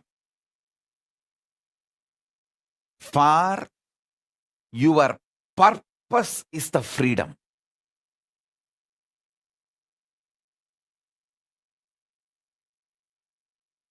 Health for your purpose is health.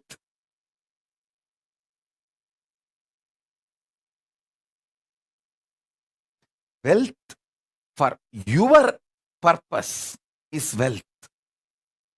I tell you, last 3 years studying many different ideas about economy and many different countries' economy policies, how it is geopolitical centered, how it is the ideology like a communism or socialism or capitalism centered, and how various countries function their economy. There are some countries which gives high interest for deposits. There are some countries which gives minus interest, means they take money from you to keep your money. So all kinds of economies I studied. I wanted to tell you all few things.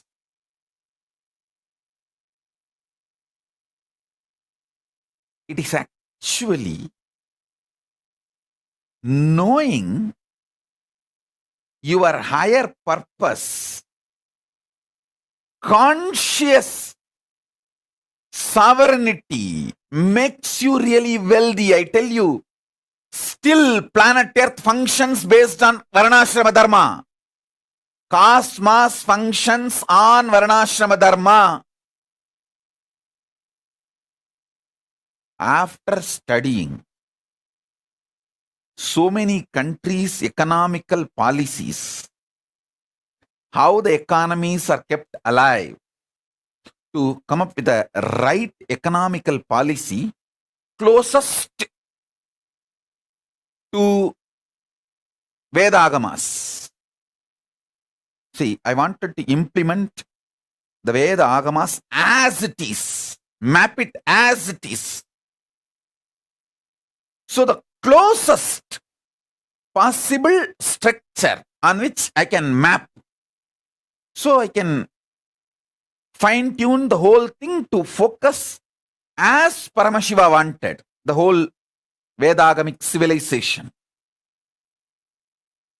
So I have spent huge resources, energy, time, ultimately Paramashiva's blessings and samadhi and revelations he gives in samadhi. With everything I thoroughly analyzed, I came to the realization, planet Earth runs based on Varnashrama Dharma. Wherever Vaishyas exist with their Vaishya Dharma, that nations become wealthy. The economical intellectuals, their thought currents, and the ecosystem they want to nourish. I am studying the Japanese economical intellectuals and the ecosystem they are nourishing. The US economical intellectuals and the ecosystem they are nourishing. The Indian economical intellectuals and the ecosystem they are nourishing. All this I studied.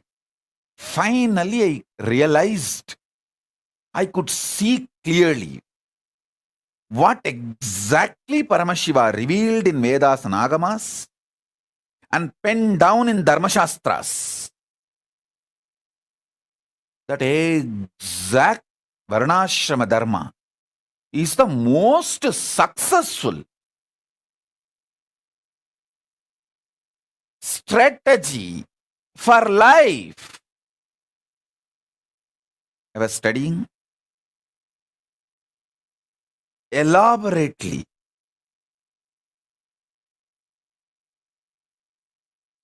I'll give you just understandings. This will be directly useful for your life.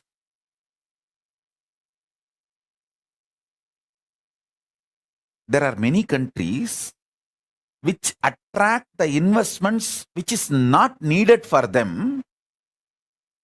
Those investments become load on them, and then they try to lend with less interest rate just to rotate that money and keep that money circulating because they don't know what to do. And those loans become NPAs, non-performing assets, in 3 to 5 years. It's a vicious circle. They are caught in vicious circle, having wealth without purpose. The conscious sovereignty is not nourished. Listen. If the conscious sovereignty in you is nourished, you build muscles, not fat. You build strength, not load. Same way in your economic principles. I am not saying money is bad. Be very clear. Money is good when you have the purpose. If not, you will not know what to do with it. I have always seen how the Indian middle class people think, first let me become engineer, then I will think what I want to become in my life. By the time you become engineer, you are already a fool and you don't know what to do with your life. And you don't even, see, actually after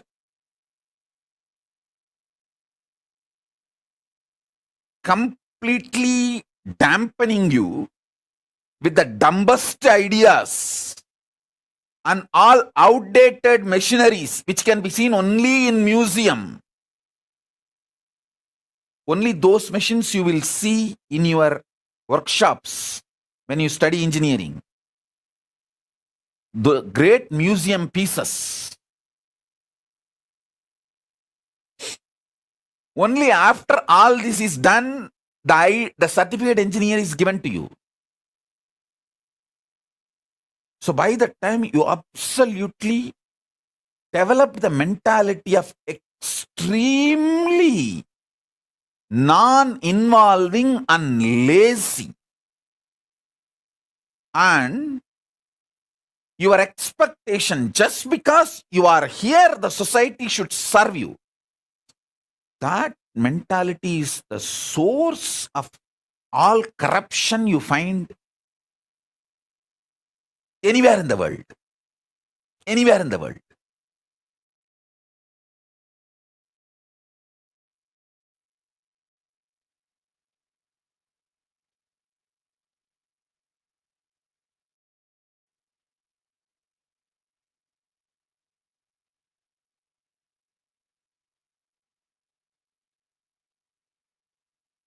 Listen carefully.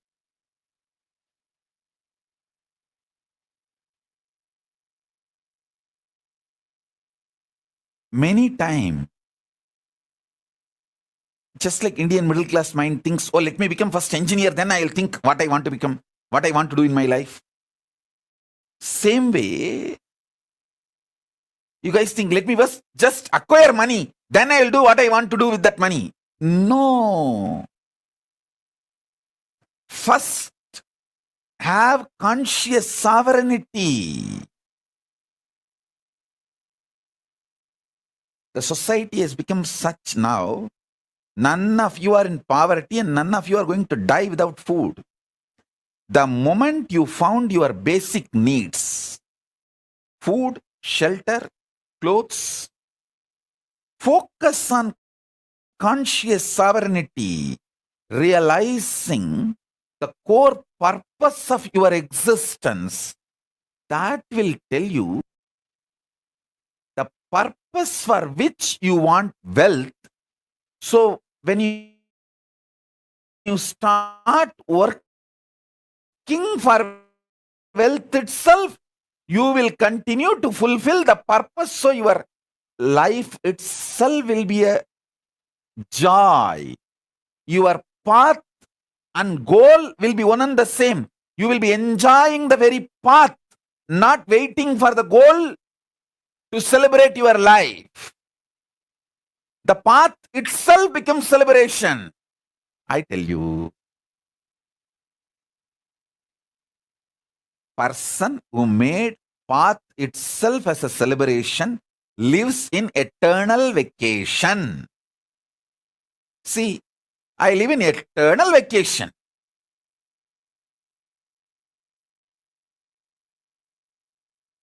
I work 24/7 and I live in eternal vacation. I work actually 24/7 in multiple dimensions, multiple time zones, not just horizontal time zones, vertical time zones also.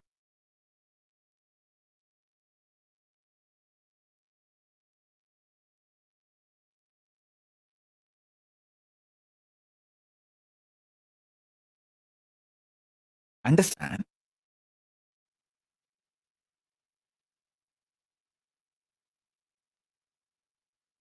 Especially if you are young. When I say young,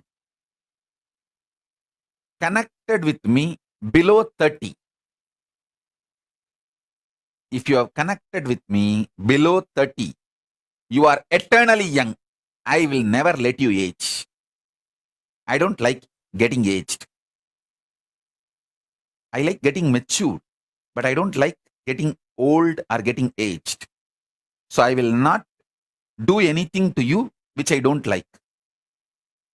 I will keep you eternally young. If you met me before 30, you are blessed. This is the time to find conscious sovereignty. Focus on that. If you met me before 30, I make you 16 and keep you 16 ever. Listen. When you find the idea of conscious sovereignty, you will never do the stupidity of questioning your life. Oh, why can't I eat sugar? Eating sugar is not wrong. But when you have diabetes, eating sugar is suicidal. So you are not controlled saying don't take sugar. You are protected.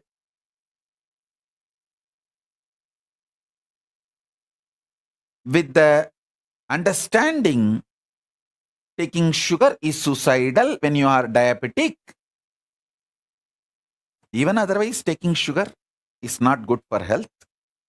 That is separate. I am telling you, listen. People think, let me find wealth, then I'll decide what I want to do. Hey, by the time you find wealth, you abused you and built a wrong mental setup. When will you break that? Breaking that becomes a big headache.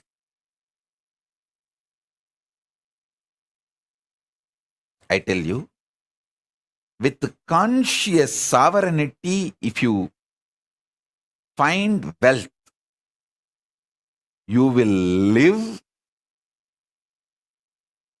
in absolute aparigraha. I tell you. Listen, I have seen some of the most graceful beings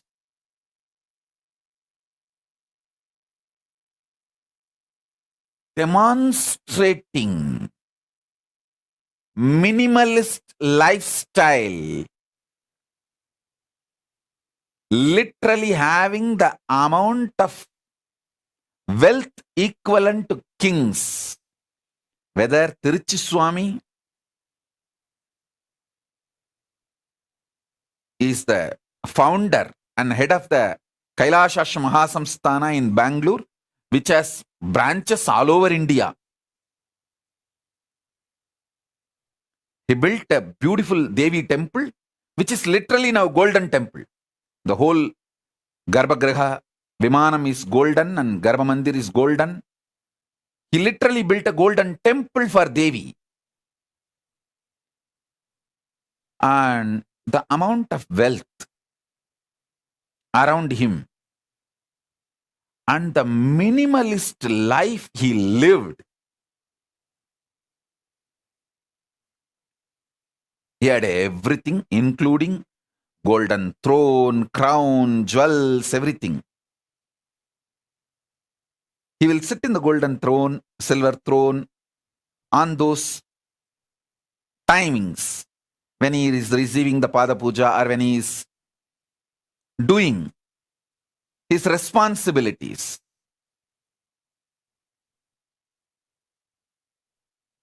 But in his personal life,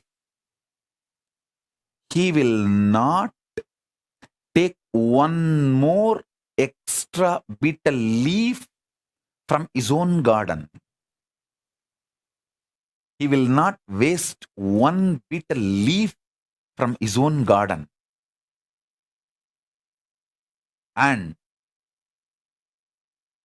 he will not get the third set of dress for his personal room.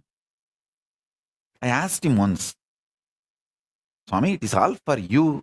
Why can't we have the few more sets of dress?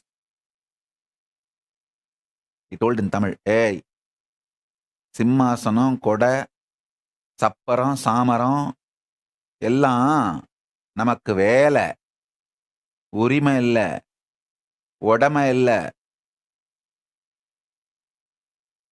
Means the palki, all the umbrella, paraphernalia, throne, all that is our job, responsibility. Neither right means neither we are the owners, nor it is ours. Listen.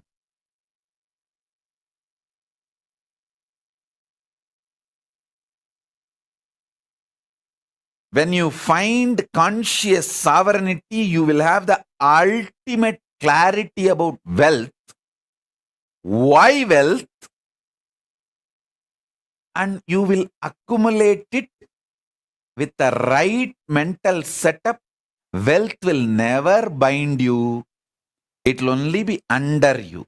It can never imbalance you or delude you. Make you behave, think unscientifically. Listen. Wealth is one of the drug. Can make you think irrationally and unscientifically. When the greed for wealth enters, you commit crimes which will not allow end of the day for you to enjoy the wealth, even if you acquire.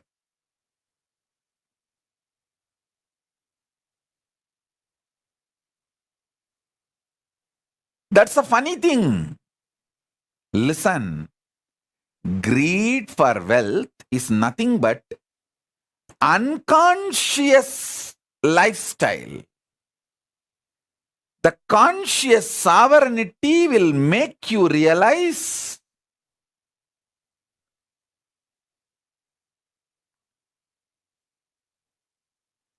purpose of everything, purpose of health, purpose of wealth. See, what is the purpose of my health? I should be able to sit in Padmasana for any number of hours I want to sit, and my brain should be fresh, alive, to download the Akashic records and radiate it, share it with you all. That's all is the purpose of my health. So because I know the purpose, I keep myself healthy for that purpose. Over.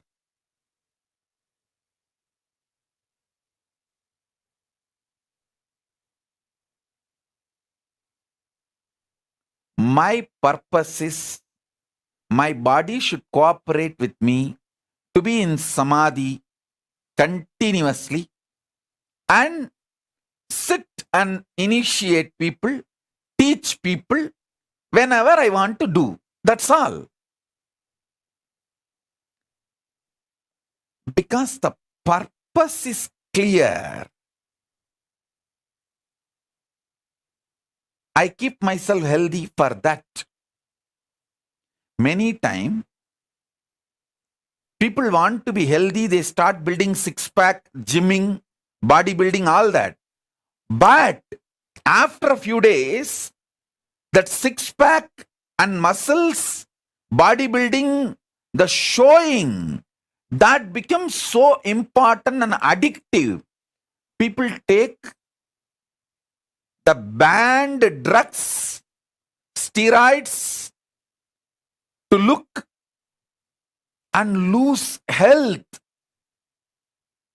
Please understand, there are many people who build body so unconsciously without knowing the purpose, they lose the body itself in the process of building the body. See how many bodybuilders die.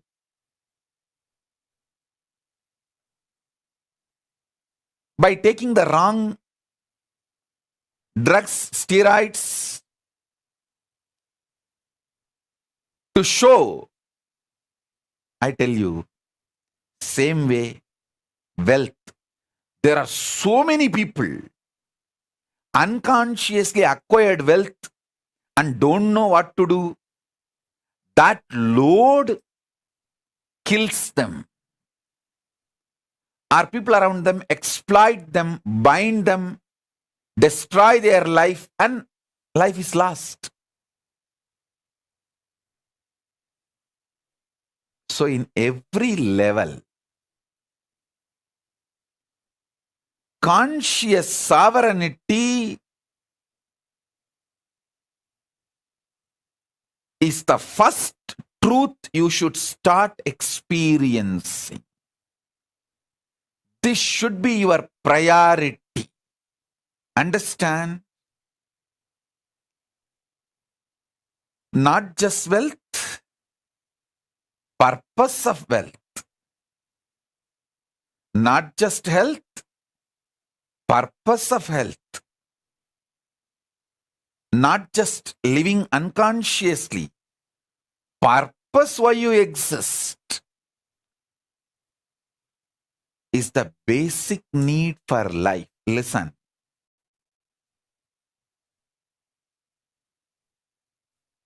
Delusion is suicidal. Delusion is suicidal. In every level, delusion is suicidal.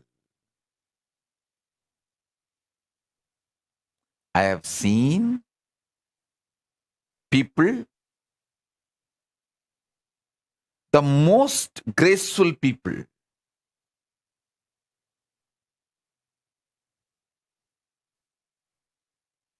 and I have also seen most stupid people. I have seen people not just talking something in the morning, talking something in the evening. Even in one conversation, the beginning they will talk some logic, and just in few statements they will completely opposite to the logic with which they started. I have seen sometimes people having one logic and talking for the other logic. I have seen that level loses. That kind of deluded people.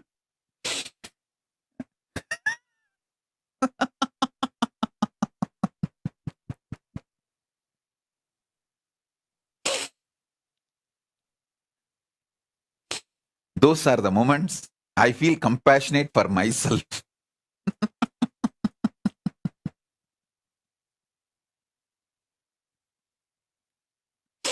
I feel really compassionate for myself.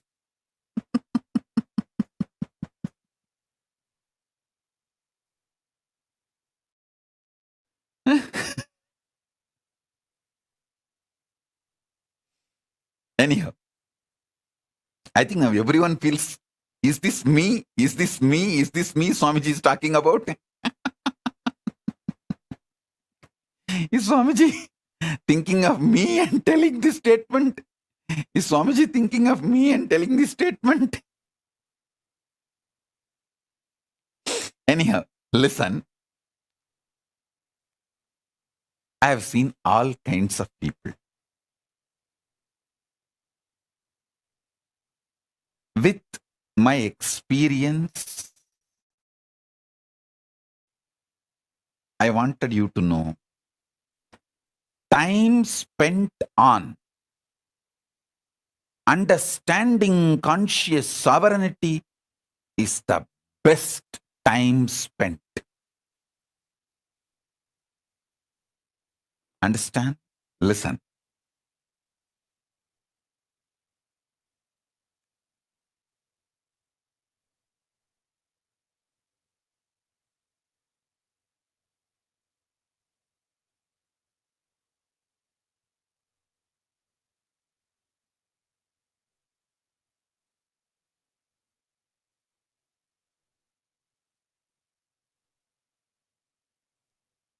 Even manifesting powers manifest the right power for your purpose. Understand? The purpose you want to exist.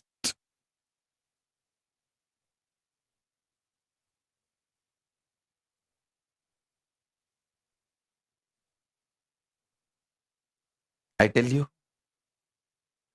if you find the conscious sovereignty,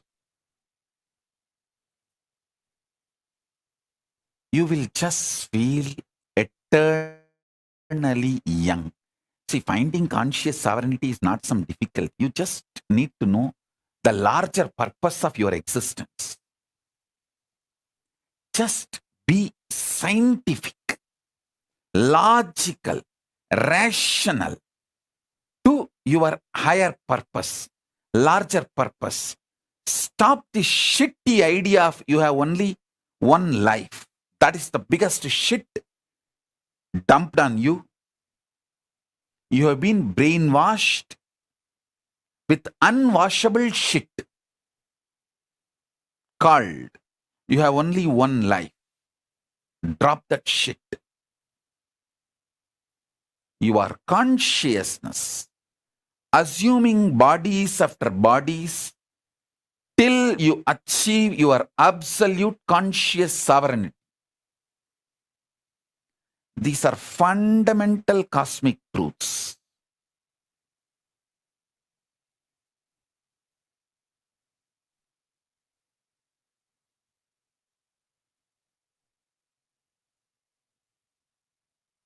Start looking at your life with these fundamental cosmic truths. Understand?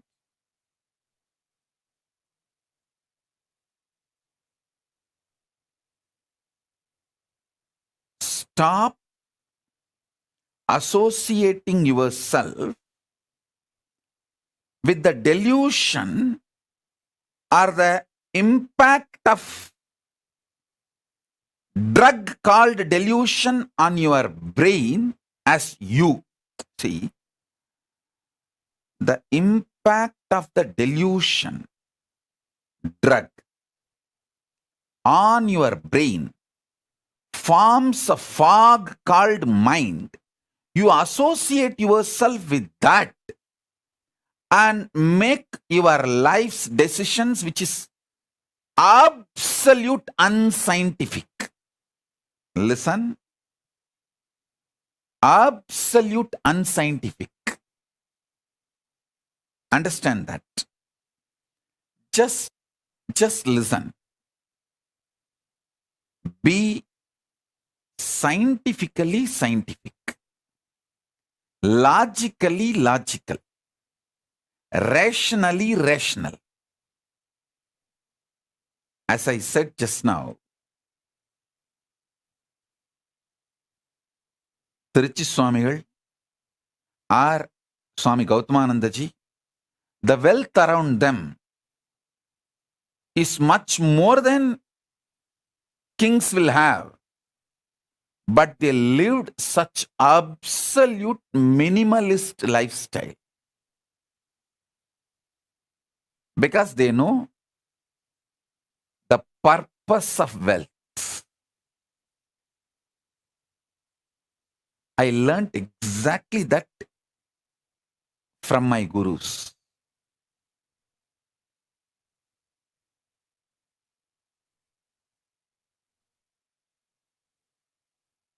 Kings living minimalistic lifestyle is possible only in Hindu tradition. Because if you know the conscious sovereignty, you will know the minimalistic lifestyle is powerful. It's an absolute power.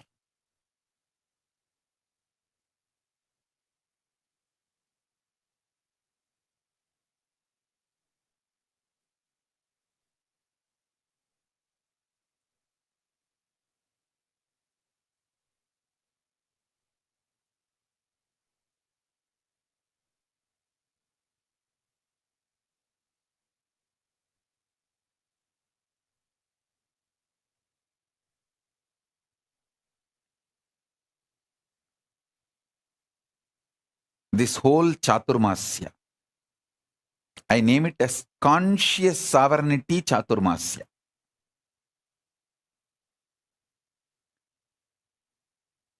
Manifesting powers through conscious sovereignty. See, manifest the right powers. There are many powers you may not need. That may just become load on you. Manifest the right power.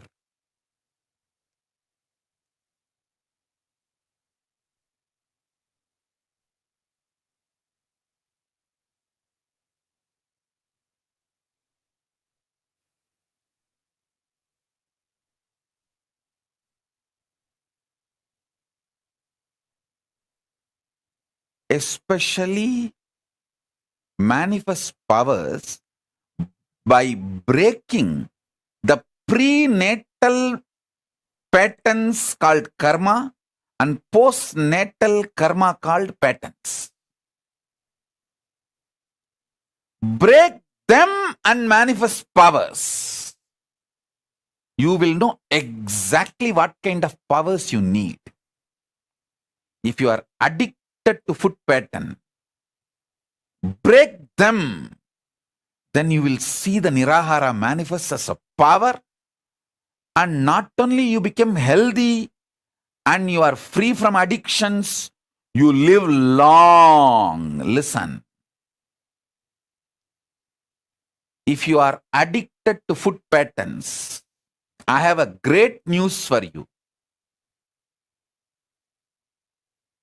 Break those addictions through proper Nirahara Samyama step by step and manifest powers. You will see not only you become healthy, you will live long. Because anything which addicts you, binds you, that pattern shows you the secret key for the powers you need to manifest. If you are greedy, bound by greed, deluded by greed, doesn't want to take responsibility, but you want everything, start practicing minimalistic lifestyle. You will manifest so much wealth, and you will enjoy the wealth, not wealth will be enjoying you. I tell you, many people just do watchman job, night watchman job, without sleeping, protecting their wealth. So they are not using the wealth. Wealth is using them. People who are not able to sleep due to their worries about wealth, they are not enjoying the wealth. Wealth is enjoying them. Like first few days, you smoke. Then cigarette smokes you. Understand what I am trying to tell you.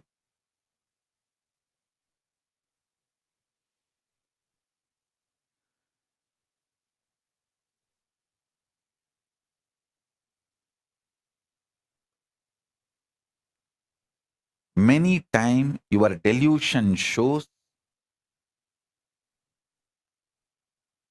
bad people as your friend, good people as your enemies. The pressure of hormones, chemicals, frustrations inside you,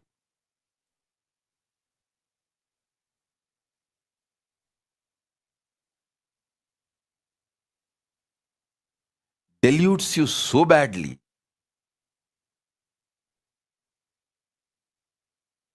Conscious sovereignty is the only solution.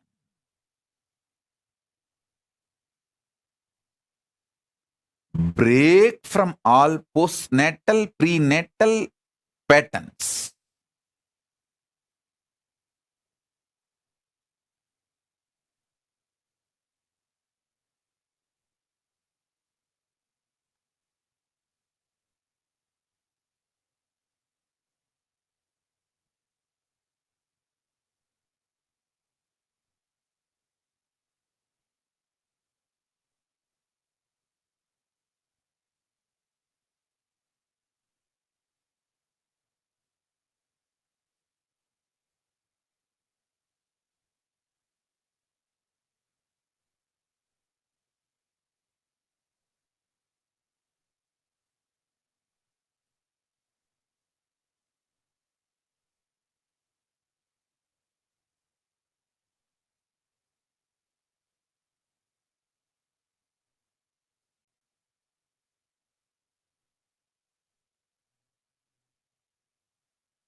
List all the prenatal, postnatal patterns and karmas binding you. Those patterns hold the secret key. What powers you should manifest and what kind of powers is right for you.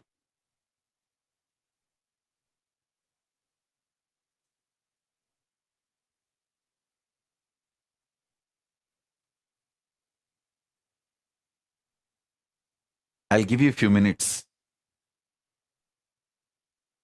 I'll give you Shaktipada and be here with you all to help you all to identify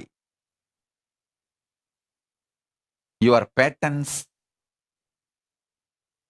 break them, and manifest as powers. Let's start. First day. Conscious sovereignty, power manifestation process in this Chaturmasya. Get paper and pen, sit. Pen down all the patterns which chains you, binds you. Start writing.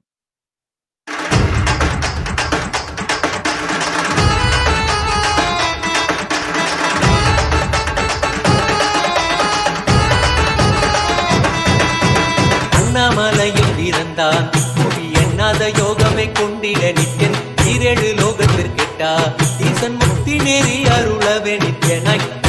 உலகிற்கு வந்தம்மை ஆட்கொள்ள தேவர்களை காத்திட வைத்தான் தாயாய் பேரருள் புரிய உடல் ரோமம் சிலிர்த்திட நித்யனாய் வந்து அண்ணாமலையில் பிறந்தான் புவி எண்ணாத யோகமை கொண்டிட நித்யன் ஈரேழு லோகத்திற்கெட்டார் ஈசன் முக்தி நெறி அருளவே நித்யனாய் அண்ணாமலையில் பிறந்தான் திருவண்ணாமலையில் பிறந்தான்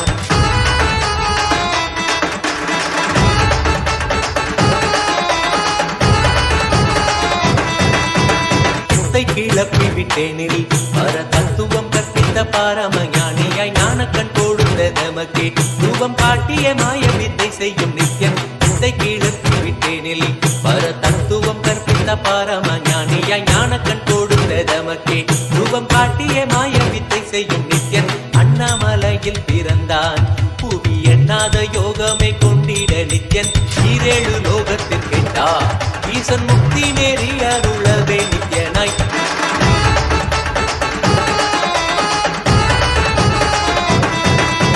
மெய்ப்பொருளான நித்யனை ஆழ்ந்து சிந்திக்க ஐயனின் ரூபம் விளங்கும் தாண்டும் சிவசக்தியாக ஐம்பொறிகளுக்கும் புலனாகின்ற நித்யன் மெய்ப்பொருளான நித்யனை ஆழ்ந்து சிந்திக்க ஐயனின் ரூபம் விளங்கும் யாண்டும் சிவசக்தியாக ஐம்பொறிகளுக்கும் புலனாகின்ற நித்யன் அண்ணாமலையில் பிறந்தான் புவி எண்ணாத யோகமை கொண்டிட நித்யன் ஈரேழு லோகத்திற்கெட்டார் ஈசன் முக்தி நெறி அருளவே நித்யனாய் அண்ணாமலையில் பிறந்தான் திருவண்ணாமலையில் பிறந்தான்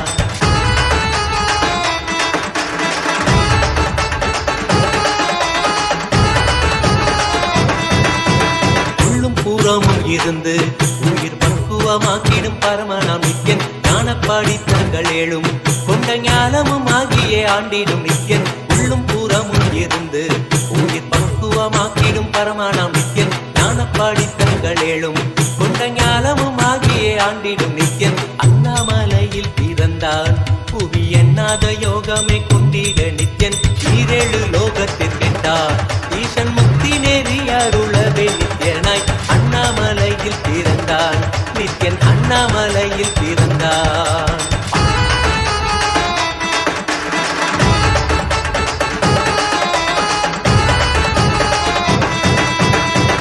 வாக்கியங்களான அருள் கவிதைகள் நித்யனின் மகிமை சொல்லிடும் மகிமை அர்த்திக்க பின்னே சிவசக்தி ஸ்வரூபமாய் தோன்றிடும் நித்யன் ஆப்த வாக்கியங்களான அருள் கவிதைகள் நித்யனின் மகிமை சொல்லிடும் மகிமை அர்த்திக்க பின்னே சிவசக்தி ஸ்வரூபமாய் தோன்றிடும் நித்யன் அண்ணாமலையில் பிறந்தான் புவி எண்ணாத யோகமை கொண்டிட நித்யன் ஈரேழு லோகத்திற்கெட்டார் ஈசன் முக்தி நெறி அருளவே நித்யனாய் அண்ணாமலையில் பிறந்தான் திருவண்ணாமலையில் பிறந்தான்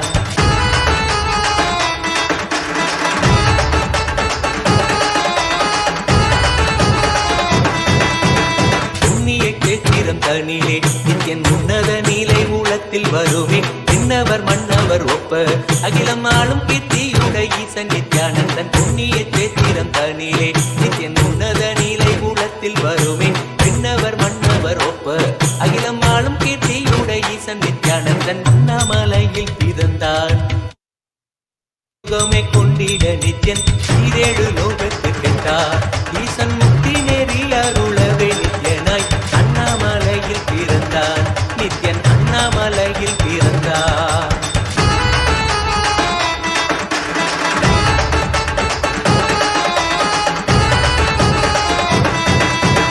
உப்புரி நூலை தரித்தவன் ஐயன் வேதியன் வெந்நீர் பூசிய நித்யன் கண்டத்தின் மூலக்கார தொண்டற்கருள்வார் உப்புரி நூலை தரித்தவன் ஐயன் வேதியன் வெந்நீர் பூசிய நித்யன் அண்டத்தின் மூலம் காரணன் முடிவற்ற ஆனந்தத்தை தொண்டற்கருள்வான் அண்ணாமலையில் பிறந்தான் புவி எண்ணாத யோகமே கொண்டிட நித்யன் ஈரேழு லோகத்திற்கெட்டார் ஈசன் முக்தி நெறி அருளவே நித்யனாய் அண்ணாமலையில் பிறந்தான் நித்யன் அண்ணாமலையில் பிறந்தான்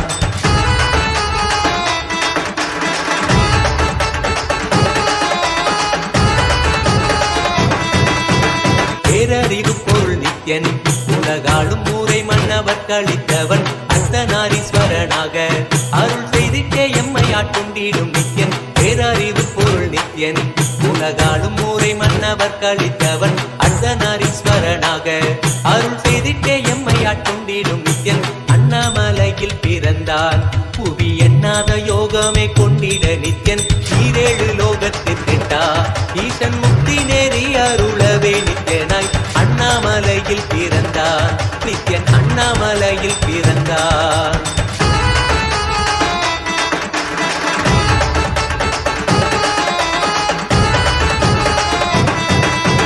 பிறவி பிறவியாய் தேவர்கள் பரம்பொருளான பரமானையை தேட ஈசன் பிறவாமல் ஆட்கொண்டு எம்மை ஒரு தத்துவம் தன்னை உரைத்திட நித்யனாய் பிறவி பிறவியாய் தேவர்கள் பரம்பொருளான பரமானையை தேட ஈசன் பிறவாமல் ஆட்கொண்டு எம்மை ஒரு தத்துவம் தன்னை உரைத்திட நித்யனாய் அண்ணாமலையில் பிறந்தான் புவி எண்ணாத யோகமே கொண்டிட நித்யன் ஈரேழு லோகத்திற்கெட்டா ஈசன் முக்தி நெறி அருளவே நித்யனாய் அண்ணாமலையில் பிறந்தான் திருவண்ணாமலையில் பிறந்தான்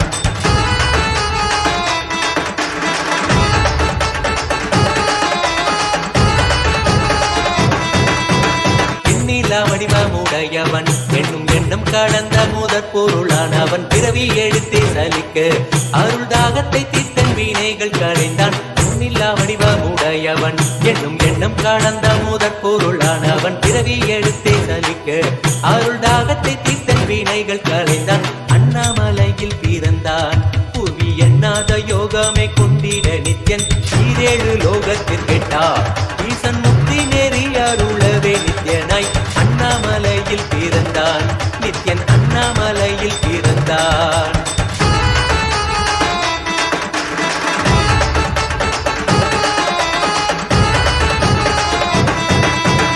ஆனந்தமாய் என்னுள் நித்யன் புத்தி மார்க்கத்தை காட்டி விட்டிருந்தருள்வான் மாலையன் காணாத சோதியன் தெளித்தேனாய் நினைத்திட ஞானம் அருள்வான் ஆனந்தமாய் என்னுள் நித்யன் முக்தி மார்க்கத்தை காட்டி விட்டிருந்தருள்வான் மாலையன் காணாத சோதியன் தெளித்தேனாய் நினைத்திட ஞானம் அருள்வான் அண்ணாமலையில் பிறந்தான் புவி எண்ணாத யோகமே கொண்டிட நித்யன் ஈரேழு லோகத்திற்கெட்டா ஈசன் முக்தி நெறி அருளவே நித்யனாய் அண்ணாமலையில் பிறந்தான் நித்யன் அண்ணாமலையில் பிறந்தான்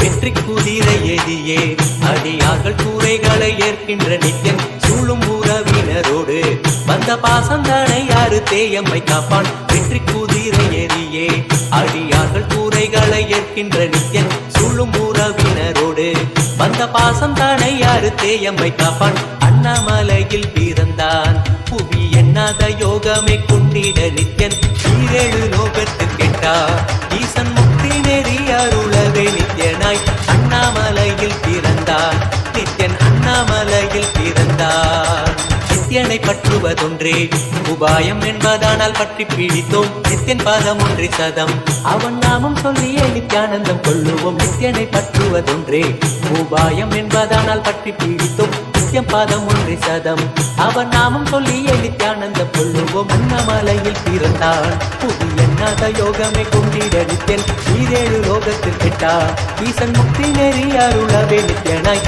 அண்ணாமலையில் பிறந்தான் திருவண்ணாமலையில் பிறந்தான்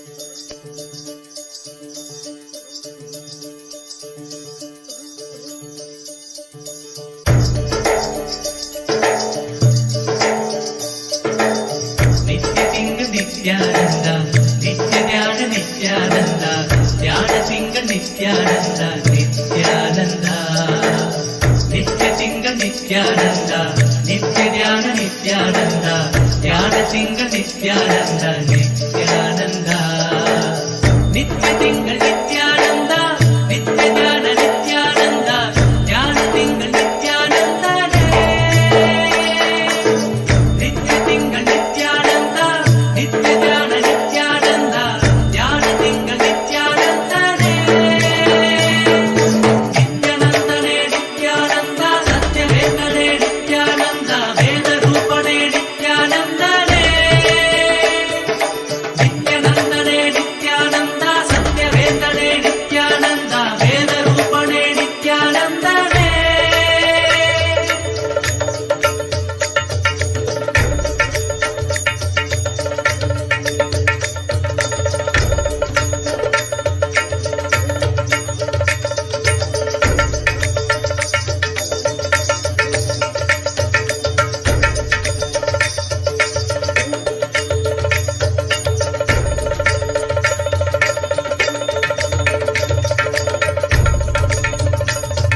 Nithyananda ಧ್ಯಾನದಿಂಗ Nithyananda Nithyananda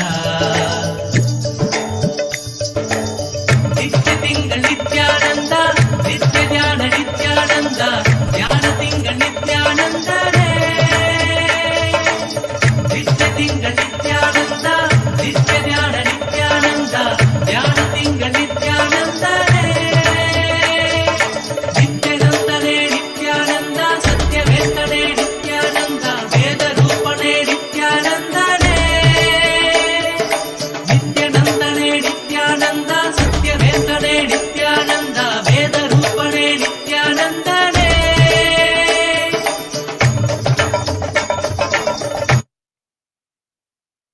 Bless you all as a living, complete manifestation, as a living Purnavatara of Paramashiva. I bless you all. Let's all radiate with integrity, collective integrity, authenticity, responsibility, enriching, causing, living Paramadvaitam, Shuddhadvaita Saivam, the state, space, being, powers, superconsciousness and Kailasa of Paramashiva. Paramashivoham Om Nityananda Paramashivoham. The eternal bliss Nityananda. Thank you. Be blissful.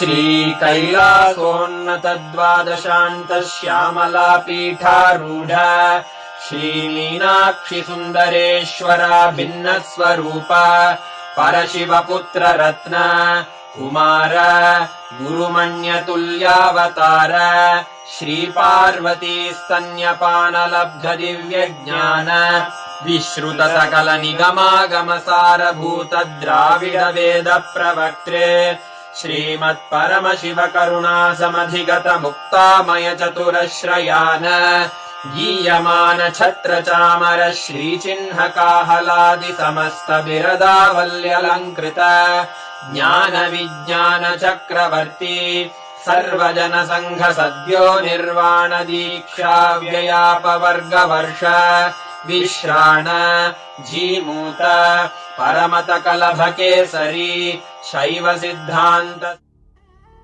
What I mean by the word E-Kailasa?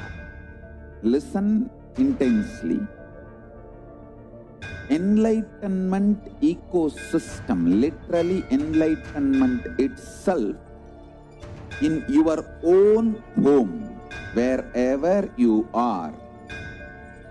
If you cannot come to Kailasa, it's okay. Kailasa can come to you.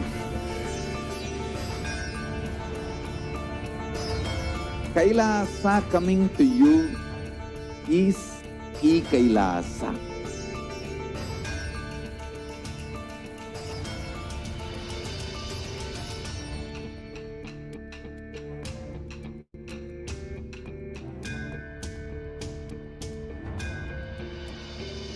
I will revive Hinduism. I am a Hindu revivalist, not by any revolution, but by evolution.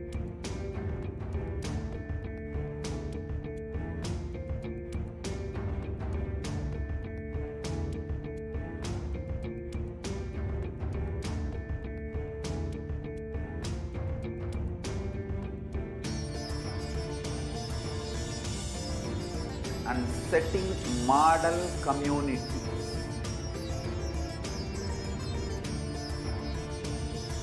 Kailasas, enlightenment ecosystems, Sarvanya Pitas all over the world.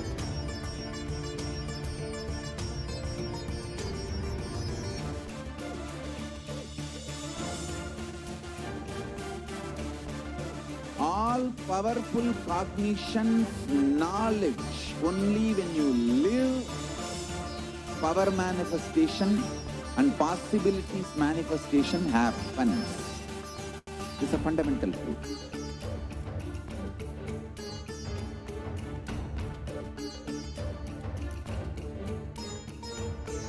Hinduism cannot live exclusively as one sampradaya. No.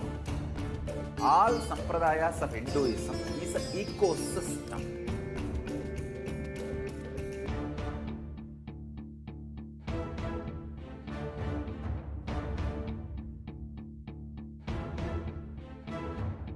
So don't keep quiet thinking that if one sampradaya is attacked, only that sampradaya is going to be affected. All of us are ecosystem.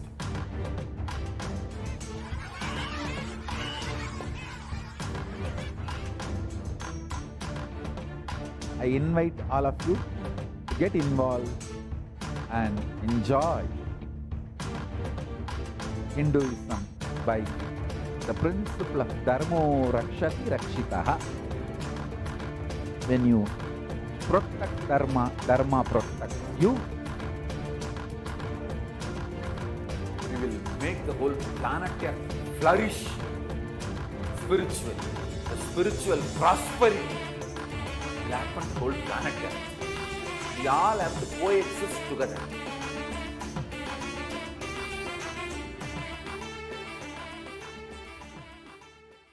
Just be alive for next 3 years. Don't die within next 3 years.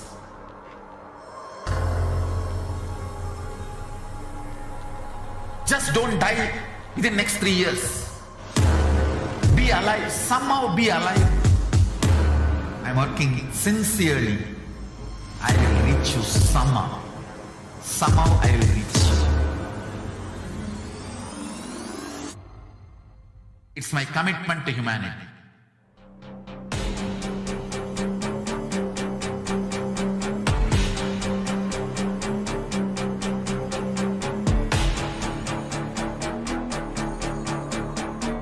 Just don't die within the next 3 years. I will reach you wherever you are, whichever corner of the world you may be. I will reach you with enlightenment. You manifesting the space, state, powers, being, Paramashakti. It is possible, and it is possible for you.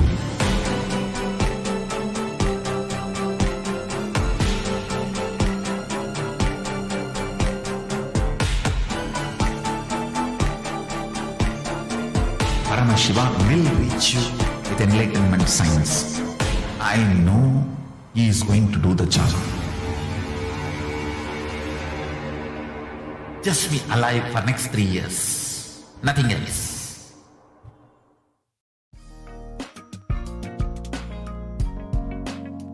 We get you health. We get you ability to build beautiful relationships in your life. We get you direct spiritual support, and we make sure you become wealthy.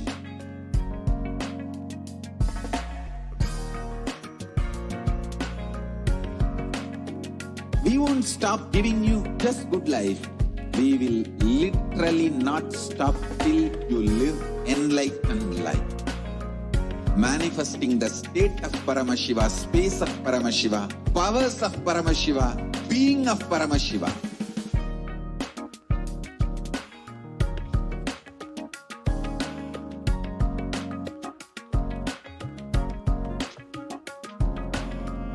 Whole world should become e-Kailashians.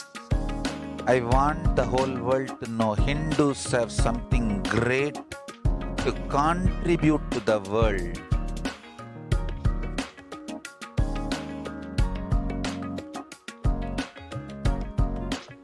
We have something great to contribute to the world. Let us do that.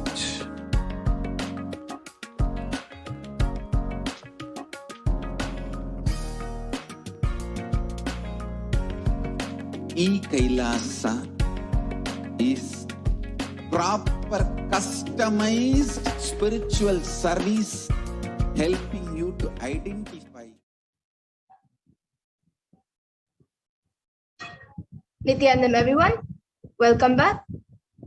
So now we will be getting into the next session where we will be manifesting the powers ourselves.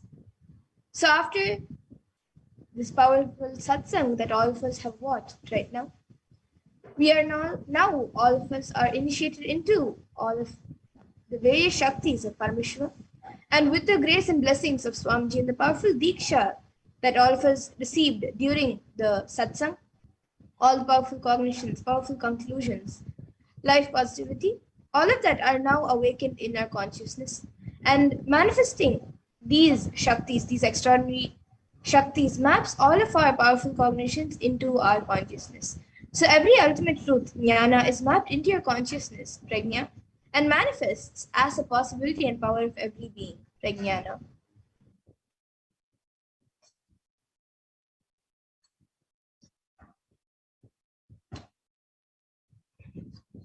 So today we will be manifesting the powers of third eye and remote vision, which is seeing with the eyes blindfolded and also seeing remote distances through the third eye.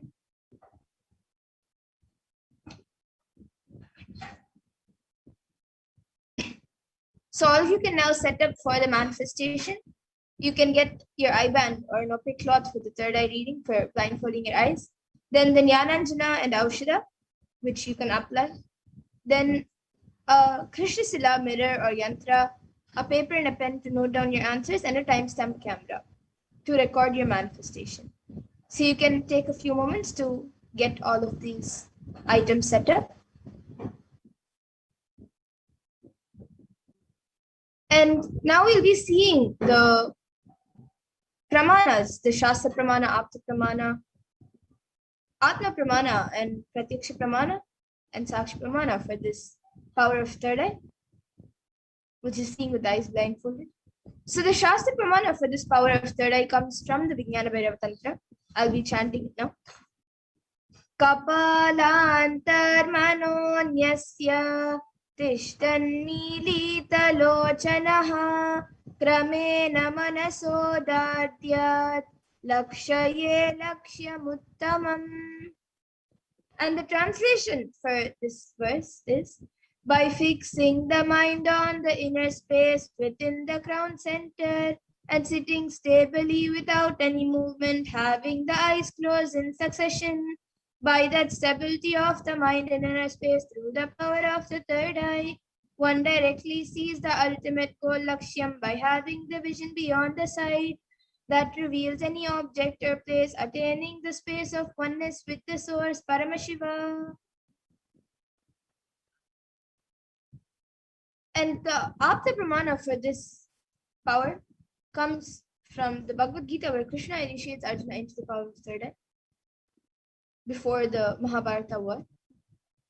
Natumam shakyase drashtu manenaiva swachakshusha divyam dadami te chakshuhu pashyam me yogam aishwaram. So in this verse, Bhagavan Krishna says to Arjuna, but you cannot see my cosmic form with these physical eyes of yours. Therefore, I grant you divine third eye vision. Behold my cosmic opulence. So in the Hindu Purana Bhagavad Gita, Bhagavan Krishna initiates Arjuna into the power of third eye to behold Bhagavan Krishna's Vishwarupa Darshan, the vision of his cosmic form. And specifically in the 11th chapter of Bhagavad Gita, which contains the description of Bhagavan Krishna's cosmic form, is completely narrated by Arjuna as he sees Bhagavan Krishna through his third eye. And the Atma Pramana for this, in Swamiji's own words, the first experience is that I was able to see everything around me, above me, the whole 360 degree, 10 directions, below me, everything. I realized not only I was able to see, I was able to feel and experience all of them as me.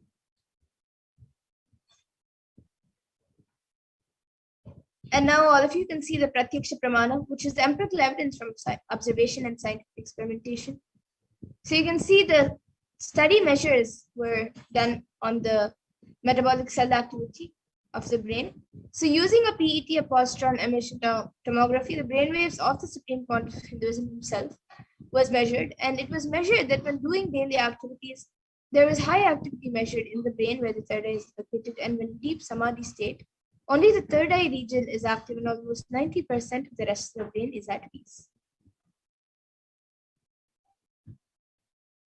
And now the Sakshi Pramana, which is where this rare science, sacred science of third eye awakening, is being made available to all of us and to the whole humanity for all of our ultimate enrichment and conscious evolution by the Supreme Pontiff of Hinduism, Jagat Guru Mahasannidhan and His Divine Holiness Bhagavan Nityananda Parameshwara.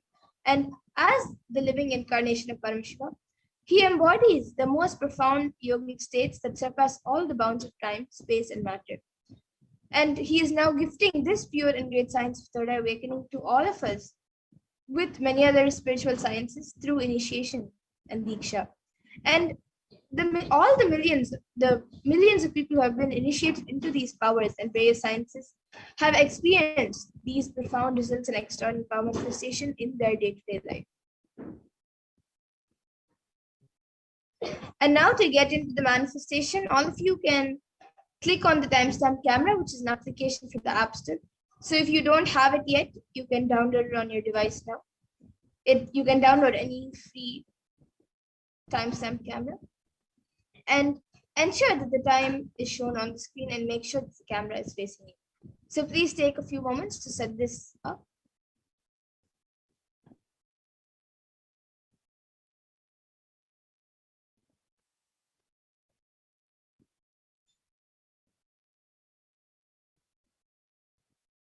And now let's get into the power of third eye. So please close your eyes and blindfold yourself with an eye band or an opaque cloth, whichever you have.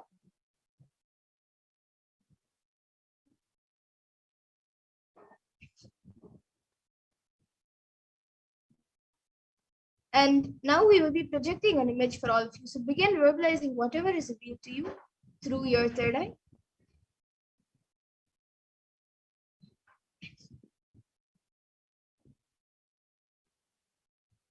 Now all of you can chant the Mahavakya, connect in oneness with Swamiji and Parameshwara, and start verbalizing whatever is revealed to you through the third eye. The picture is being projected.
Yes, now please relax. You can remove your eye bands and slowly open your eyes.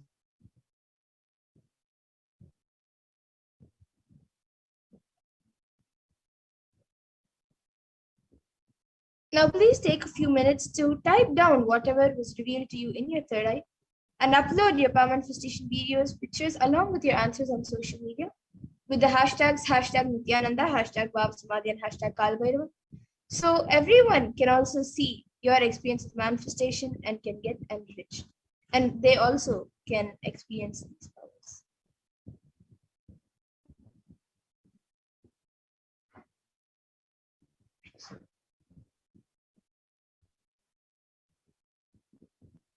And now let's take a minute to verify the answers. So we will be projecting the picture in front of all of you for you to verify.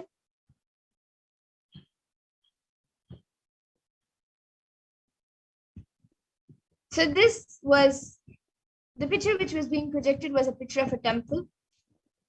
It is white in color. It has golden gopurams on top.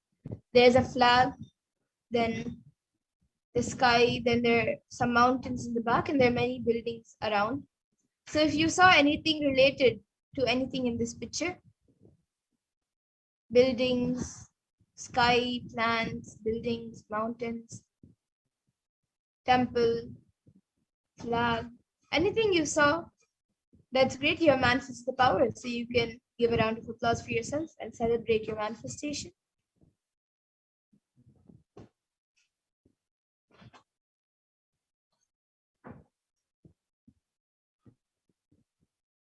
And now let's get into the next power, the power of remote vision, where it is the power to scan remote distances with ease.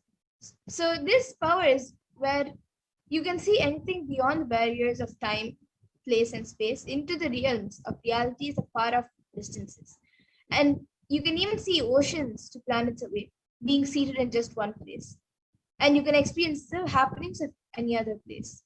So the remote vision power is literally the all-pervading experience of Paramashiva's own third eye. So now I'll be chanting the Shastra Pramana for this power. Vyomakaram swamatmanam dhyaye digviranavritam nirashaya chitishakti swarupam darshaye tada. So in this verse, Bhagavan Parameshwar says, concentrate and cognize with restful awareness on oneself in the form of vast etheric space or Vyomakaram, sky, which is limitless in any direction whatsoever. Thus the Chit Shakti, the power of consciousness, freed from all support, reveals and manifests herself as the form of one's essential nature of the self. And the next, the Apta Pramana for this power, is from the Hindu Purana Mahabharata, where during the entire war, the whole war, where the sacred scripture Bhagavad Gita is narrated to the blind king Dhritarashtra by his trusted charioteer Sanjaya. So Sanjaya is initiated into the power of third eye, of Dura Drishti, which is power of seeing remote distances, and Dura Shruti, power of hearing remote distances. And it is through Sanjaya's narration, humanity has received the sacred scripture of Bhagavad Gita. And the Atma Pramana for this is from the life of the Supreme Pontiff himself, where he manifested this power of remote vision. So Narayana Swami Tata was one of the gurus of the Supreme Pontiff Hinduism, who was well known in Tiruvannamalai to see remote distances at ease. And one day a senior police officer came to Narayana Swami Tata and they were seeking for help to find a thief whom they were searching for the last 1 week. Narayana Swami Tata then turned towards the Supreme Pontiff, towards Swamiji, and asked him to see the whereabouts in the mirror with the Jnananjana applied and show the police officer. Swamiji not only saw the whereabouts of the thief in the mirror, but he also showed the same to the police officer, after which the thief was caught in the same location as revealed by Swamiji.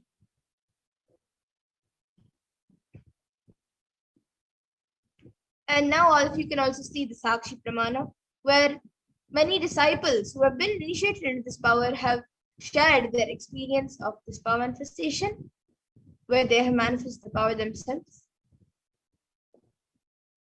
And now we will be getting into the Sakshi Pramana, where all of you yourself will be manifesting this power of the motivation. So as we did before, all of you can click on the timestamp camera and ensure that the time is shown on the screen and make sure that the camera is facing you. So please take a few moments to set this up.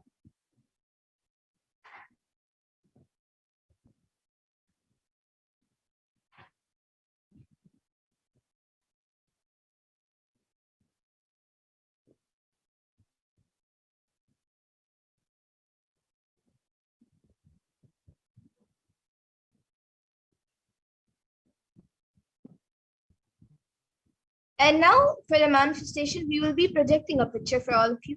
Begin verbalizing all the details about that place, which is revealed to you through the third eye. And from the space of oneness, declare that you are Paramashiva and Paramashiva is manifesting to you through the Supreme Point of Hinduism, through Swamiji. And with that declaration, scan about the place in the image, and with the blessings and powers of Paramashiva, verbalize whatever is being revealed.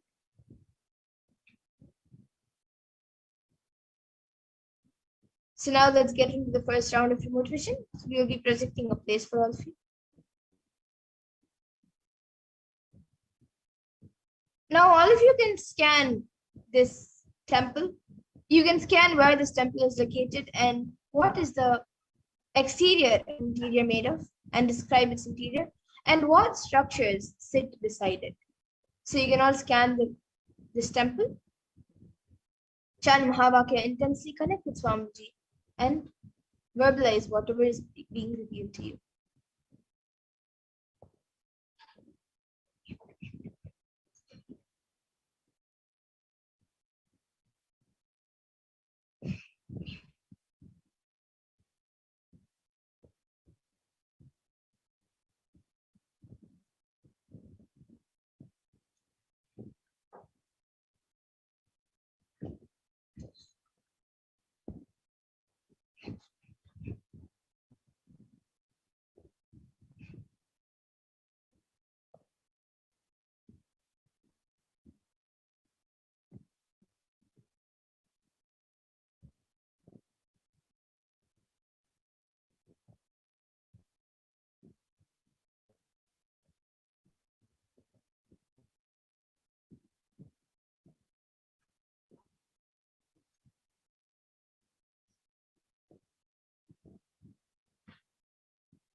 Yes, now you can all take a few minutes to type down what was revealed to you in your third eye and upload your power manifestation videos, pictures along with your answers on social media with the hashtags #Nityananda, #Bhavasmadi, and #Kalabhairava.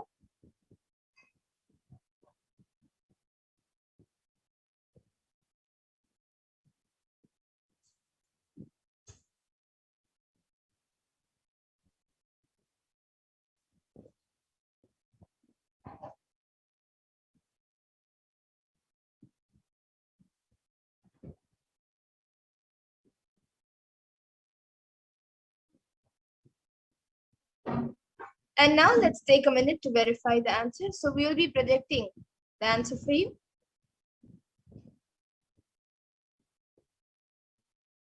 So this is a Murugan temple at Whitfields, Malaysia, and it is dedicated to Lord Murugan. And this sacred Hindu shrine in Whitfields, Malaysia is one of the most important temple in Malaysia for Tamil people. And this temple has been constructed with an aim to provide facilities and a place for worshipping, teaching religious scriptures and values, and indulging in philosophical activities based on Shaivism and Tamil language. So if you saw anything related to any of this, then that's great. And if you saw anything else related to the temple, you can also Google it up and see if anything related to this temple you have seen. And now let's get into the next power of remote vision.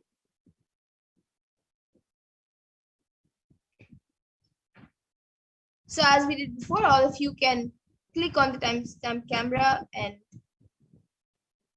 set it up in front of you. Make sure that the time is shown on the screen and it is facing you.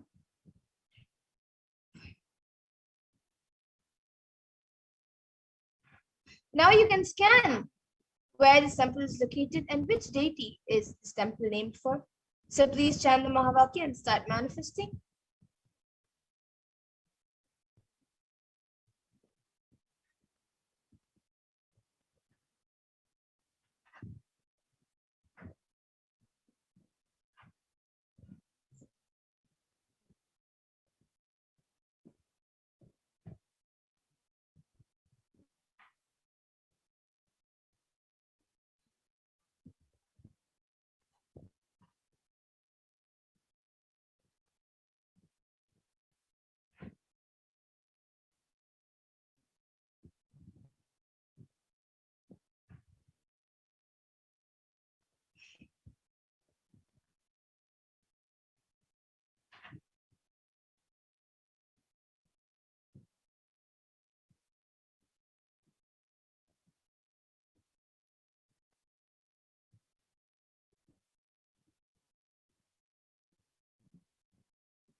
Yes, and now all of you can take a few minutes and type down what was revealed to you in your third eye.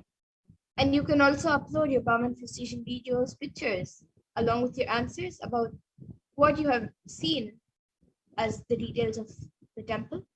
And you can add the hashtags, hashtag Nityananda, hashtag Vavsamari, and hashtag Kalbhaiva, and post everything on social media and share with everyone else your experience of the power manifestation so they also can learn about it and come and experience these powers and these sciences.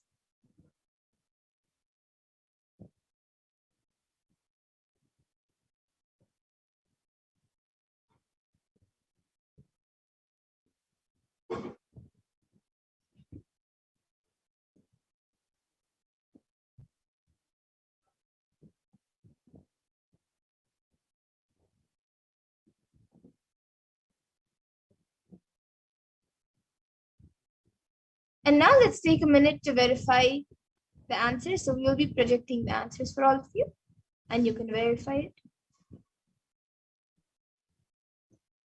So this temple is the only Hindu temple located in Seychelles, and it is located in the town of Victoria. Its name is Arulmigu Navashakti Vinayagar Temple, and it is named after Lord Vinayagar, the Hindu god of safety and prosperity.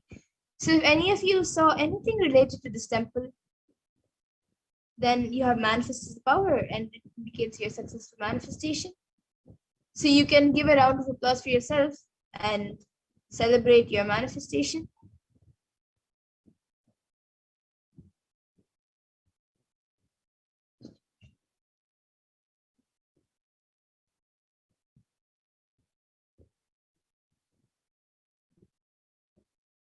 And now with this, we come to the conclusion of this power manifestation session. And I hope all of you have had an experience of the power manifestation, as we had a very powerful initiation in today's satsang. And with this, now we will be concluding with the Purna Mantra. We will be ending the session with the Purna Mantra. And I thank all of you who have joined us today for the PARASHAKTI Akashic readings and for the satsang. I thank all of you for joining us today and hope all of you join us again for the further events and further programs every day at 2 a.m. IST and 4 p.m. IST, where we will be having the PARASHAKTI Akashic readings. So now we will be concluding with the Purna Mantra. Om Purnamada Purnamidam Purnat Purnamudachyate Purnasya Purnamadaya Purnameva Vashishyate. Om Shanti Shanti Shanti Harihi Om Tat Sat Sarvam Bhagavat Shri Nityananda Paramashiva Padukar Pranamastu. Om Nityanandam. Thank you, everyone. Once again, thank you for joining. And please join us again for further events and programs. And remember to share your experience of this program and your power manifestation experience on social media. Please join us again for further events. Thank you, Nityananda.